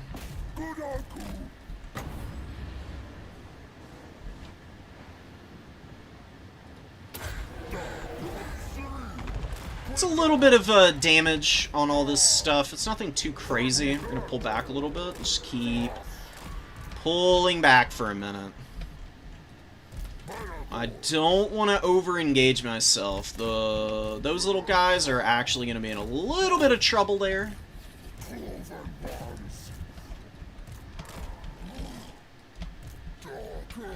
Woeful tidings. The enemy has captured Yeah, one of them did get caught by the Wood Elf, or the Witch Elves, which is not great.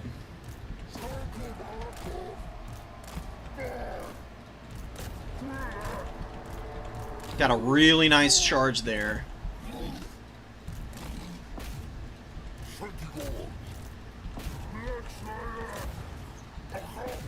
Let's actually get the rear charge there and win that fight. Let's get these guys out. Let's charge in here. Got a surround incoming, but I don't think it's that bad. We're going to actually use these guys to go bait over there.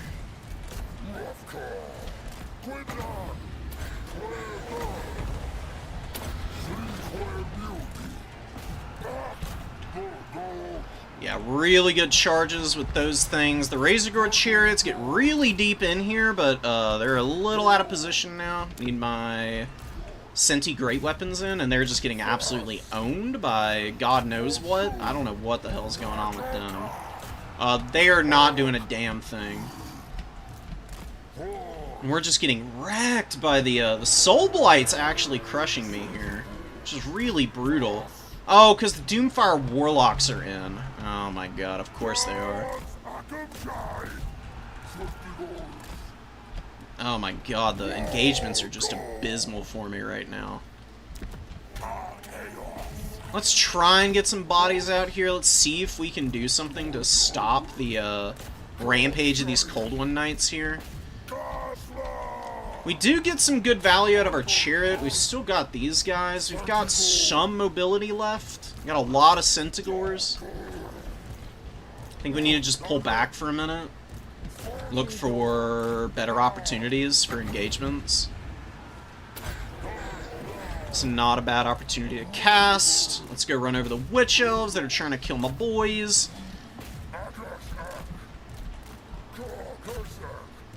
Need to maneuver away from here. We need to get more of these guys in. We need to go charge this stuff down.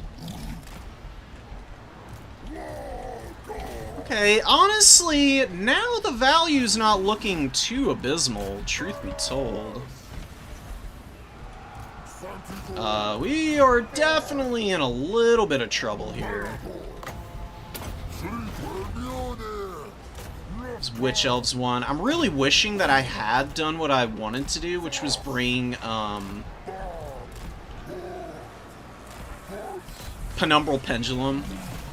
Because Penumbral Pendulum would be super clutch here at killing a lot of this infantry. You got tons and tons of Doomfire Warlocks rushing up in here. Doomfire Warlocks are a stupendously frustrating unit to kill. They're actually fairly stalwart with their spell kit. They've got a couple bound spells that can be pretty vicious.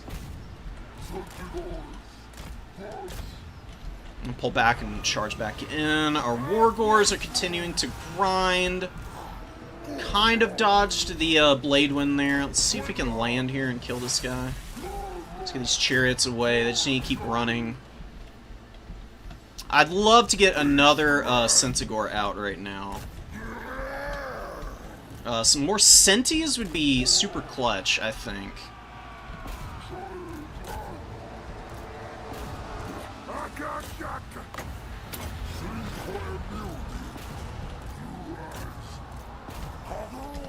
Just keep committing. More mobile stuff.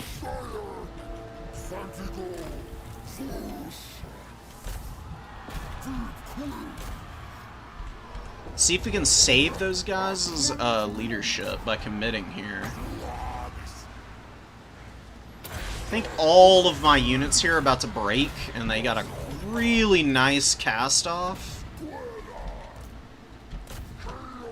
of Blade Wind, which is hammering me right now. Oh, and Malagor gets isolated out here by Manticore. No, not this way.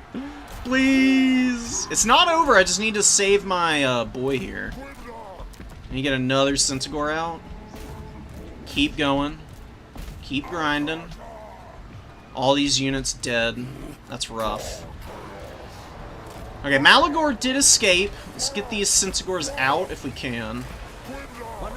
Another bound Doombolt. Fucking double Doombolt. Of course there is. Never ever let somebody tell you that Doombolt is not a crazy, powerful item or ability.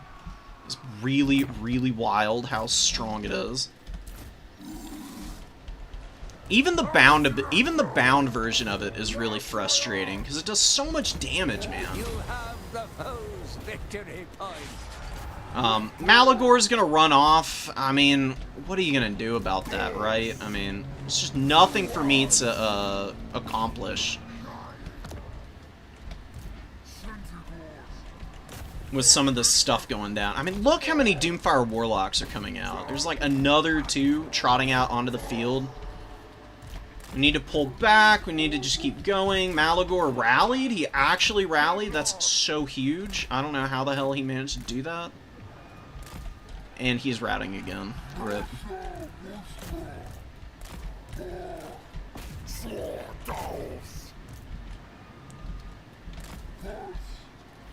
Let's get a little Hound unit.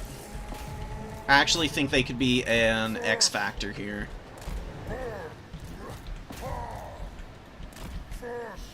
Oh, baby, we got a great engagement on these Doomfires. They're actually melting a little bit there. My leadership is in the toilet now without my lord, though.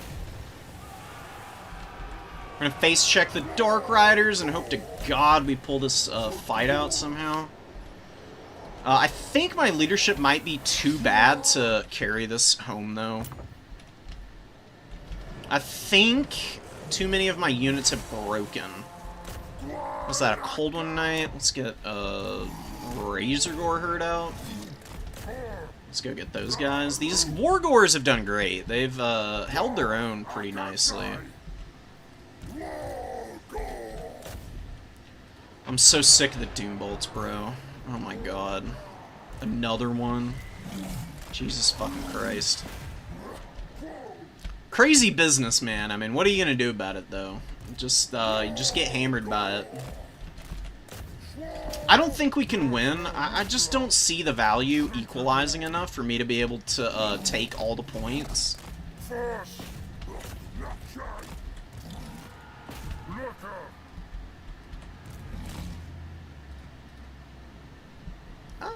Not a ton of value on this caster. It's, like, okay.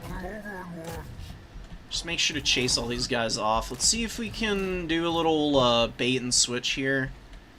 Let's send our buddy to go cap that point, I guess. We'll make sure we chase these guys off.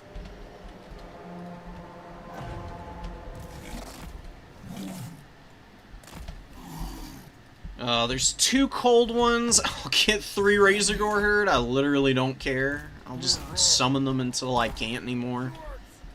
This guy just breaks randomly, so I can't cap that point. I'm gonna lose on tickets. I like this build. I think I can win this matchup. I just need to play this a little bit differently next time. I think having a terror-causing unit would be really nice. If I can get my hands on one, then maybe this is winnable. Next time I play it. Senties, y'all have got to grab this point. I swear to heck.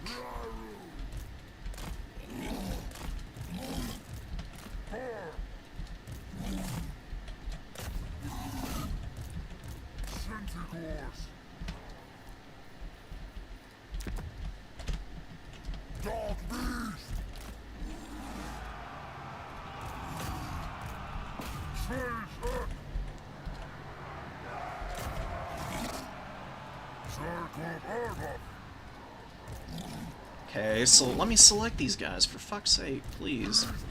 I'm begging you. I just want to be able to use my units the way they're intended. Yeah, I'm not surprised this isn't going my way. I don't have anything to, like, fix on, so I'm just kind of throwing my units in and hoping they can get some value, but they just get folded up here. That Blade Wind is pretty nasty, dude. So much magic being used by Supreme Sorcerers here. You have been vested. That's unfortunate, man. I played a lot better this time against Danny than I did last, so I'm going to count it as a win. The Witch Elves, so many Witch Elves to deal with. Did a pretty good job of shutting them down. This Dark Shard got too much value. Gotta shut them down quicker next time. The Doomfire Warlocks are super oppressive. Dark Riders we dealt with fairly capably. I need my throwing axes to do better. Maybe I don't go with any throwing axes.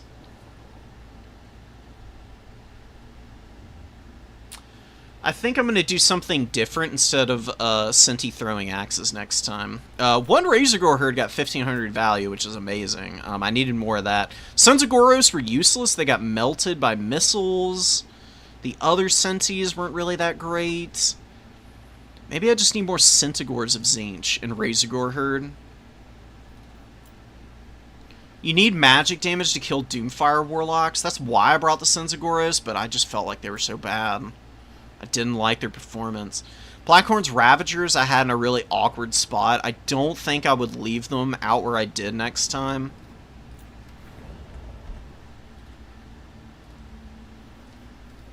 I'll figure something out.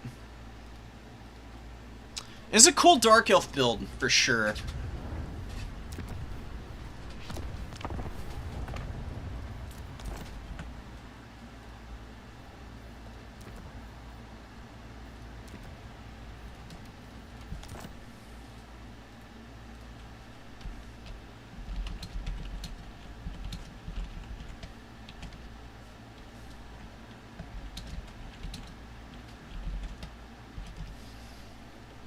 regardless, Danny is just great at the game.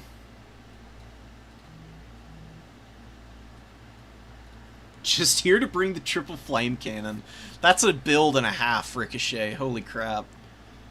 I don't know what I would do if I saw that playing into the dwarves. I would definitely, I would be pissing myself a little bit for sure, though.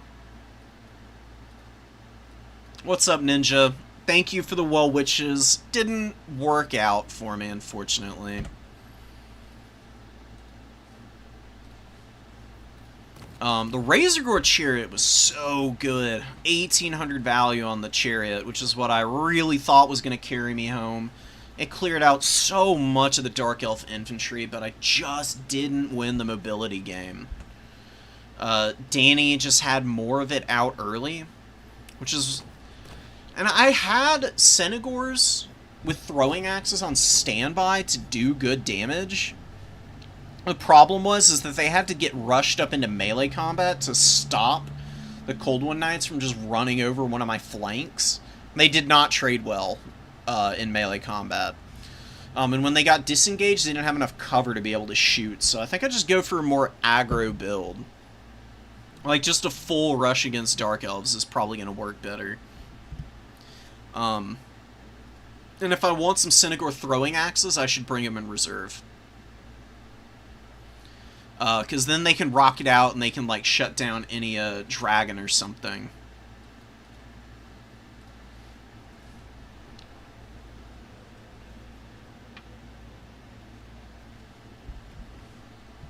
They were also there partially to put pressure on Scourge Runner Chariots, which I thought I was going to see more of. No Scourge Runners was not on my bingo card. I think Beastmen do have tools that they can use to shut down Scourge Runners as well. Oh well. Yeah, that's a Bretonnian build and a half. I don't think Danny has Bretonnia on their faction choices today. I am curious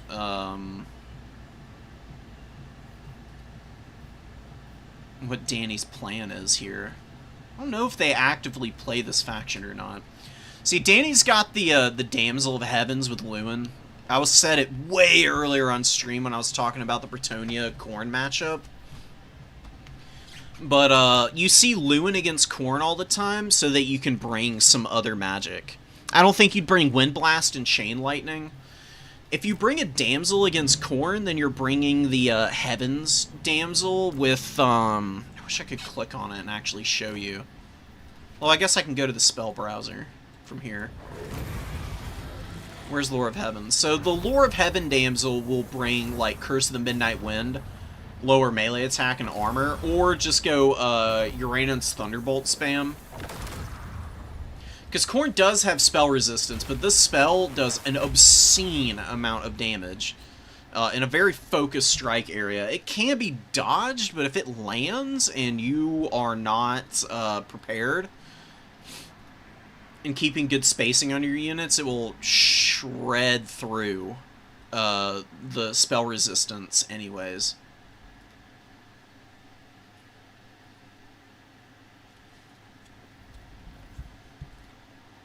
Let me go take a peek at the other side of bracket. I'm surprised they're not done, but we did get started pretty quick. Our game was, like, decently long, but I was behind on points the entire time, so I didn't really have a good opportunity there.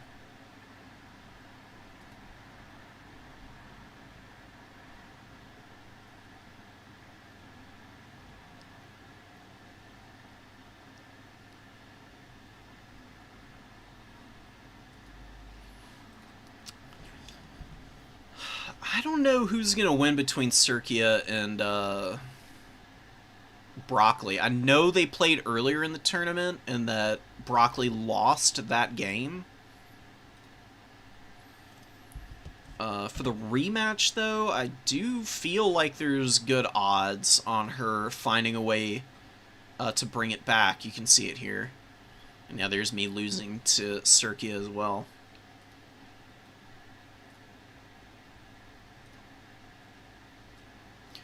Broccoli plays a lot of Chaos factions like I do. Circia plays a lot of Order Tide and shooting factions. That's kind of their, kind of his bread and butter.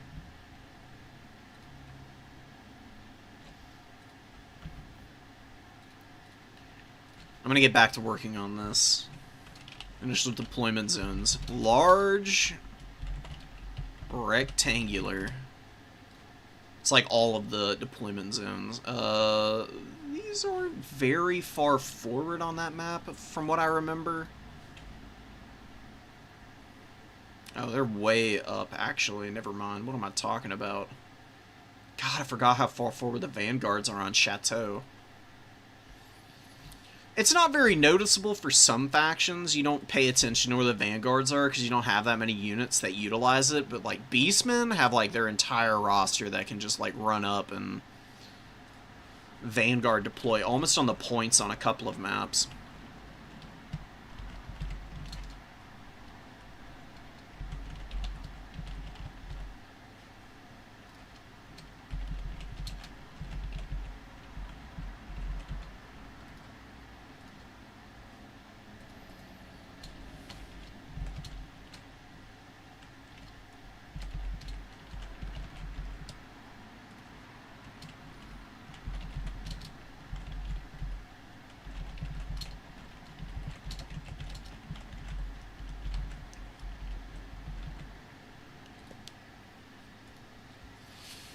Clash of Chaos. Nobody plays this map. I don't even know how to describe Clash of Chaos because I've never ever actually played a game on it.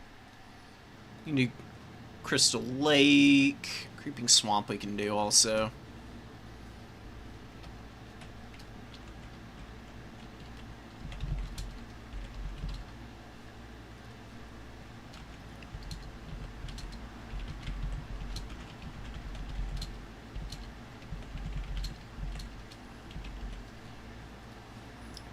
Still not here. Okay. There's going to be a little bit of downtime on stream, guys. I'm just going to be clicking away. So I'll come back and I'll keep checking chat, though. And we can just kind of hang out and do a little bit of clerical work, I guess you could call it.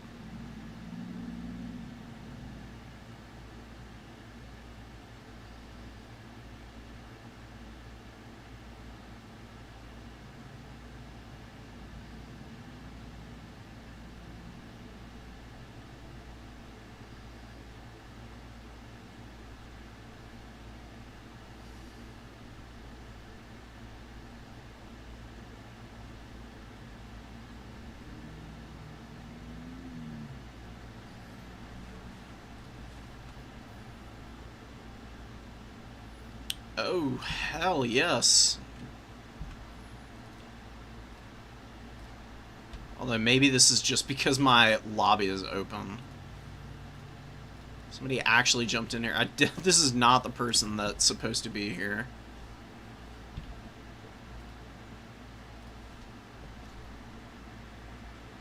I'm gonna boot them out. Tournament folks only, please. Sorry, so sorry. Circia gets through, so it's gonna be, I need to go find them.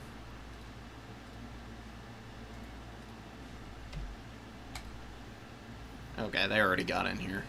Perfect. Let's get away from the builds. We'll let them pick in peace. Because they've still got to do their, faction, matrix to determine what, matchups they're gonna be playing.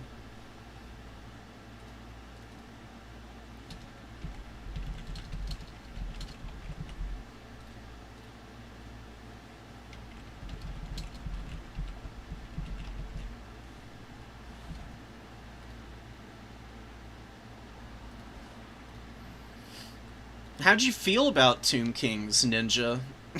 You got destroyed. But, like, what were you playing for the Tomb Kings? Because Tomb Kings are a good faction, they're just very difficult to, figure out. No, don't worry, Damson. Don't worry about it, bro. It's all good.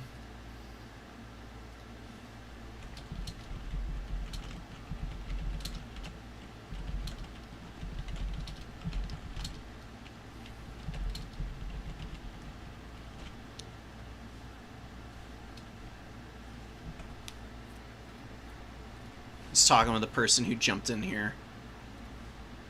Didn't realize that we had an event going on.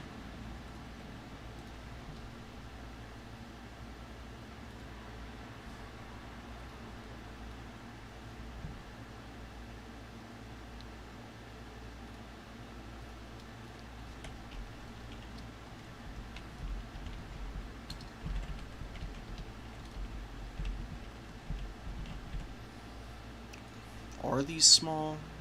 They are pretty far forward. I don't know how big the zone is. Huge deployment zone for the Vanguards. My god, man. Yeah, Vanguard deployment makes things pretty smooth for most factions that have like large numbers that they can throw forward early.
Yeah, Decrepit Moor is kind of cool. It's got these huge forests. This is the map that we ended up losing on against the Vampire Coast.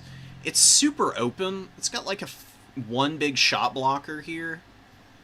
You don't really want to go up into the forest at all because, I mean, it's a huge portion of the map.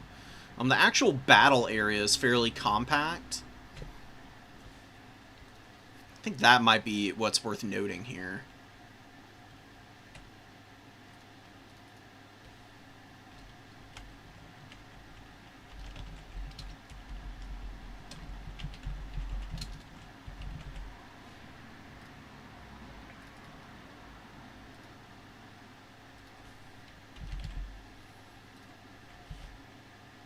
Take a peek here. Is it seriously Bretonnia and Grand Cathay? No freaking way. Well, it looks like they're going to be ready in a few moments here, so I'm going to go ahead and ready up, and it looks like Grand Cathay versus Bretonnia is going to be the matchup. Which I actually am not 100% sure who's going to be favored there. Okay, Bloodgrove.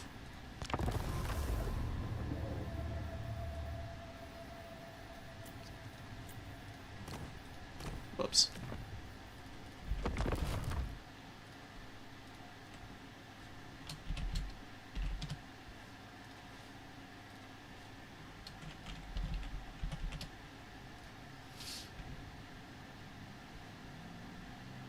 So, Grand Cathay and Bretonnia found their way into the Chaos Realms, apparently, and they're going to be having a nice old scrap in the middle of the most godforsaken hellhole you've ever seen in your life.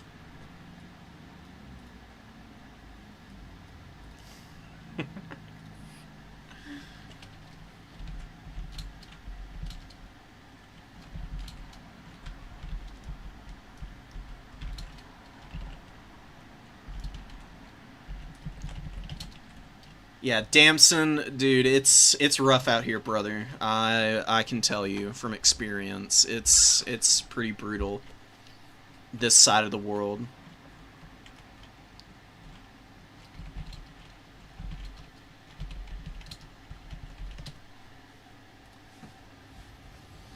I don't know what Bretonnia does against Grand Cathay. They probably want to actually bring some foot squires here. Because Battle Pilgrims are not going to beat a Jade Warrior. Jade Warriors have too much armor for Battle Pilgrims to handle. So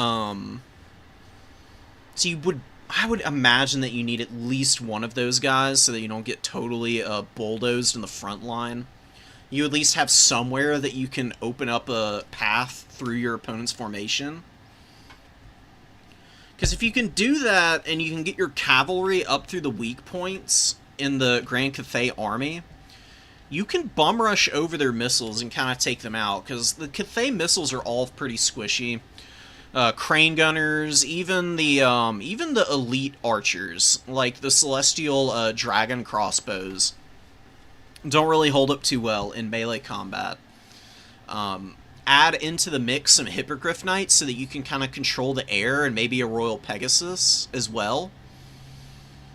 You should be able to control mobile engagements. Cathay, though, does have Searing Doom, as well as the Astromancer with the Moon Flare, which is super punishing for mobile engagements. And that is what I am thinking is going to be the X factor for Cathay in this particular game.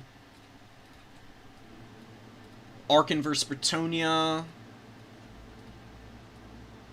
Yeah, Arkan's a good lord, but he is somebody who can absolutely get caught out and smashed. Because he's a defensively oriented character. He doesn't really do a lot of damage. He's got no AP. He's mostly there to value farm with Spirit Leech and maybe Buna. Although I don't think you bring Buna anymore. Purple Son of Xerius seems to have actually kind of taken over in terms of the efficiency on damage spells. The thing that you really need when you're bringing death magic is answers to elite units, because Fate of Buna has gotten nerfed quite a bit, so it's still okay. It's not nearly as much of a one-shot as it used to be. Used to be kind of a win button. But not so much anymore. Look at this Bretonia build. What the hell is going on here? Okay, a Prophetess of Beasts I don't think is a bad option, honestly. And you did get the Battle Pilgrims, but you don't really have any Jade Warriors. You've got a lot of Peasant Spears, and even Jade Warrior Halberds. None of those units are going to be able to push into that Bretonia backline before they get absolutely canned. The Celestial General is going to be a little bit of a problem, though. Fearsome Roars here lowers leadership and removes ITP, which is going to be so good. Because, you know, ITP imbued by the Grail Relic will get iced out. And then you can still route some of these units, even as they're trying to sit in and hold. Peasant Long Spears, like I said. Some Jade Warrior Crossbows, just 2 of them, though. They're going to get horribly outshot by all these Bretonian peasants. I mean, this is just a insane build, honestly. And you got a Prophetess on foot with literally nothing on her. She has no spells. A naked Prophetess. Not literally, but, you know, like, conceptually, right? She's got missile resistance. Super cool. Honestly, I don't know if going back... I don't think you can really go back there to search for her. I've been surprised that people don't do this more. I actually think there are a few times where doing something like this is a good idea actively. I don't really know the... I don't know why you do this with a Prophetess. I guess she's just the cheapest option for sitting in the trees. Because you can't unsummon Lords. You used to be able to unsummon Lords. That was actually baked into the strategy for a few factions, like Skaven especially. It used to be that the Skaven didn't actually bring any of their Lords or characters, except for Chieftains with Power Grab, which gave all of their units leadership without a Lord being on the field. It was very cheesy. They did away with that because of that one particular strategy. We have a victory point. Keep it from the foe. Ever since then, this style of just keeping a lord back in the trees to do nothing has not really been popular by any means. But I have been wondering about its practicality. Bretonnia is just going to throw a million bodies up. They got battle pilgrims to cover the front line. There's just so many archers here. It's going to be so hard to protect these guys. You get a questing knight immediately. Longbow riders were thinking about it, but they're going to pull back. Celestial General doing so as well, along with the peasant horsemen. They're just going to be, you know, playing the outside, threatening dives here. Gonna get hit by some bow fire. Nothing too serious, though. Just a few odds and ends kind of pokes in there. Peasant bowmen gonna get engaged on here. They're gonna get absolutely canned. Terror rout immediately from the Celestial General. Magic going down is gonna be Curse of the Midnight Wind. Questing Knights, unfortunately, having a really rough time trying to push through the peasant archers here. Peasant bowmen really do need to get back. That's going to be a brutal Searing Doom. It's such a powerful spell against cavalry. Taking them down to less than half HP in just one fell swoop. And another Terror rout going down. You get that Fearsome Roar procced and immediately terror routing all these units. Knights Errant making their way in, trying to countercharge this, but not much to find here. Fairly even on the values, though. Nothing too terrible happening for Bretonnia outside of losing the archers and that questing knight. I guess the questing knights are still functional in some regard. They've got 31 models. Not a lot of HP is the problem. Oh no, an overlapped peasant bowman getting punished by another Searing Doom here. This is what you got to be really careful of. You can't sit back against somebody as good as Daniken and expect them to not know how to attack your central formation. And you can see Serkia is forced into attacking the front line now. But the Battle Pilgrims are going to be a little bit out of position. They're not going to do that much damage. And Uranans did kill 12 Jade Warrior crossbows, but they're looking a lot healthier than the Bretonians currently are. All of the peasant archers, for the most part, are running right now. You've got 4 that are hanging in there, but I just don't see them lasting all that long. You've got longbow riders just like flying around, dive bombing positions. Peg Knights are looking for opportunities. I don't know what the hell's going on. Somebody is about to drop. I might drop so that we can avoid total desync.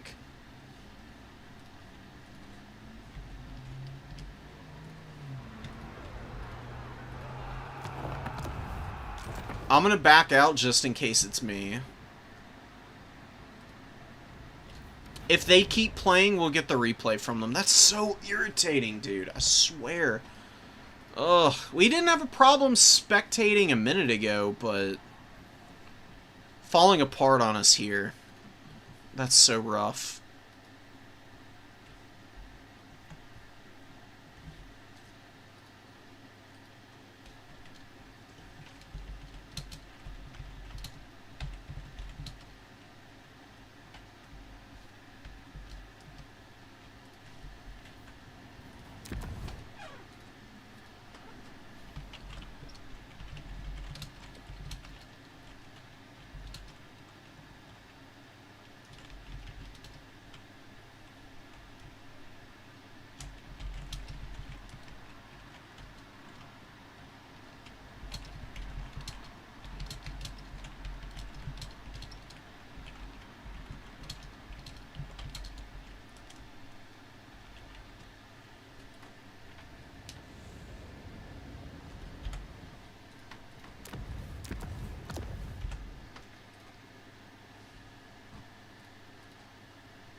Nerexa dropping after that one.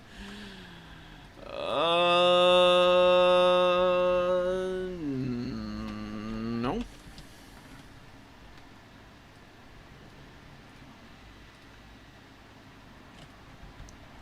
guess we can watch it as a spectator on Discord. Or, honestly, they should just play and,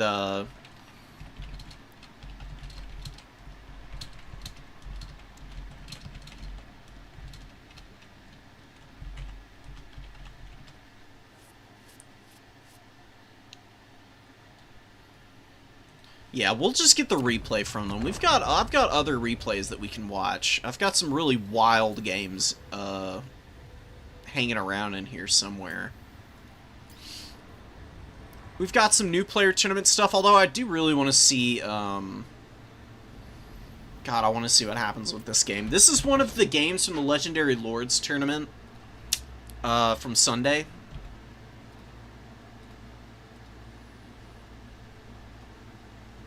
Charx versus Pizu. You got Slaanesh over here being helmed by Azazel, having to bring in the Heartseekers, and I think the Chariot is a requirement as well. Orion had to bring Ariel and the Wild Hunters of Kurnus. Wild Hunters of Kurnus are a standby unit for the Wood Elves, but Orion and Alariel are not common picks at all. But Charix proved to be equal to the task. If you haven't seen the tournament from Sunday, I'm not going to spoil it for you, but you should definitely check it out. It was an incredible time. So, Glade Riders with the Hagbane tips. They will just delete the Heartseekers in a matter of moments. If those magic damage missiles get themselves online against the Heartseekers, it's going to be GG real fast. They do wicked damage, man. And they have a lot of AP, actually. Way more than any other horse archer in the game. Most horse archers are hovering around 3 to 4 in the AP department, and these guys have 7. 7 AP damage from all 60 guys. You're talking about some serious firepower that can just absolutely brutalize whatever you throw out on the field. Chaos Knights with lances coming out of the trees. They're going to try and screen the horse archers here. I don't know how well that's going to go, because they will suffer through their bronze shield. The 120 armor is great. I mean, it's going to mitigate almost all of the non-AP damage. It's still going to add up over the course of the game, though. Waystalker throws down the Arrow of Kurnus just to hit the Chaos Knights with the lances. Would have been nice to be able to hit Azazel, but he's flying around in the trees. Going to be a little hard to line him up for it. Heartseeker's getting a little too close in, and you can see the horse archers immediately swapping over and hammering away. Getting some pretty decent value and a great Tempest on Azazel. Ariel, though, I keep calling her Alariel. Ariel, though, trying to pull away from these damn Heartseekers and having a little bit of a hard time. While Orion gets engaged by this Heartseeker unit and then throws down his Hound's ability. Chunking through the HP on these guys pretty nicely. More Wild Riders on the way in. Wild Hunters of Kurnus engage on the Heartseekers. They're going to get the Berry Wine for sure. And an Apotheosis. They have an insane amount of HP being healed per second now. Definitely the only thing keeping them in this fight, but they are going to be pushed back. They don't get great value, but they occupy time and attention for the flank to come in from the Wild Riders and for these Wildwood Rangers to get into position, and these guys may not be anti-large units, but they do have decent stats and good AP weapon strength, so chewing through a Chaos Knight is not outside of the realm of possibility for them. You see Ariel is hanging in pretty nice. Chaos Knights of Slaanesh, though, coming from the other side, do get the flank off, but not a very devastating charge. You'd think with devastating flanker, the 80 charge bonus would do a little bit more, but apparently not. Wildwood Rangers still hanging in there, doing what they can. Orion back in this fight with almost 1,000 value. It's really not bad at all for him. Wraiths of the Frozen Heart getting flattened by the Secret Chariot here. Honestly, could have been a lot worse for them. Second time around, as it comes back through, gets a little bit more HP off of them. About 2,000 HP said and gone for those guys already. Now, the infantry front looks really grim for the Wood Elves, but they didn't start with any, right? They went full mobility. So the Wildwood Rangers are just going to continue to grind as best they can. These Slaanesh Chaos Warriors are going to get hammered. Hellstriders getting up on the flank and doing what they can to clear out Orion, it looks like, is going to be the goal here. Another Hounds of Orion getting dropped right on the head of a unit surrounding him. Charks is doing this all tournament and did so much work by doing this. You got Hagbane Tips continuing to poke away at the mobility, and the value is really starting to get away from Pizu. Just can't catch the Glade Riders, which is the tail of the tape 9 times out of 10 in this matchup. These guys are impossible to shut down from charging. They just have superior speed to damn near everything in the game, plus the poison makes it impossible to collapse on them. Getting up on the number 3 with the Bowmen as the Chaos Warriors of Slaanesh do eventually grind down the Wildwood Rangers. Pretty good performance out of that infantry unit, though, quite frankly. Considering the kind of targets they were fighting, they did wonderfully. Secret Chariots proving their bozo status once again. Oh, that unit just sucks, dude. They just can't do anything. Like, their charge damage is great, but they're so squishy. That unit has very little in the way of defensive stats. They keep getting buffs on armor, and they continue to perform poorly. Hagbane Tips continuing to kite, taking out some more Hellstriders. Chaos Warriors of Slaanesh grinding away here. Orion with his item procced. The Cloak of Isha is keeping him alive, giving him ward save, and also a really strong heal. Really awkward condition on this, though. Only proccing when he's below 25%, but it does make him fairly survivable. He's going to get up in the face of the Forsaken and drop another beautiful Hounds. God, dude, the value from just that item, or that ability, has been incredible. Absolutely impressive. Hagbane Tips actually dive the Hellstriders and are able to break them. Fury gets in on the back of the fight, though, and does kill one of the Glade Riders. Wraith the Frozen Heart coming in here, though, and the Hagbane Tips hanging in. They secure that triple cap. I don't even know where Azazel is. Oh, he's getting nuked by Tempest back here.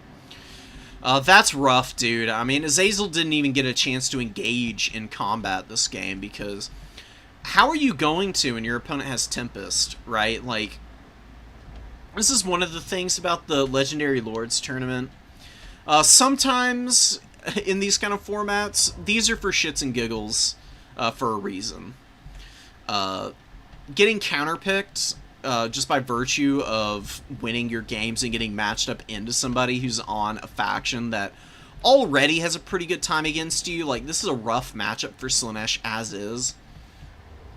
Add into the fact that you've got a Flying Lord and your opponent, one of their required units, has the perfect kind of counterspell for him.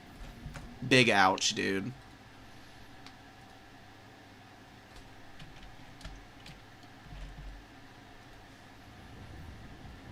Is anybody else having problems with Steam? I'm not. Apparently, Circia and Daniken are having trouble connecting, which is very bizarre. I wouldn't have expected that to be an issue. Heartseeker's got good value. 1300 and 1500 is pretty good. I mean, one of these guys paid for themselves.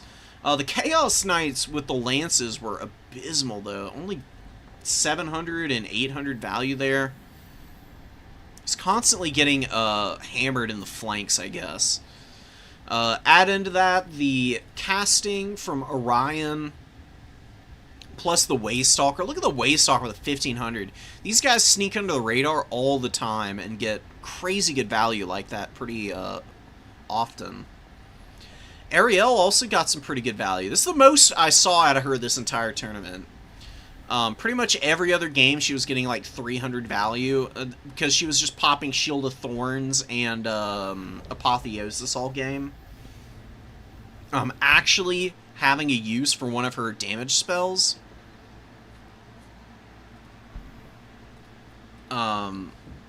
gave a bit of an in there for the Wood Elves to close that one out, which is really damn impressive.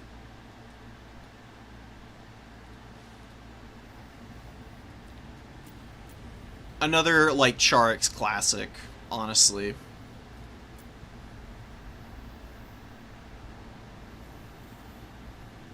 Oh my god. Okay.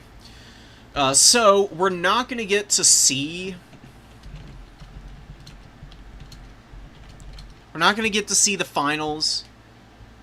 Oh, Steam is undergoing server maintenance, so they can't play their finals match right now.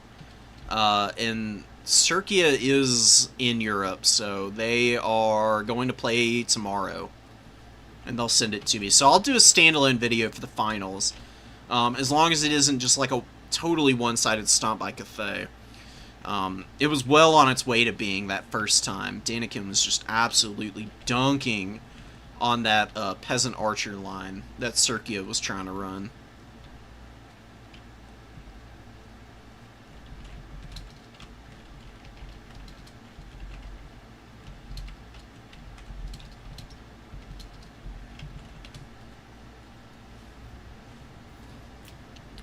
We'll console ourselves with one last showdown here. This is from the new player tournament, so no like unit requirements, no real restrictions other than the usual stuff for tournaments. We've got Renataki coming in here with a build and a half, let me tell you. You've got 3 chosen of Khorne with the dual weapons here, and the Slaughter Guard, backed up by Festus. So, a little bit of an odd mix and match for the Warriors of Chaos, honestly. Nurgle and Khorne, I mean, I guess between all of the other Chaos Gods, I feel like Khorne could probably get along with Nurgle the best when you really think about it. I know Khorne hates Slaanesh and despises Tzeentch for the magic and the cowardice and whatnot. So, as lore-friendly of a Lord option as you're going to get, I guess. It's going to be Festus. You don't see Festus very often. He's a very odd and kind of peculiar character. It's one of the only ones that can swap between a Mortis Engine effect and AoE heal. It's really good. I mean, it's very hard to engage onto Festus if he has support and bodies near him. If Festus gets caught out in the open, though, he is just dreadful in melee combat. He gets shredded by stuff like White Kings. Even Kemmler could put some damage in on him. He's got 6,200 HP, which is nice. We'll see how he does here. Solo Lele is rocking a pretty standard Vampire Counts build. You just got a bunch of Crypt Horrors, you got the Unholy Lodestone Corpse Carts. Heinrich Kemmler and the White Kings is a pretty common sighting. Kemmler just has really good passive healing of his own with the Chaos Tombblade, plus Invo. He's got Raise Dead, obviously, and Wind of Death really isn't terrible as a spell. It has its ups and downs. It's very weak to armor, so I really hope that Solo does not try to use this against all these Chosen, because the Chosen will just laugh it off. It's not going to do a damn thing to them. They've got spell resistance. They've got 130 armor, which basically nullifies all of the back-end damage that Wind of Death does when it's overcast. Because it's the overcast version that you're going for 9 times out of 10 anyways. And that doesn't give any extra AP. It just increases the raw damage on that spell. And the base damage is not getting through this armor. That's essentially, functionally it's 100% resistance to base damage. The reality is that there is a minimum and a maximum roll on this armor value, so you can still take a little bit of poke, but it's really not much of anything. Once you're up over 100, you're talking about near imperviousness. Zombies getting hammered by the javelins here, not really what you want to shoot at. Trying to hit the unholy lodestone there, but direwolves coming in to force back the Marauder Horsemen. Pretty good pressure here, just to keep these guys honest, you know. Very common sighting for the vampire counts. They have a hard time contesting this many horsemen. And getting good damage on crypt horrors and corpse carts early is indispensable, honestly. Crypt horrors are one of the more annoying units in the game. They're a great monstrous infantry unit with 9,900 HP. Most monstrous infantry are in the 8k range, and these guys are almost 10, like 48 HP points off. Beautiful volley, taking out one model on the crypt horrors, which is notable because Regen does not resurrect dead entities. That's going to require an invo in order to bring back that one dead crypt horror, so it's going to be a little bit less punching power for these guys for the time being. And get a couple more of those guys down, and you're chosen, and especially the Slaughter Guard. Slaughter Guard are basically unengageable here. The way that you get around the Slaughter Guard is you never fight these guys. You just throw zombies up at them and just tar pit them all game. If you're trying to grind them down with stuff like Cryptars, you're going to be sorely disappointed. So, Festus is just up in the front line fighting the zombies. Solo Lele is a little bit slow on getting these Cryptars into combat. The zombies have all crumbled out already. That's the power of the Khorne dual weapons. They just do ridiculous damage, man. You've got a million things popping off here. We gotta talk about it all. So we got a Wind of Death that went down. It didn't do any damage to the Chosen, hardly. They're rocking 7,000 HP still. Cryptars are on top of them. A Mortis Engine is on top of them.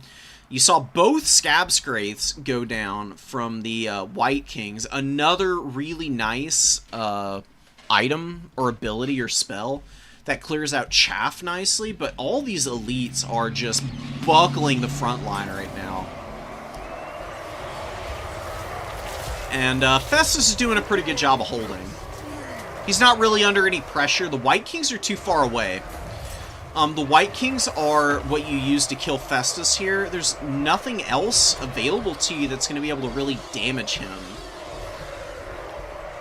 Zombies and skeleton spears aren't going to do it. Cryptars could kill Festus, but it'd take him a little too long. And look at the damage these Chosen are doing. I mean, racking it up right now.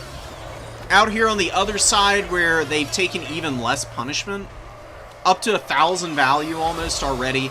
Another Wind of Death. It is getting a little damage in there, okay? I mean, not the worst thing in the world, but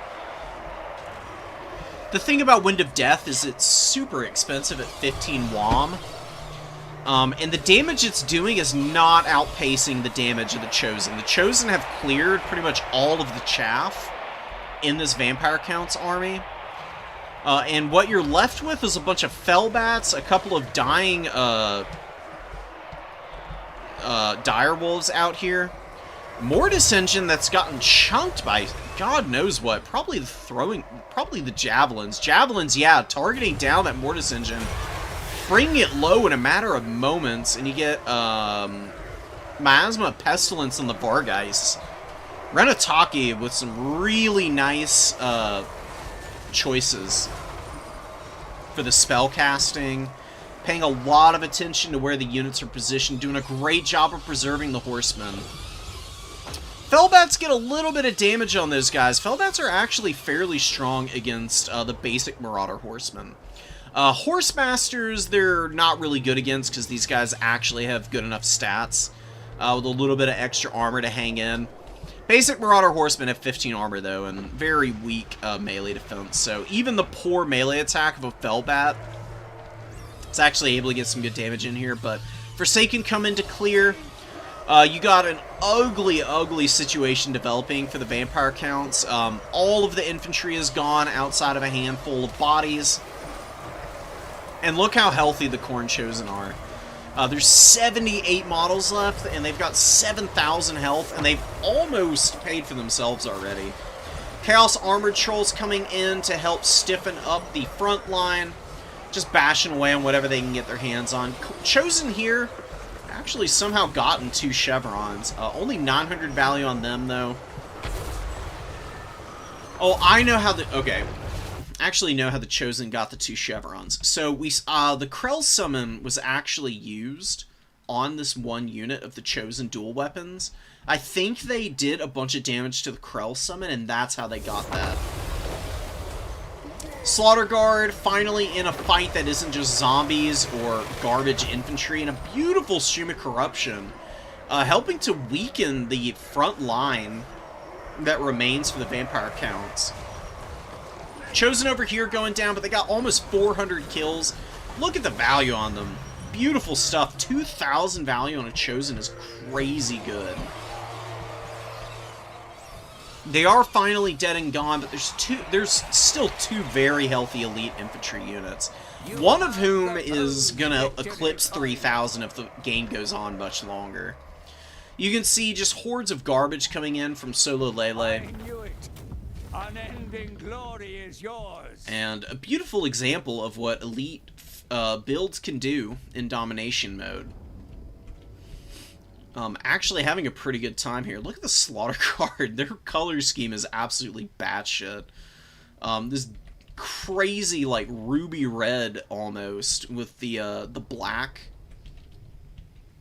for all of the interior portions of the armor. Looks so sick. Is it a different shade of color from the Chosen? Hold on. This guy's... It looks a little bit cleaner. Like, these guys have, like, a lot less rusty-colored red than even the Chosen do. Maybe that's how Khorne determines the champions. You know?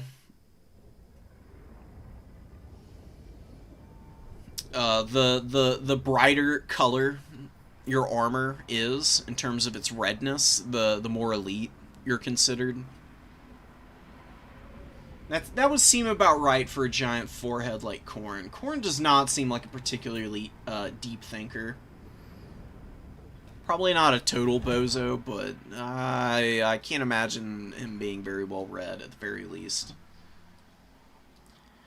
Yeah, need to dive the Horseman with the dogs for sure. The Mortis engine you think is so good here, but here's the thing about the Mortis engine against Chosen with the dual axes.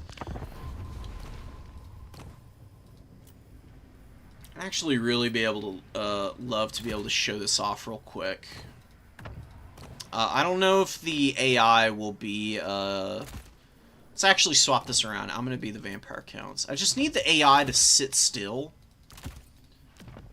And for the Mortis engine to actually be in the middle of the Chosen.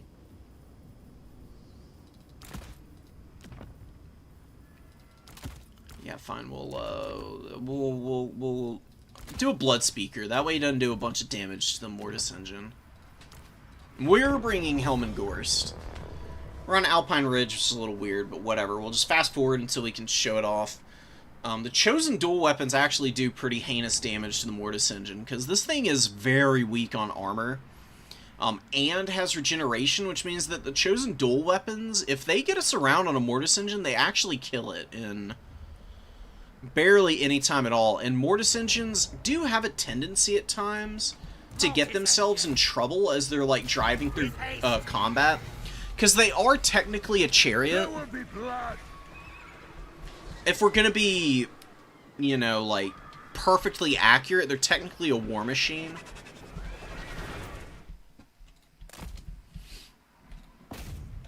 .40 armor is just not enough defense, and it's 13 melee defense is where they really get let down. Even on the charge, look at the damage that these Chosen do to it. They take out a good 500 HP just sitting on it for a few moments. Now, the thing you do with the Mortis engines to avoid this is just kind of stay just outside of the range of these guys and try to, like, stay with Cryptars or your, like, Skeleton Horsemen, but this is, I mean, if it gets caught at any point by the Chosen, they'll turn it into nothing in just moments, dude. I mean, look how quickly they kill this thing. It's really brutal. So the Chosen dual weapons into the Mortis engine really isn't as bad as you would think. I used to have this preconception that it was a really bad matchup for Chosen because of the Mortis engines, but after playing around with the dual weapons enough, you realize that all you really need to do as Khorne against vampire counts is just armor check the shit out of them with Chosen. Because, I mean, you saw it in that game with Renataki. You can bring a ton of these guys and just throw them up immediately. And with Skulltaker giving them even more melee attack and then debuffing with Bloody Onslaught, you can really cause some serious problems for that Vampire Count's front line in a matter of moments, man. The second you make contact with them, they start to fold up. And you can just do something like this, just back it up with Marauder Horsemen. Bring like one Warhound or something. Get some fleshies, get some Minos, get another Horseman. I actually really like Bloodletters against vampire counts. Khorngors really don't do much of anything here except die. You can do Bloodletters, or you can slow push forward a couple of Chaos Warrior Halberds. Because these guys have the armor to grind out just tons of crappy infantry, and because they're halberds, obviously they don't suffer too badly from Blood Knights. Even the Sword and Board variant struggles against them. And you can just stay really, really aggressive and persistent with a build like this. I mean, there's nothing that's going to get through all these Chosen. Not easily and not quickly. Breath attacks from dragons are your best bet for chunking down the Chosen, but the lack of missiles and burst damage against elite infantry is the real failing of the vampire count. So it tends to make matchups into Khorne and the Warriors of Chaos extraordinarily difficult as a result. Especially when it's melee infantry that are, you know, just rock-solid combatants. Khorne can also just do something even simpler. You don't even have to bring Chosen. Let me just show this one last build off before I go. You do the Slaughter Guard. That's the only elite you take, and then you take a couple more halberds. Because, like I said, still, halberds grind down the front line pretty nicely. They hold up against Crypt Horrors and Blood Knights pretty well. Not too much for them to worry about there. You back them up with the throwing axes, and you just fill the undead with firepower from these guys. And you can do that. You don't want a big front line against the vampire counts. You actually want them to have to concentrate against you so that you can bring in all your heavy hitters and keep your Marauder Horsemen alive and safe from pressure from Fellbats and Direwolves with like the Fleshhounds and the Chaos Warhounds and whatnot. Because the throwing axes will kill any Crypt Horrors that don't get killed by the Slaughter Guard or the Halberds. It's really like a case of rock and a hard place for the vampire counts against Khorne, because you either gear up to kill the mobility and you don't have enough to kill the elites, or you gear up to kill the elites and you don't have enough to kill the throwing axes. This Khorne build is really strong. It's not invincible, though. You can 100% fumble this away if you're not careful about timing on engagements, and if you ever allow Skulltaker to get overextended and pushed away from any support, he can 100% get annihilated. by your opponent at that point. Generally speaking, if you just play like fairly slow and safe, you're not going to be in any real danger of the vampire counts lapping you in value at the very least. Something like this will be very competitive.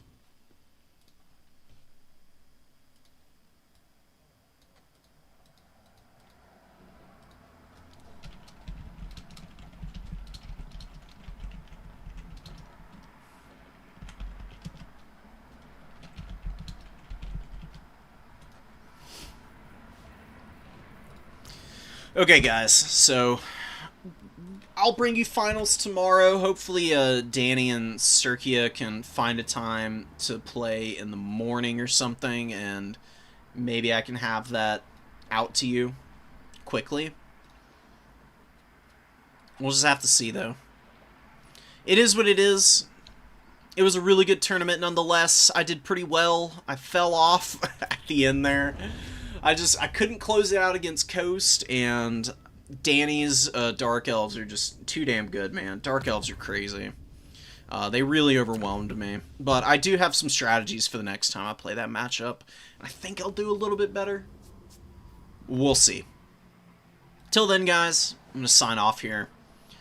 Thanks for watching. Really appreciate it. And I'll see you guys on the next one. Peace.